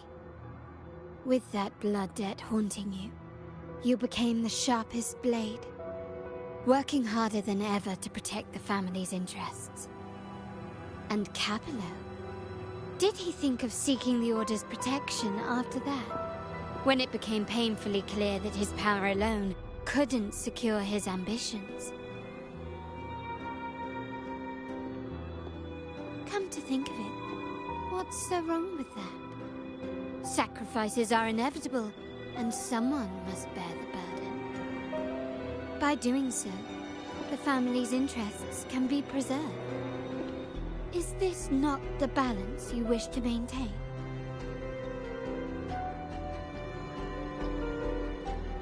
You were never meant to make decisions for the family. Do you really have what it takes to reshape the order of things? No matter what you say, I must stop him. Why? Didn't I just show you a better future than what you face now? Merely an illusion of your making. My choices may have altered the outcome, but it's impossible to prove now. The past is set in stone. We only have one path before us. Yes, the cold rain from that night still haunts us. But we cannot be shackled by the past. I might not be in charge, but my principles are clear. Every action I take is for the benefit of the family.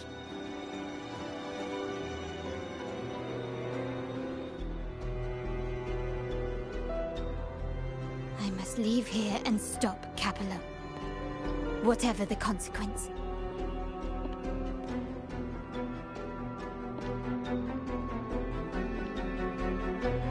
You're unshakable, aren't you? So you've made up your mind already.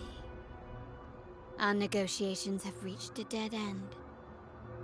Then I'll need to try something else to make you stay.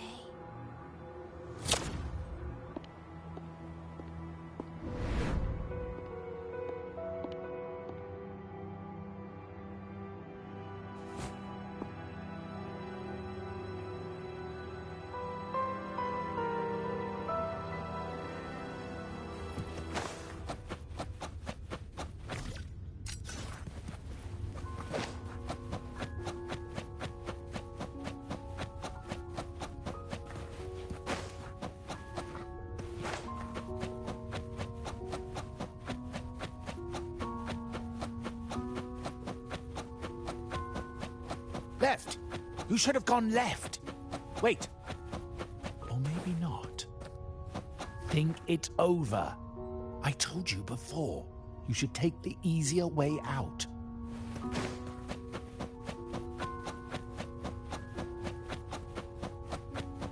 Wrong. Wrong again. Do you really think you can choose the right path? Stay. Let's get lost in this maze together, from one window to another. I'll keep you company.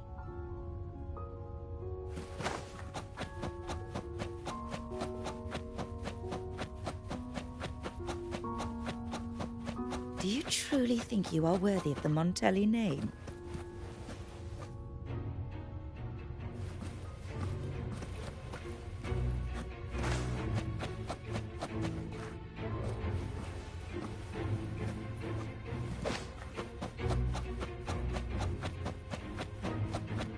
Just give up. What an embarrassing sight. What is so painful to watch? You might have another chance up ahead. Don't disappoint it. Yes, that's right. Keep moving forward. You're getting close. You have to press ahead. Don't doubt yourself.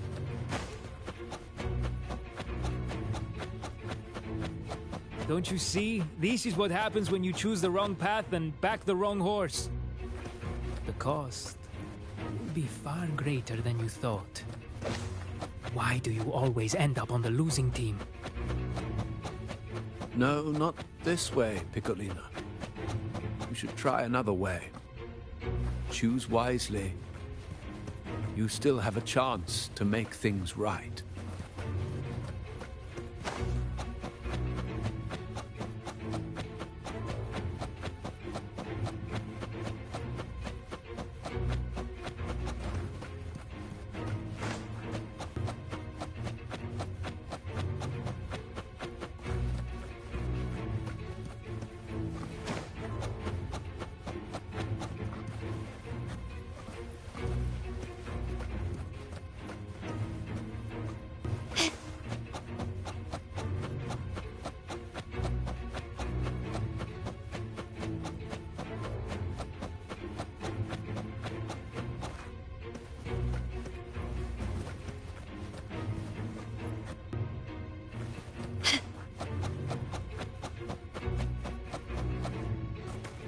Can you keep up?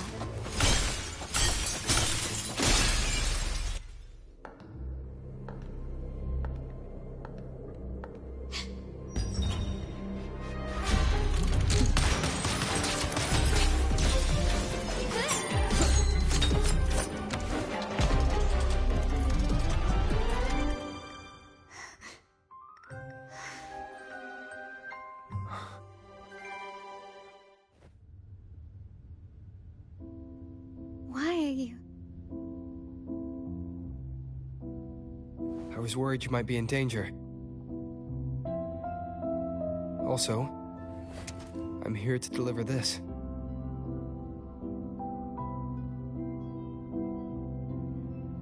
The gun was always there.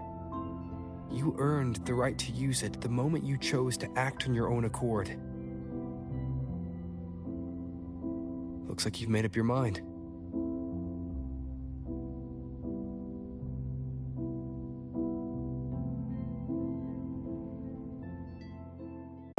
The Padrino's gun never leaves his sight. If he places it within your reach, it can only mean one thing. You've been entrusted with the authority to act in the name of Montelli. Now, whether it fires and where it aims, the choice is mine alone.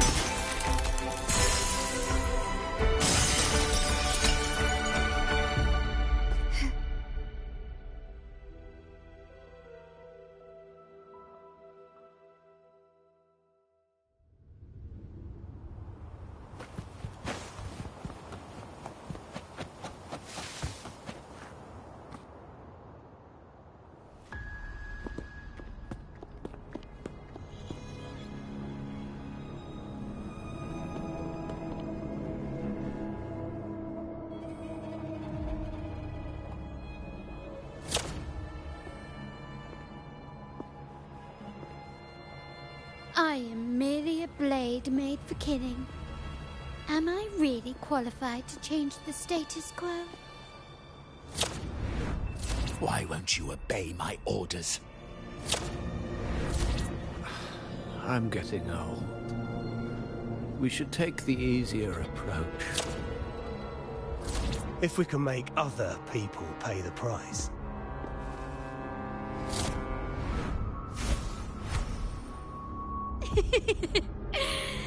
So,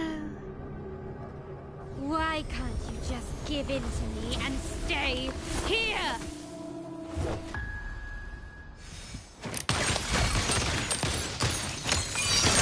Still recognize me?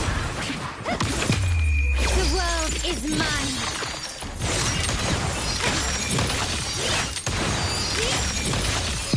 In the name of the Montaigne. Still recognize me? Running won't save me.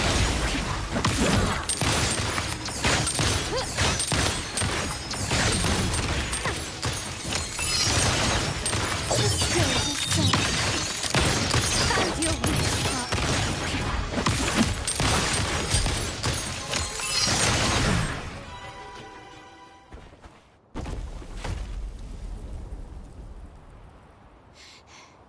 How did you let go of confusion and doubt so easily? Those were your true feelings.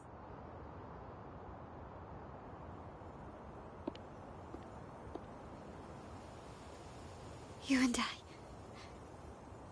What makes us so different?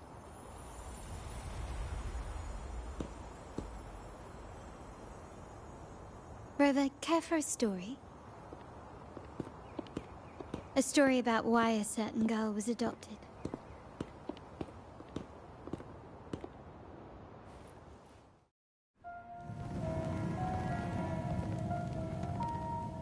Prayer alone offers no salvation. In the face of survival, creed becomes meaningless. How dare she eat the tribute? Nanny always said that food is for tribute. It's not for eating. You're a bad girl. I'm telling Nanny.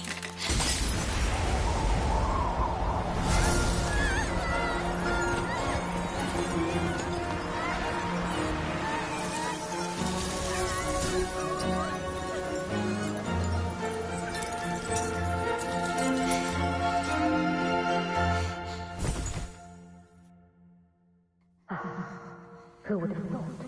She's a Montaigne after all. The hall is in chaos. Yet she clings to her weapon. What a monster! This suits a Montaigne well. Repurposing decoration into a weapon. Defying indoctrination. To chart the course forward. Her blood runs with the same fierce will as ours. Come with me. The family will shield you and open your eyes to a new world. You will rise to become a true Montaigne.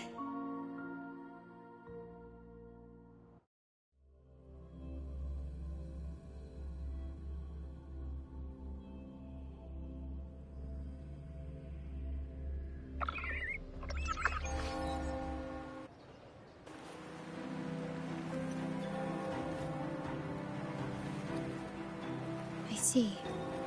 So Duncan was in the dark about the real cause of Bennett's death. He simply wanted to protect his friend's reputation, and Capello used that. Duncan gave us a rigged terminal to cover Bennett's debt, clearing his name. Capello couldn't have tampered with the terminal data himself, or he would have found the information hidden beneath the overwrites. He simply laid a trap at the dock that Bennett visited. I can empathize with Duncan, even to some extent Capello. They're driven by a desire for safety and stability. Tempting future even for me. we will never achieve that by surrendering ourselves to the Order. From the very beginning, our paths diverged. To yield to them now means giving up even more. And once we lose our grip, we'll no longer have the luxury of refusal. Grandfather and the others have already paved the way. I will follow their lead and chart a course towards a brighter tomorrow. For our family and all of Raguna. Wealth and power will safeguard our freedom, while freedom in turn will nurture wealth and power. The Montelli family is set to break the Order's suffocating hold and lead Raguna towards a wider horizon, embracing Septimont, Huanglong, and other countries. And through it all, we will never forget who we are. The family exists to accomplish what one cannot, and withstand the winds of fate. This is the future I envision for the Montellis. Like I said, we seize control. An all-out war with the Order isn't a wise move. Rather than blindly tailing Capello in search of a hidden data module, let's take control and have him come to us. Scarlet Velvet mentioned they need a formal reply, and we can deliver that. Care to help me give them an unforgettable response in 2 days?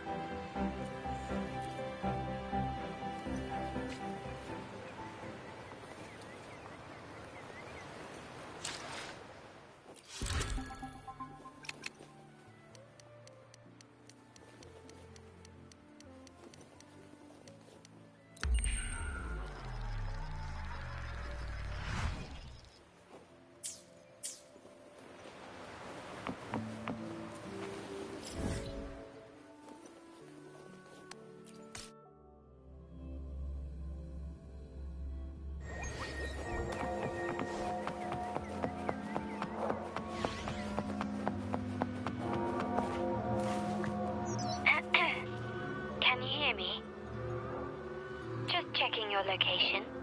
Have you reached the spot, my clever accomplice? Perfect. Remember to be stealthy. Scarlet Velvet and my operatives are positioned in all the streets around the venue. Should anything go awry, I'll set Plan B in motion. The venue only has one entrance. I've arranged for a handler to get you in. You'll go in first and then help me slip in without drawing attention.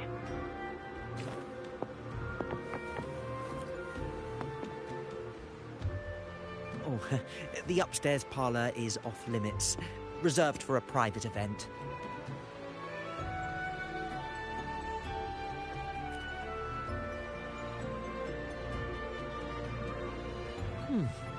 Yeah. Now that you mentioned it, yes, they did tell me about that. But weren't you supposed to arrive half an hour later? What was that?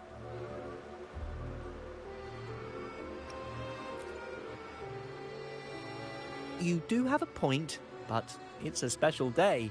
I need to confirm everyone's identity. What's your code name? Show me your token.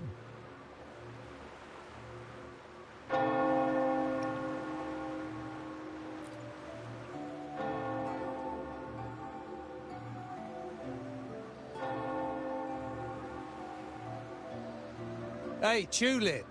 Why are you still standing there? Come here. Boss just asked for you.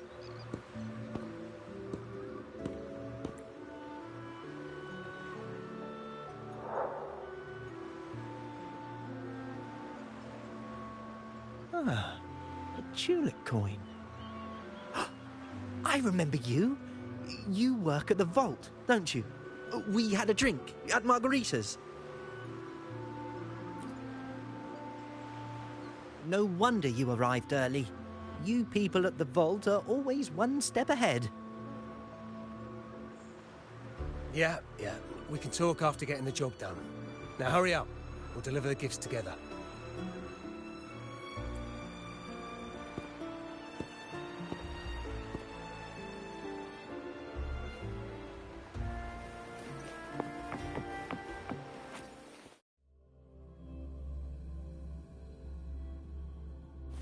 Have you made it inside? This area is under surveillance. On either side of the main stage, you should see something that looks like a control panel. Operate it to disable the cameras, then place the gems I made with my forte into position.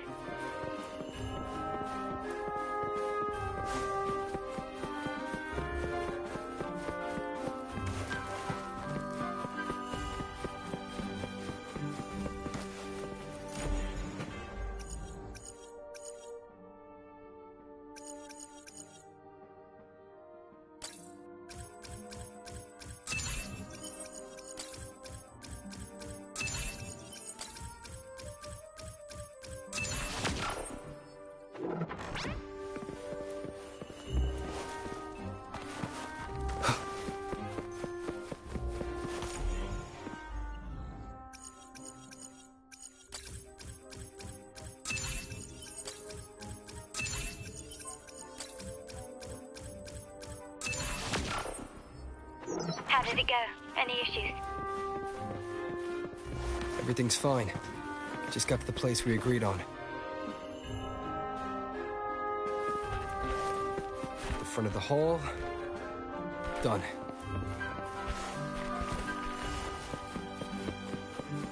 Main hall, 5 o'clock. Done.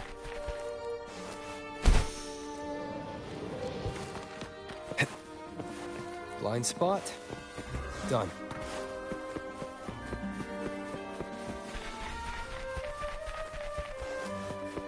Back window. Done. The setup's complete, and the time we plan's drawing near. How's it going on your end? I'm out of the mirror and the jam is set up. Capello actually inspired this plan. Otherwise, we wouldn't have been able to infiltrate. The Order's agents have taken the bait and are at the location. Blue Rain and Retriever are primed for action. We'll head out at the chime of the hour.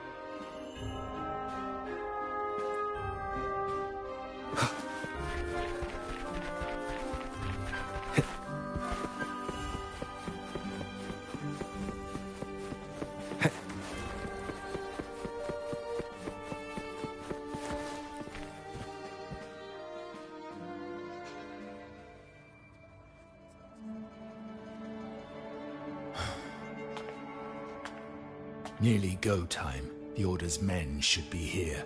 Double check everything.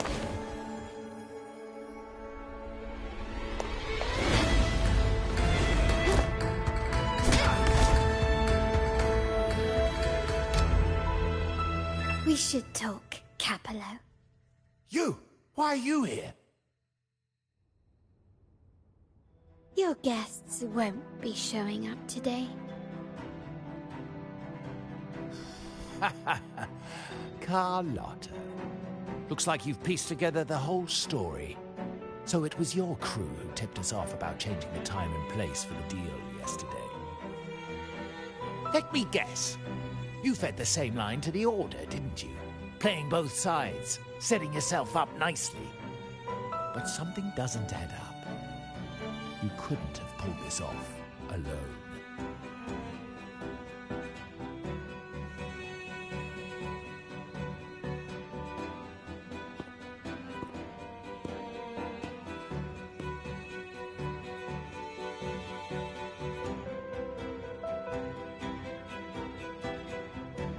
Capello's promise of safety and comfort are nothing but a sham. He's been using our family as pawns, making them pay the ultimate price. Bennett was just one of his victims. He didn't fall at the hands of tacit discords, but to Capello himself. His body was disposed of outside the city's limits. The truth is, Bennett never betrayed us. The path of the Montelli family is one of unity. We stand together, leaving no one behind.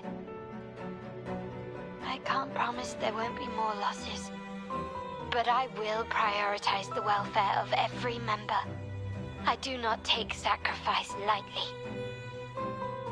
Now, will you continue down this path? Or will you align with our cause for Bennett's sake and your own? Trust built on deception always comes back to haunt you. You're getting what you deserve. Now that you've lost both the goods and your trading partners, this is your last chance to bow out gracefully.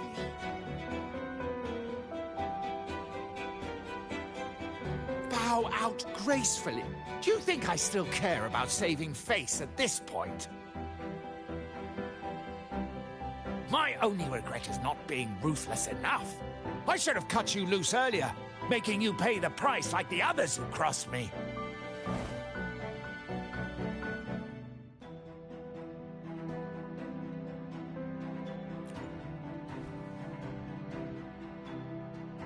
And what of it? You'll never understand. We lack the power to protect everyone, so what's wrong with seeking a powerful ally? Why not align ourselves with those who share my true goal?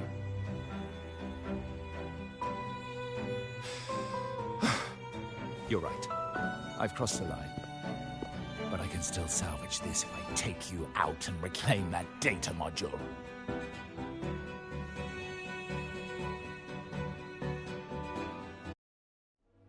Everyone, capture them! Time to leave. Copy.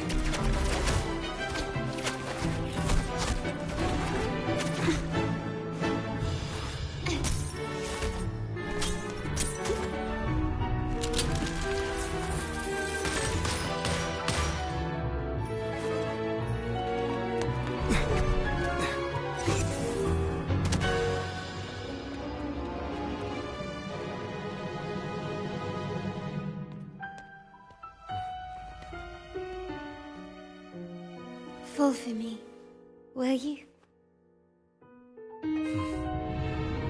Then, let's fall together!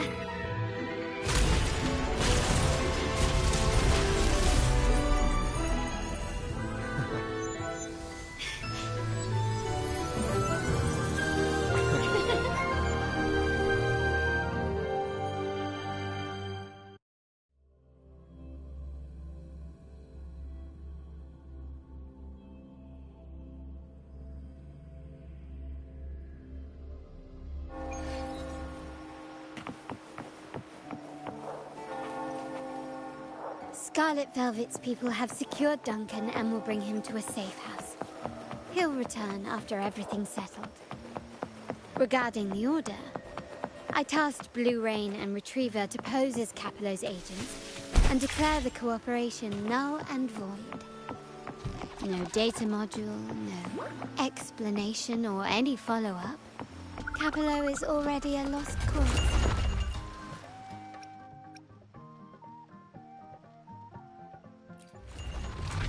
Welcome to Margarita's. Your pizza will be hot and fresh in no time.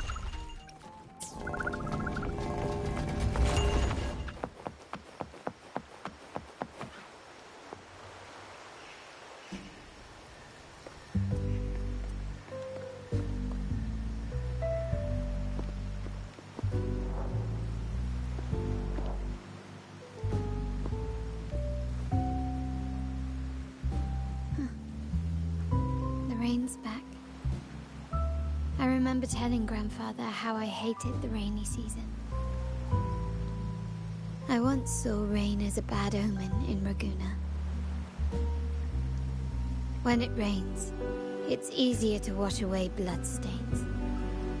That's why acts of revenge usually happen on such days.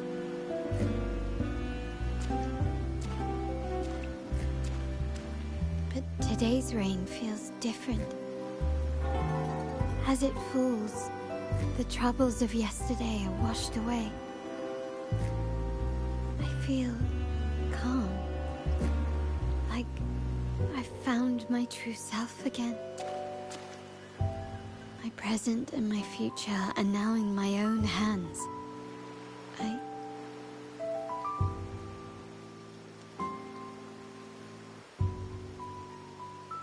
Well done, Carlotta.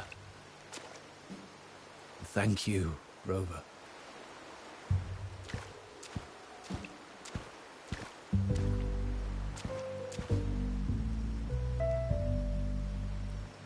My girl could not have accomplished this without your assistance.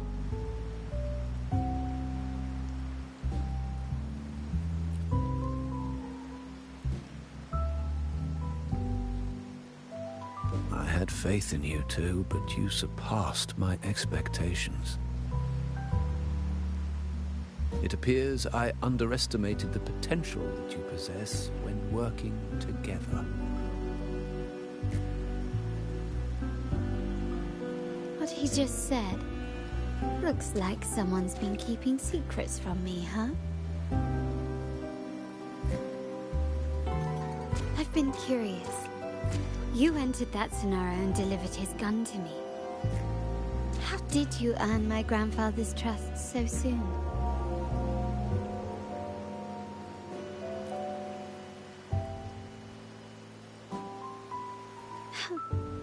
The nerve.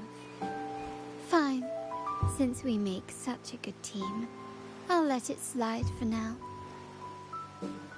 Capello and his lackeys will face the consequences of their actions. Our code is simple. Vengeance for blood. Death for life.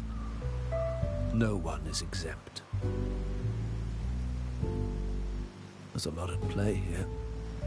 It will require some effort and a true Montelli at my side to handle it. I see. I'll take care of the rest.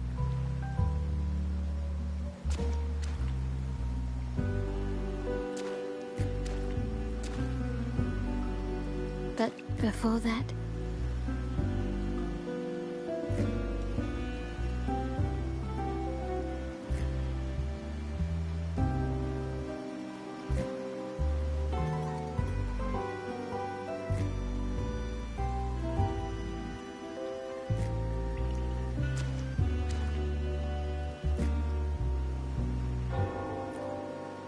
Yes.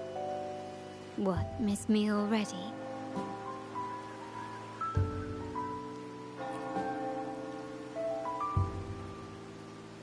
No need to feel sad about parting, for each goodbye brings us closer to the next hello. That's my favorite way to think of it. A countdown to our next reunion. With Capello ousted, the family needs someone to fill his shoes.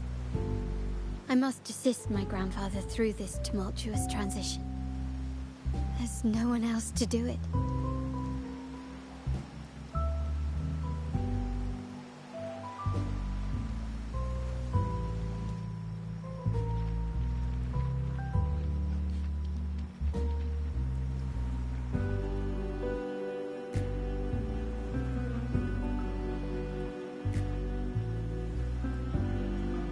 Thank you, Rover. As my grandfather said, things couldn't have gone so smoothly without your help and support. Now that the dust has settled, you no longer need to stay with me as cat's eye of the Montelli family. But still, I want you to have this. As I said, every member gets a token that matches their codename. Though you already have a pair of cat's eyes, please accept this as a token of my appreciation.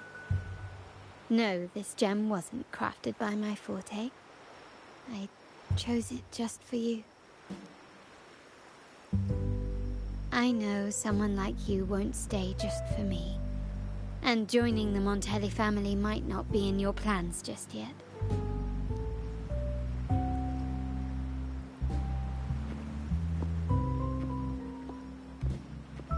But I'll keep this code name for you, Cat's Eye. The first and only member to receive my personal invitation.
my hand. It hurts like hell. I think it's broken.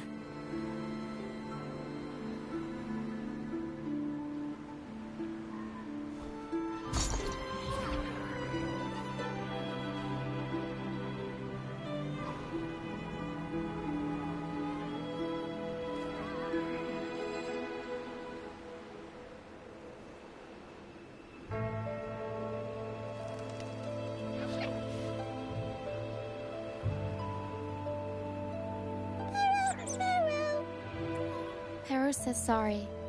This is the best we can do for now with the supplies we have. We'll take better care of your injury once we're back at our base. Please try to bear with it for now. I'm still alive. Good. I'm alive. Good.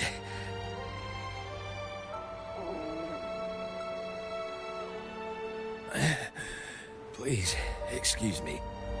I haven't eaten in days.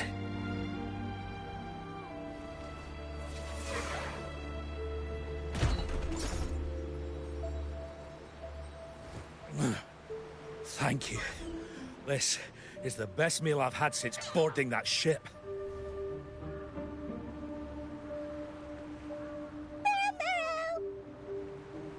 Pero says there'll be more tasty treats waiting for you back at our base.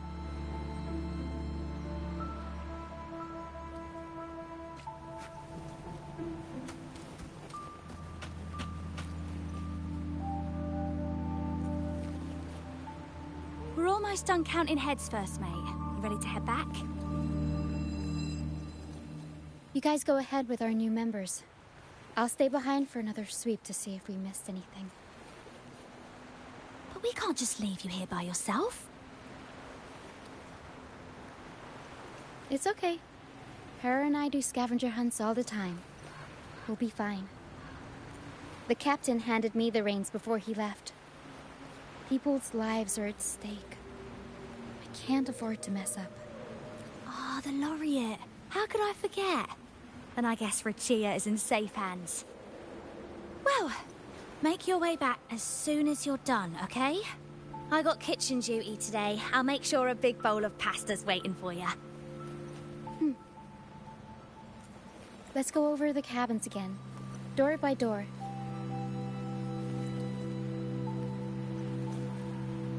Some people aren't here anymore.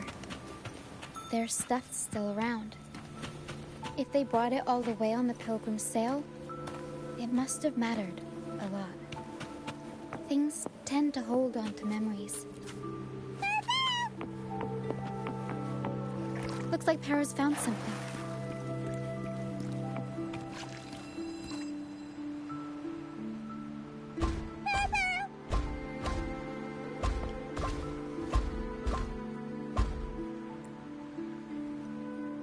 It's faint, but there's still hope.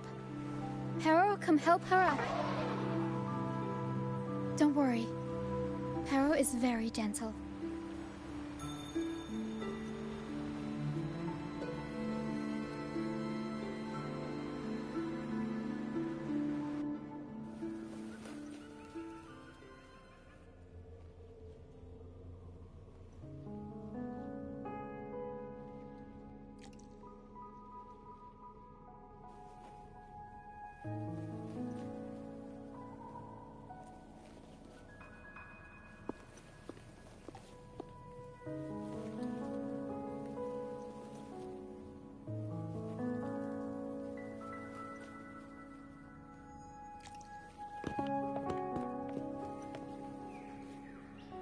What took you so long? Come on, grab a big bowl of pasta while it's still steaming.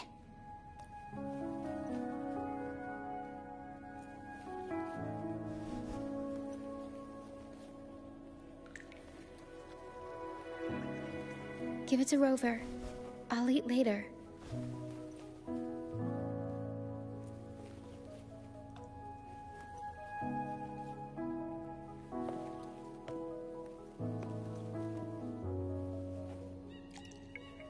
Here, dig in.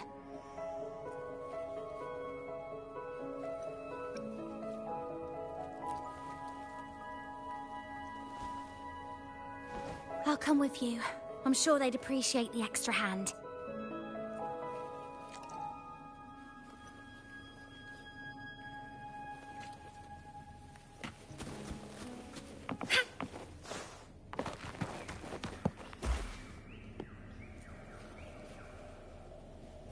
What? She's still alive? Oh, wait, I didn't mean it like that. Back when we checked the ship's cabins, we thought she was already... Oh, I can't believe myself right now. It's all right. We can still save her. We should disinfect her wounds before removing the splinters. No rush. Nice and steady.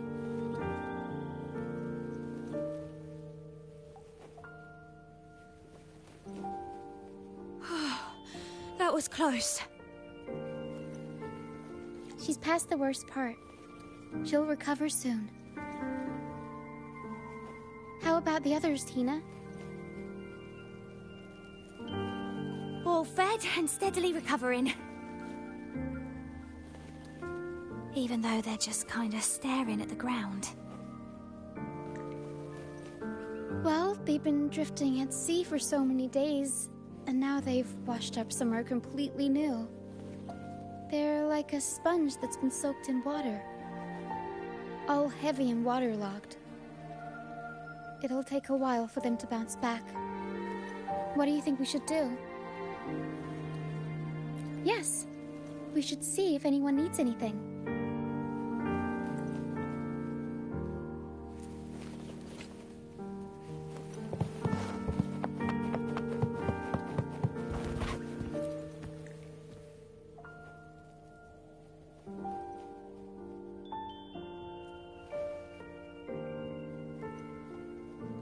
Feeling much better. Thanks for patching me up. Those pain relievers you use are from Rosemary's apothecary, right? My family used to live not far from them. I'd recognize that smell anywhere. Sometimes I think about home. Other times, I'd rather not.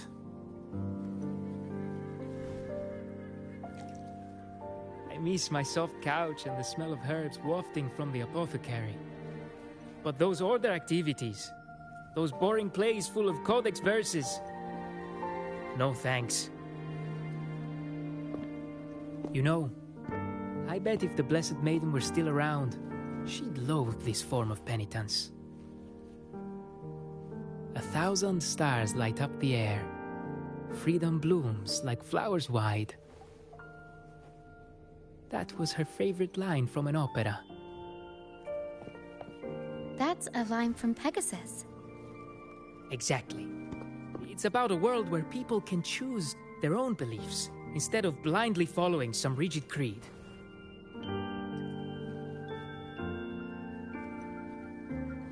Mandatory gatherings, worship, enforced codes of conduct. They even dictate what plays we can watch and how we should laugh and smile.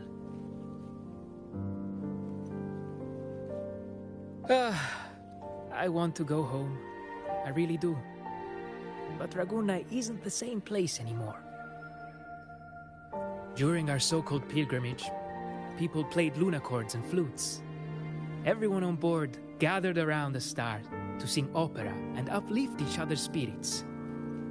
In those moments, I felt that as long as we could sing freely together, the pilgrim's sail could become my new home.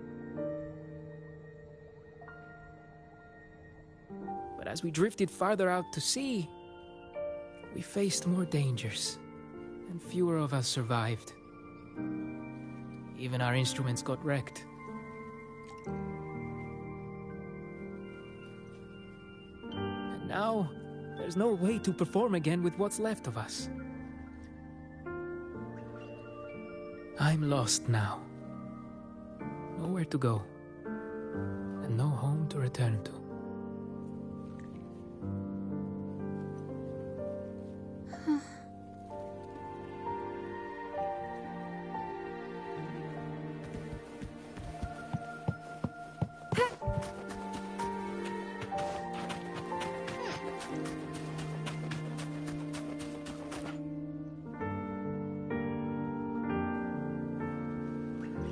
sir. Are you feeling better? Much better. Thank you for the pasta. Oh, that warmth, that taste of home. For a moment there, I thought I was dreaming. It took me back to margaritas, having the usual from their brunch menu. Oh, that's something I thought I'd get to enjoy for the rest of my life. But here I am, simply because I sang a few lines from Pegasus. Pegasus. I see. That's right. Folks on the ship used to perform together, letting the day's mood pick the song. Just had to keep an eye out for the order. That one was an all-time favorite. Would you ever get tired of it? Get tired of it? No, why would we do that? It's a real gem, that one. Lifted everyone's spirits during the hard times. If only the world were like that, where everyone lives freely. I wouldn't have to endure so much at this age. They called it a pilgrimage, but tacit discords pursued us the entire journey. We lost so many. The truth is clear to everyone now. I survived, while so many young souls did not. I didn't even have the strength to take their cherished belongings with me.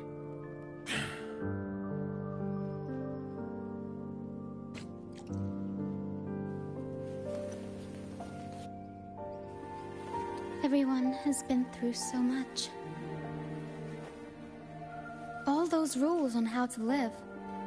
Forced exile. Friends gone missing.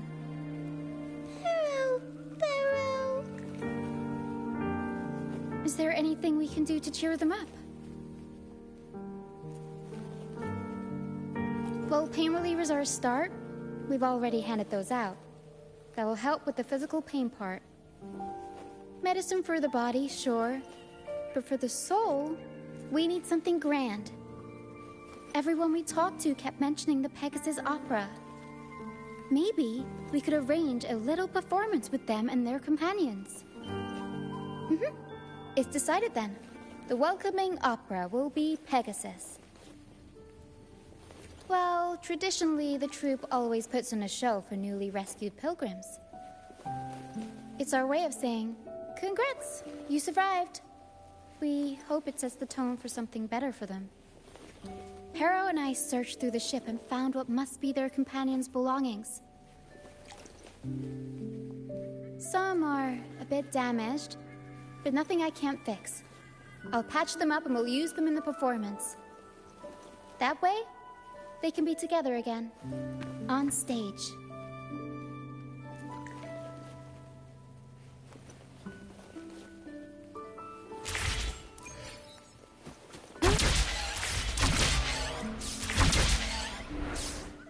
Here we go.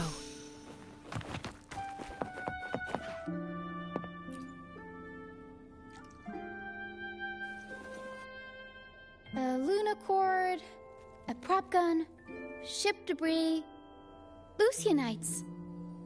Would you look at that? Well done, Pero. Not only that, Pero could swallow an entire ship if she wanted to. She can even analyze frequencies and give me the full backstory on all this stuff.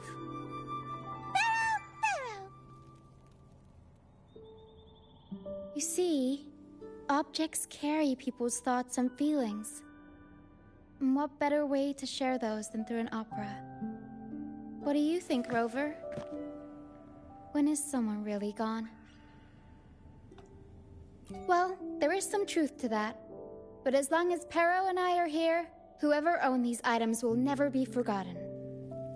Beyond high walls we fly, through mist where dangers lie.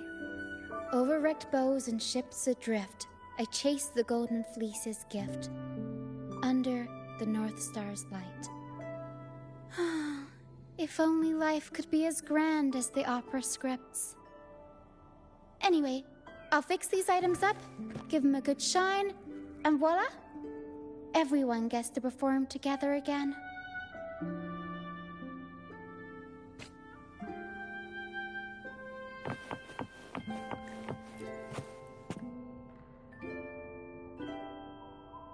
Lucianite can be found pretty much everywhere across the Strand, either buried in the sand or washed up by the tide. Legends say each piece is a soul trapped in the Strand. After facing wind and rain, day after day, they start to lose their shine. We need to collect them before that happens. Yes, the Lucianite's glitter is what makes them charming. We can use them as stars that shine in the night sky. As for where they fit onto our stage, let's set them around the center.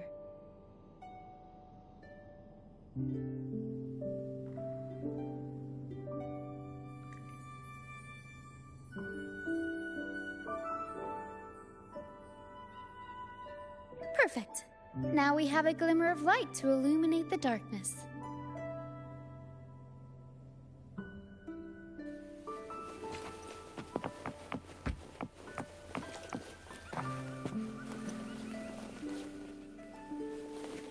These bits of ship debris may not look like much, but they were once part of countless pilgrims' ships.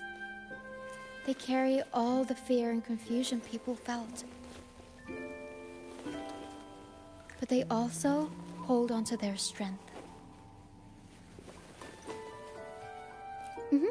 This debris will make a good backdrop material. Or we can scatter them around the stage to help set the mood. Come on, Pero. Let's get them up there.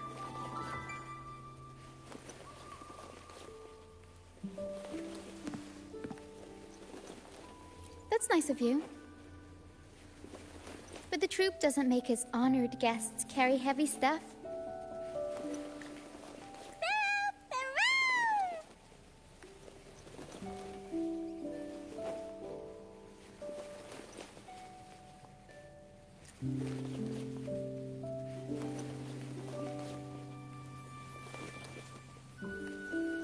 There. That pretty much covers the basics.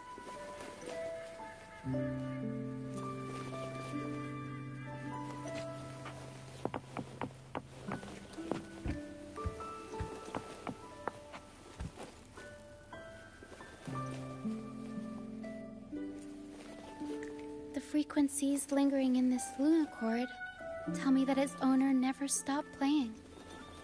Not even during her exile. She tried lifting everyone's spirits with song, right up until those nasty tacit discords got her. Now all that's left is this Lunacord, minus the strings. Yeah, she kept strumming away, supporting those around her. Wait, I've got an idea. Even without the right strings, we can rig up something else. It can still be used to help people.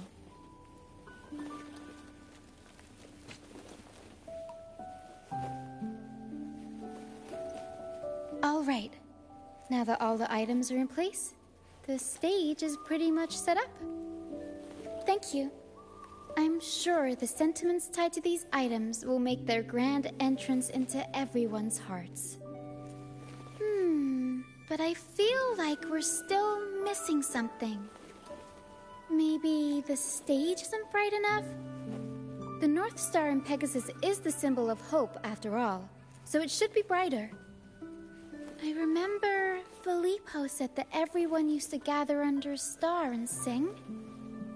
But I didn't find any stars on the ship. Yes.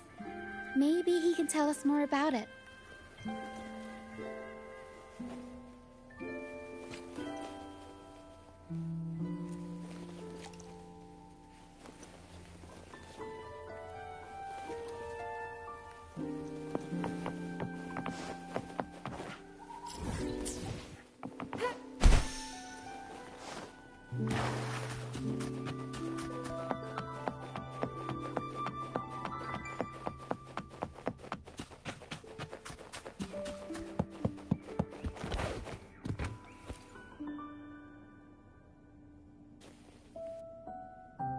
again, Filippo. You mentioned before people would sing under a star on the Pilgrim's sail, right? Ah, yes. I can still picture the star's brilliant glow in my head. It was just like the North Star in Pegasus. Do you know where that star is now? The star was Luca's treasure. But Luca...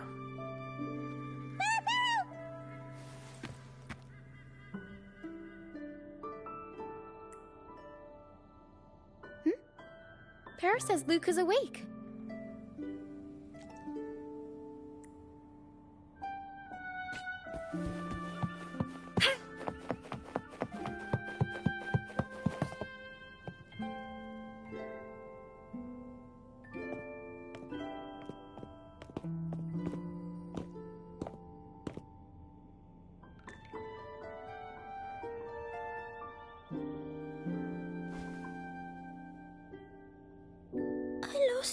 Mum's special treasure.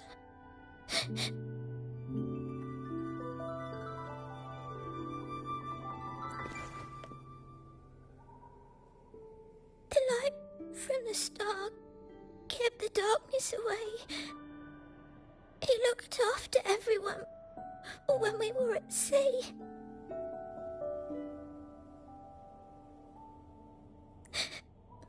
We like to sing around it, just like Mummy did in her plays. She always said the star represents hope. It would keep me safe and protect those around me. Then, now I've lost it, and it can't protect anyone anymore.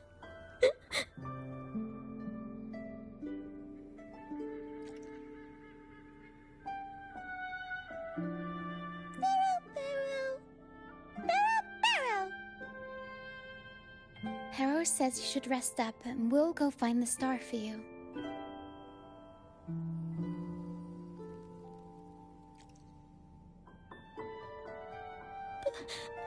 But it is too dangerous out there. You already saved me. And Mum said I shouldn't cause so much trouble for others. Don't worry, Luca. It's no trouble at all. You also have something important to do. Rest and recover. And just like you said, the star watches over everyone. We're doing it for everybody. Okay. I'll be good and rest.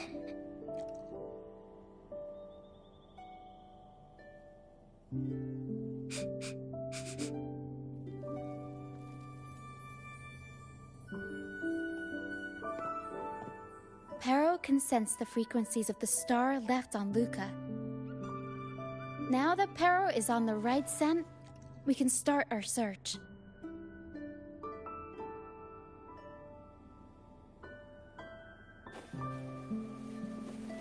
We already searched the ship from top to bottom. There wasn't anything that looked like a star. But I still want to find it. I want everyone to have the chance to perform Pegasus again. And the props we use should be items they've all used before. Things they're familiar with.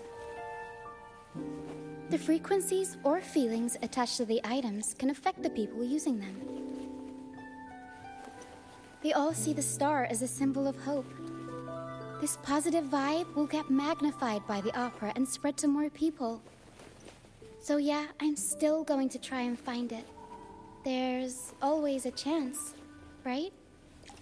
A chance is just another way of saying hope.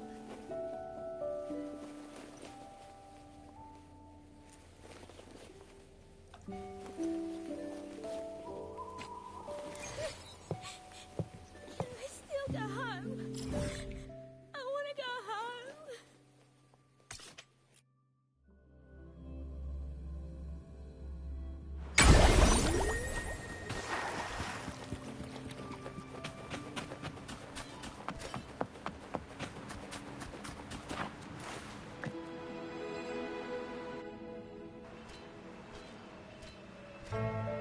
The mist. Yes, the island is covered in mist most of the year. But I just cleared that area not too long ago. And with the latest weather, there shouldn't be any more mist. Latier's out fishing, like always, and our trusty mist detector Lario hasn't made a peep. You're right. Something about this feels uniquely suspicious. The air is so humid. It's like the mist is standing right next to us, waving hello. A sea covered in veil lay beasts of howling whale. According to Pegasus, we should be careful when there's mist close by. We need to find the star before it rolls in.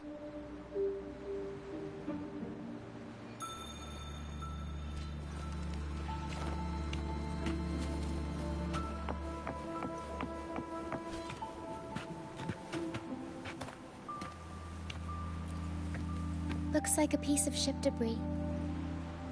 Harrow can store it away. We'll put it to good use later.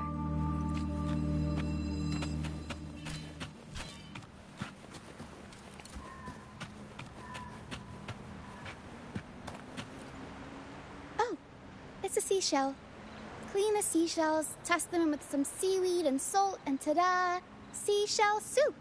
Harrow, pack the seashell in the suitcase. Yeah, Harrow taught me. I only know a few simple recipes, though. You'll have to go to Perro for the fancy stuff. Everyone loves the food Perro makes.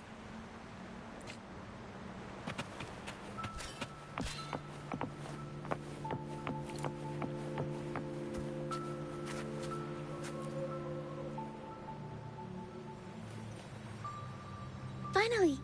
Something shiny. Oh! It's a Lucianite. Well, at least we managed to find something shiny, so that's half the battle. Looks like Perro's found something.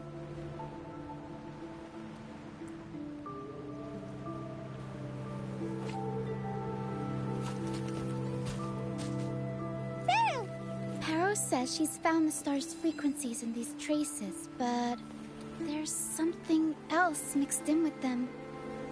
The frequencies are a jumbled mess. I can't tell them apart.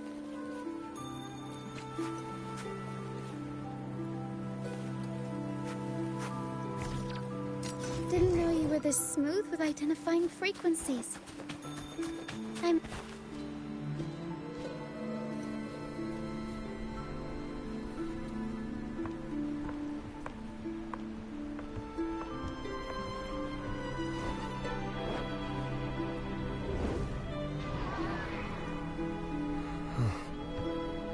It's like the mist has been waiting for us. This isn't the usual hide-and-seek mist.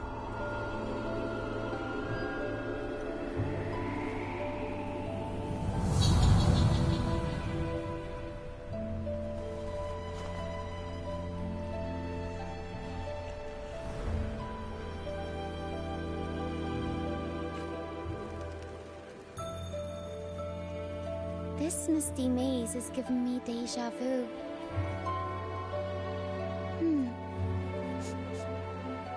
A strange and suspicious smell. It's familiar, but also different, like a poorly done copy.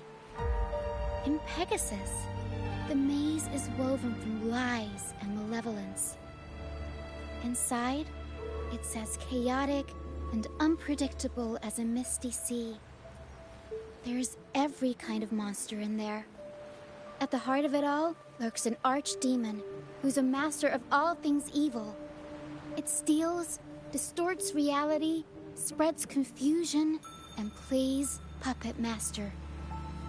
I wonder if a fellow opera fan borrowed the scene from it.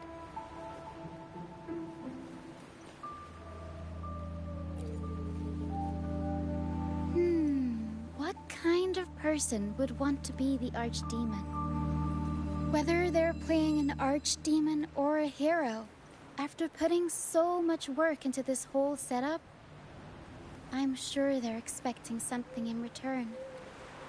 In an opera, you can get hope and personal growth, or the power to deceive and manipulate.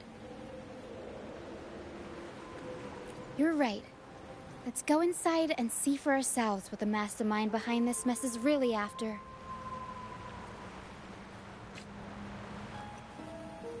I'm picking up all kinds of weird scents.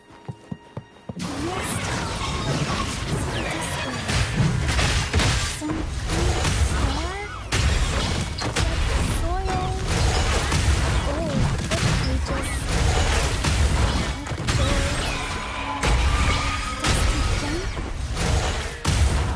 Cocoa? And oranges. Always with the tacit disc, the mist is good at messing with your head. Anyone can get lost in it. What's this? Golden fleece. And it's got the Dragon of Dirge's scent. The tacit discords won't go near it. Looks like drag marks on the ground. Seems like someone moved this here not too long ago.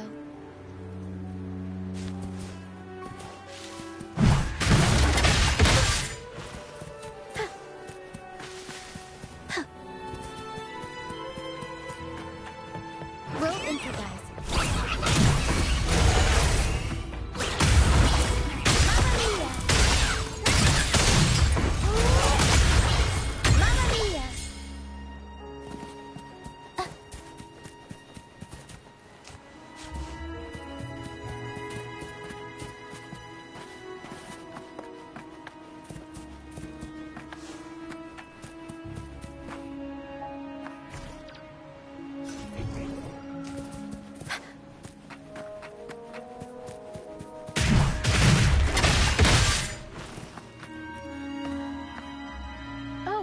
Another one here.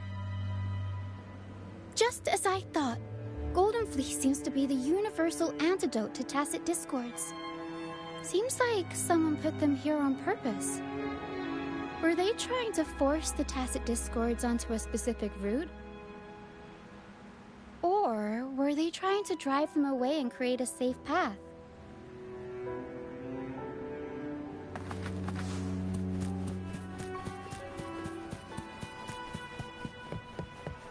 In Pegasus, the deeper you go, the deeper you get. So, surprise, surprise, the tacit discords here are extremely deep. Mamma mia!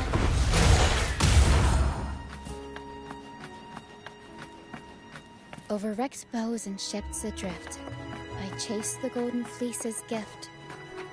There. Oh, Barrow! Harrow says there's a powerful tacit discord nearby. Time to take the gloves off. Here we go, Harrow. Figure out. Mamma mia! And mamma mia! Figure out.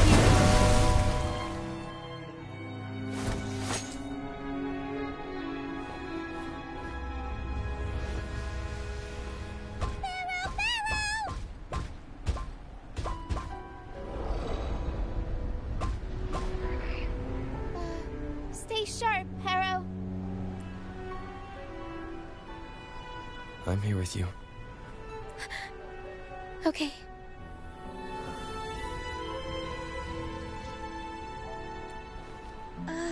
These frequencies are made up of deception and lies.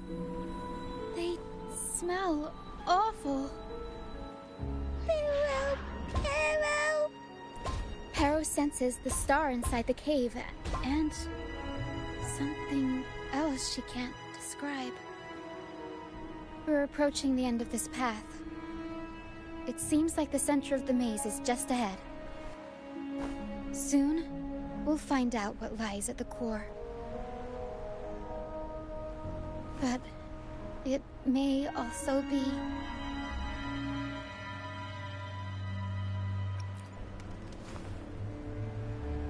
You're right. We should keep going.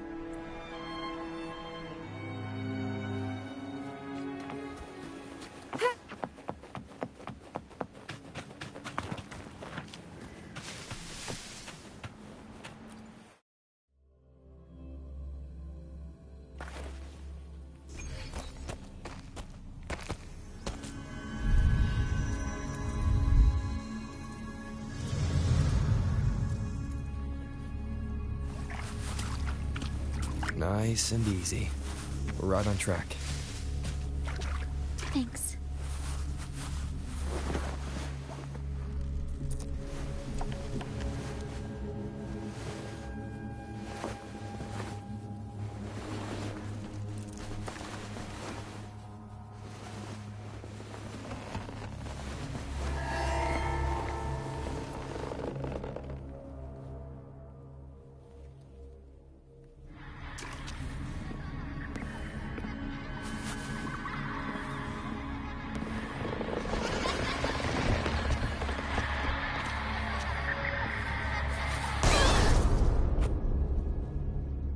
It's okay.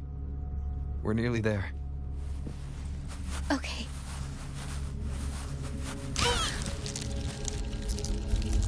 The Dragon of Dirge! No, wait. It's all right. They're just shadows. Yes, I'm not afraid.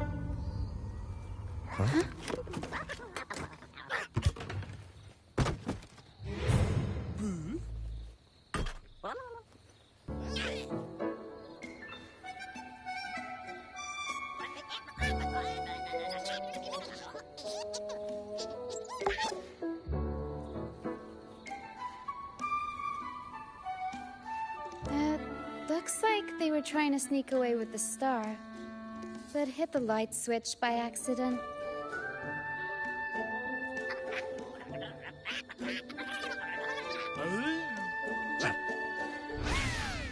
What are they saying? They're saying we're not going down without a fight. Golden Fleece, a worn playbook, gold instruments. Are they supposed to be the arch demon? Or the fools hiding from the passive discord?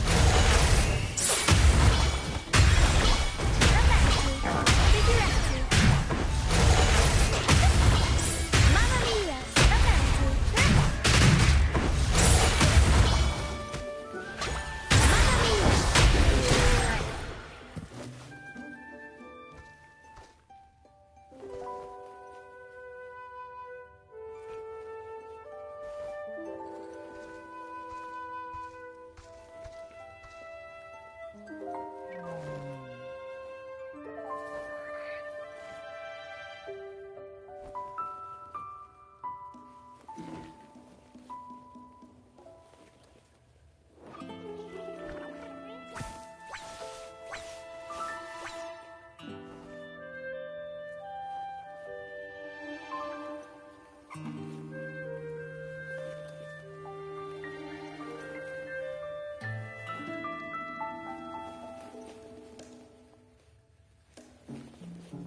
Oh, no, they're just abandoned echoes. They used to have homes and their own masters. They still don't understand why they got kicked out all of a sudden one day. Even after being abandoned, they never forgot about their masters and managed to find their way home. But their masters were no longer there. They scoured the whole of Renacida, refusing to give up and accept the truth. But even now, when they've reached this land of the banished, they still couldn't find a single trace of their masters. Just when they were about to lose hope, they found solace in the emotional frequencies left on personal items. So, they made this place their own. Little by little, they scavenged things to bring the home from their memories to life. That's how they came across the star.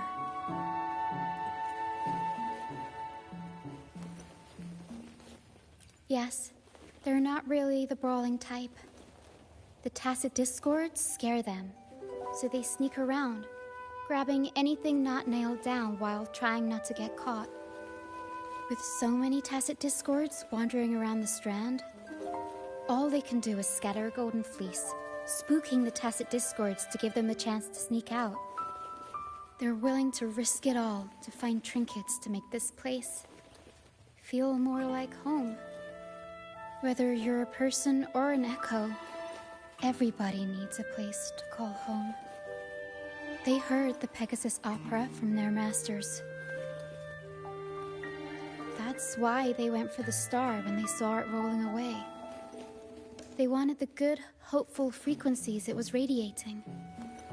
These echoes knew the star wasn't theirs, but they weren't keen on giving it up either. So they cooked up all those spooky tricks to scare us away. Turns out, this maze wasn't hiding an archdemon or a hero. Just a bunch of fools.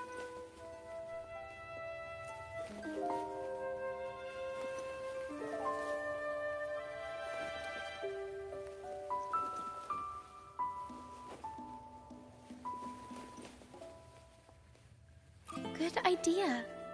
Let's bring these echoes along. Plus, we could use some extra help with the opera.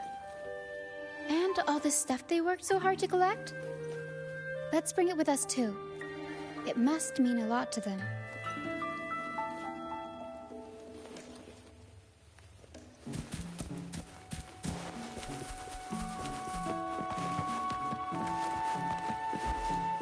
Remnants of the past.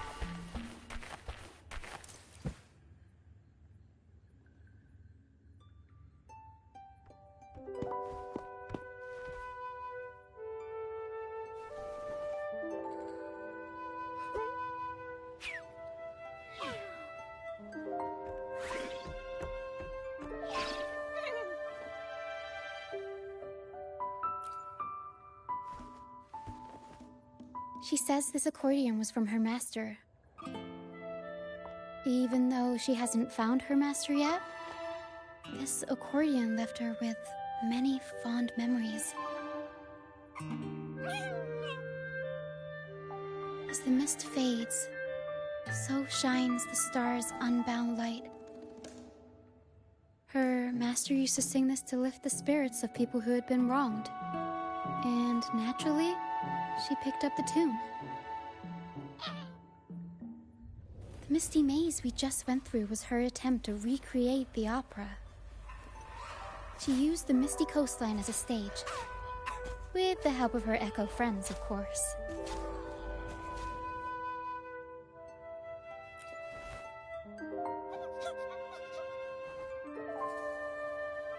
I guess she was trying her best to protect all her memories with her master. But protecting your own shouldn't come at the cost of everyone else's memories and hopes.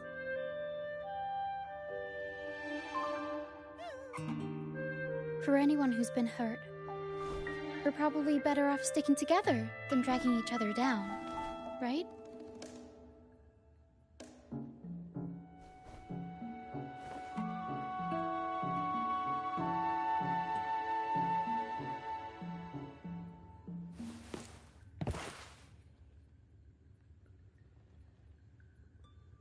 Pero and I are almost done packing everything up. Shall we head back?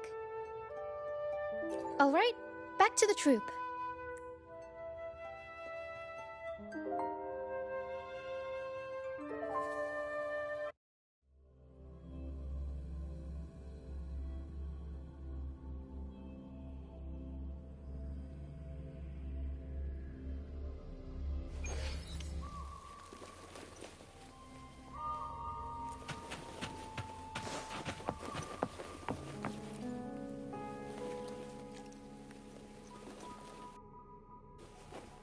You're back, first mate. Don't worry, we've all been doing fine. Oh, would you look at that? Managed to bring back a few friends, did ya? We did. Thank you for taking such good care of everything while I was away. Oh, don't mention it. The troop is in top shape after the last pit stop. We can handle a few more. Okay, the Echoes and I will get to work on setting up the stage. Trust me, any worries you have will melt away once we get busy. We found the star, thanks to you. You should tell Luca the good news. Now we can finally perform Pegasus together. Nobody is going to be left out.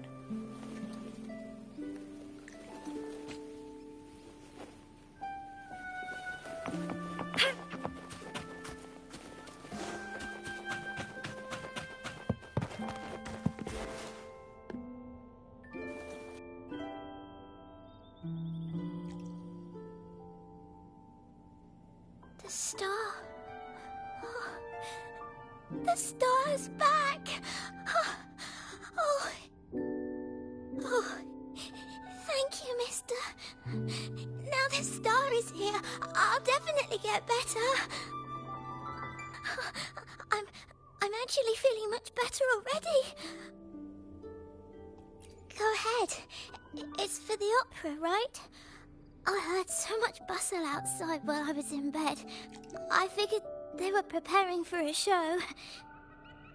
The girl with the purple hair said she wanted to use something really shiny as the North Star in Pegasus. Well, nothing beats this star. Now we can all sing together around the star again. It'll be wonderful. Just like it was back on the ship.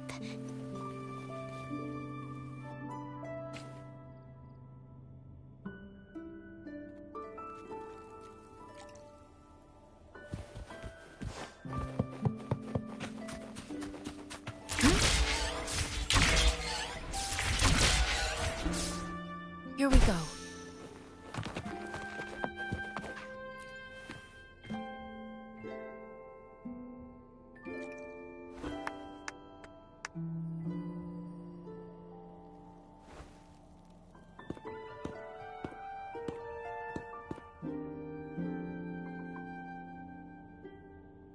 Echoes can gather all kinds of information by analyzing the frequencies left on objects. On the stage, Lottie Lost found her master's old lunacord. Diggy Duggy found his master's wreath. Cuddle Waddle found his master's favorite prop gun.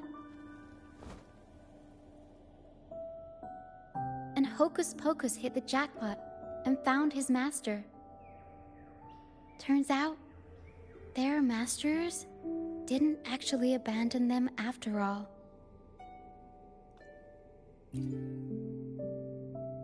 Yes, their masters were actually banished. All that's left of some are their belongings, but others were taken in by the troop. Their masters just didn't want their echoes to be snatched up by the Order and have their memories wiped clean. Cutting ties was the only way to protect them. Apparently, the real archdemon isn't the echoes that created the maze. It's the one pulling the strings behind all this. All the control, and all the arbitrary banishments. A simple sentence from those higher-ups can ruin the peaceful lives of countless people.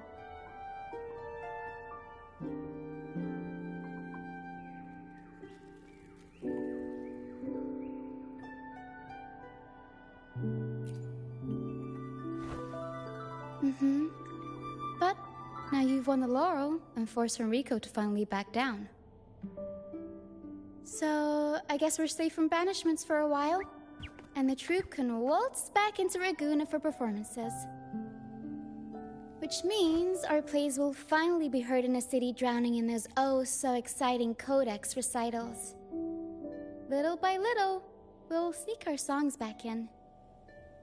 One day, the streets of Ragusa will be full of operas about freedom again. This is what Brant and Bardolino have been preparing for lately. They sped off to the city as soon as they heard the news. No one loves their opera more than those two, and no one spins a tale quite like them. Except for the new laureate, of course. This welcoming opera also marks the beginning of a new voyage. It's not just an opera for the banished pilgrims.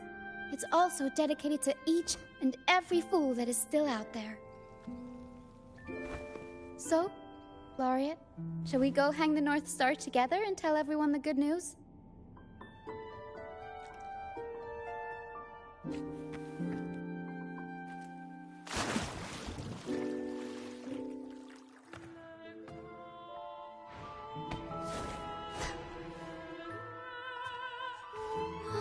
Help!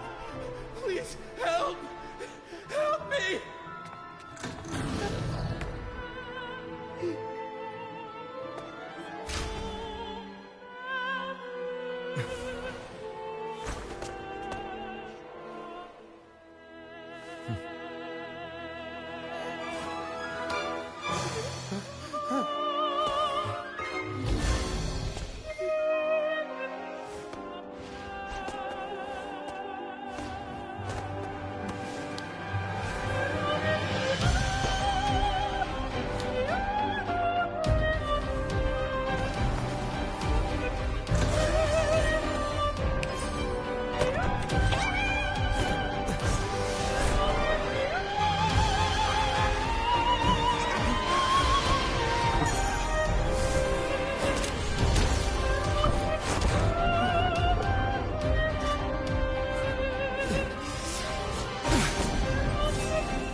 Tina, your singing is as beautiful as ever.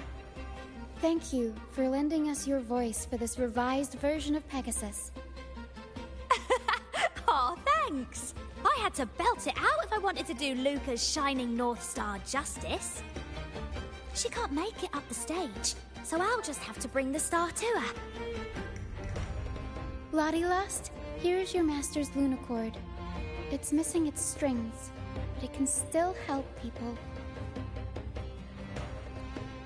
Diggy-Duggy, this is your master's wreath. I got it patched up for you. Be sure to keep it somewhere safe. The prop gun your master left behind, Cuddle-Wuddle. It can blow bubbles now. Please take good care of it.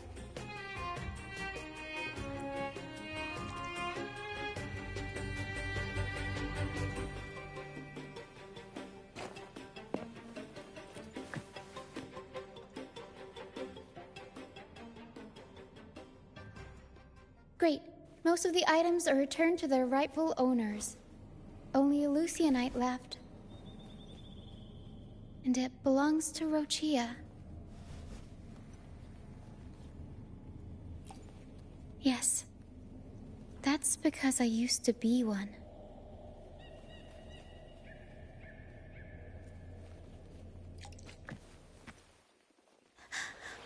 Beyond Carlos, where dangers lie.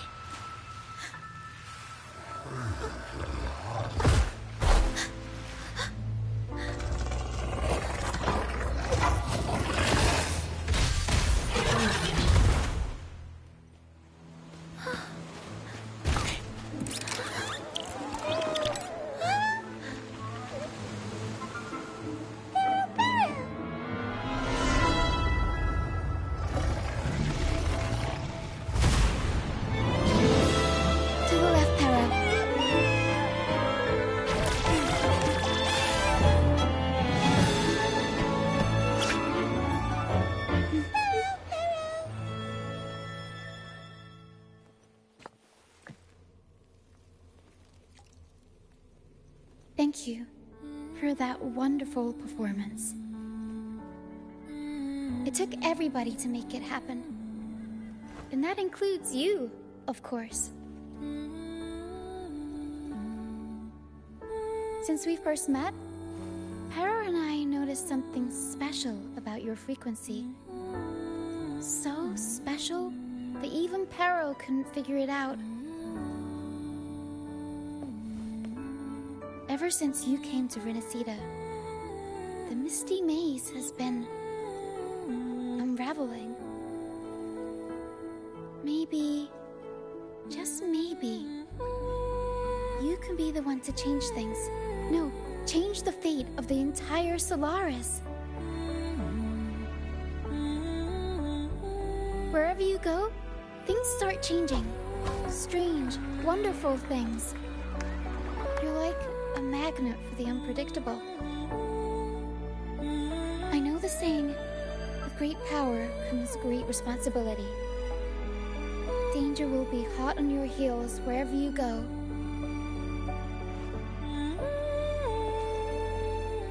So, why don't you join the troop of fools?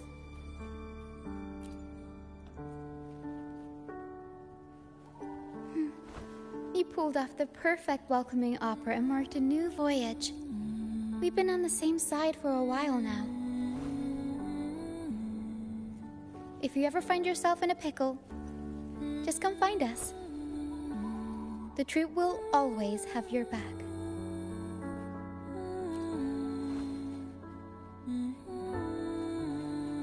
We all started out banished to this deserted island. Bit by bit, we scrounged up what we could and built our home. That's how the troop was formed. We may not be rich or perfect, but at least we can sing and laugh whenever we feel like it. And thanks to you, we've got the chance to bring that laughter and freedom back to Raguna. Just like how your performance as Laureate with the Star of Hope cheered up our entire troop. You're the one who helped rekindle the hope in our hearts.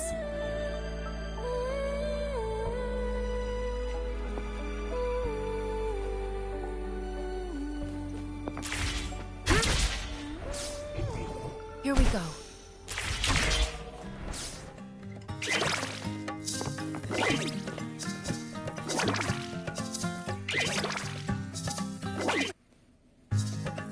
Thanks for everything.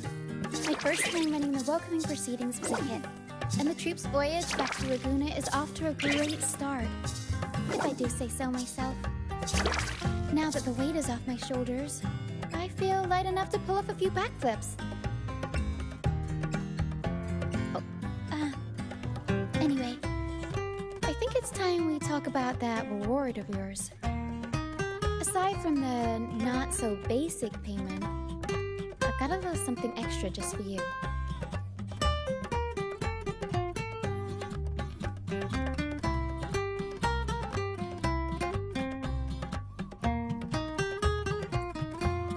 Here.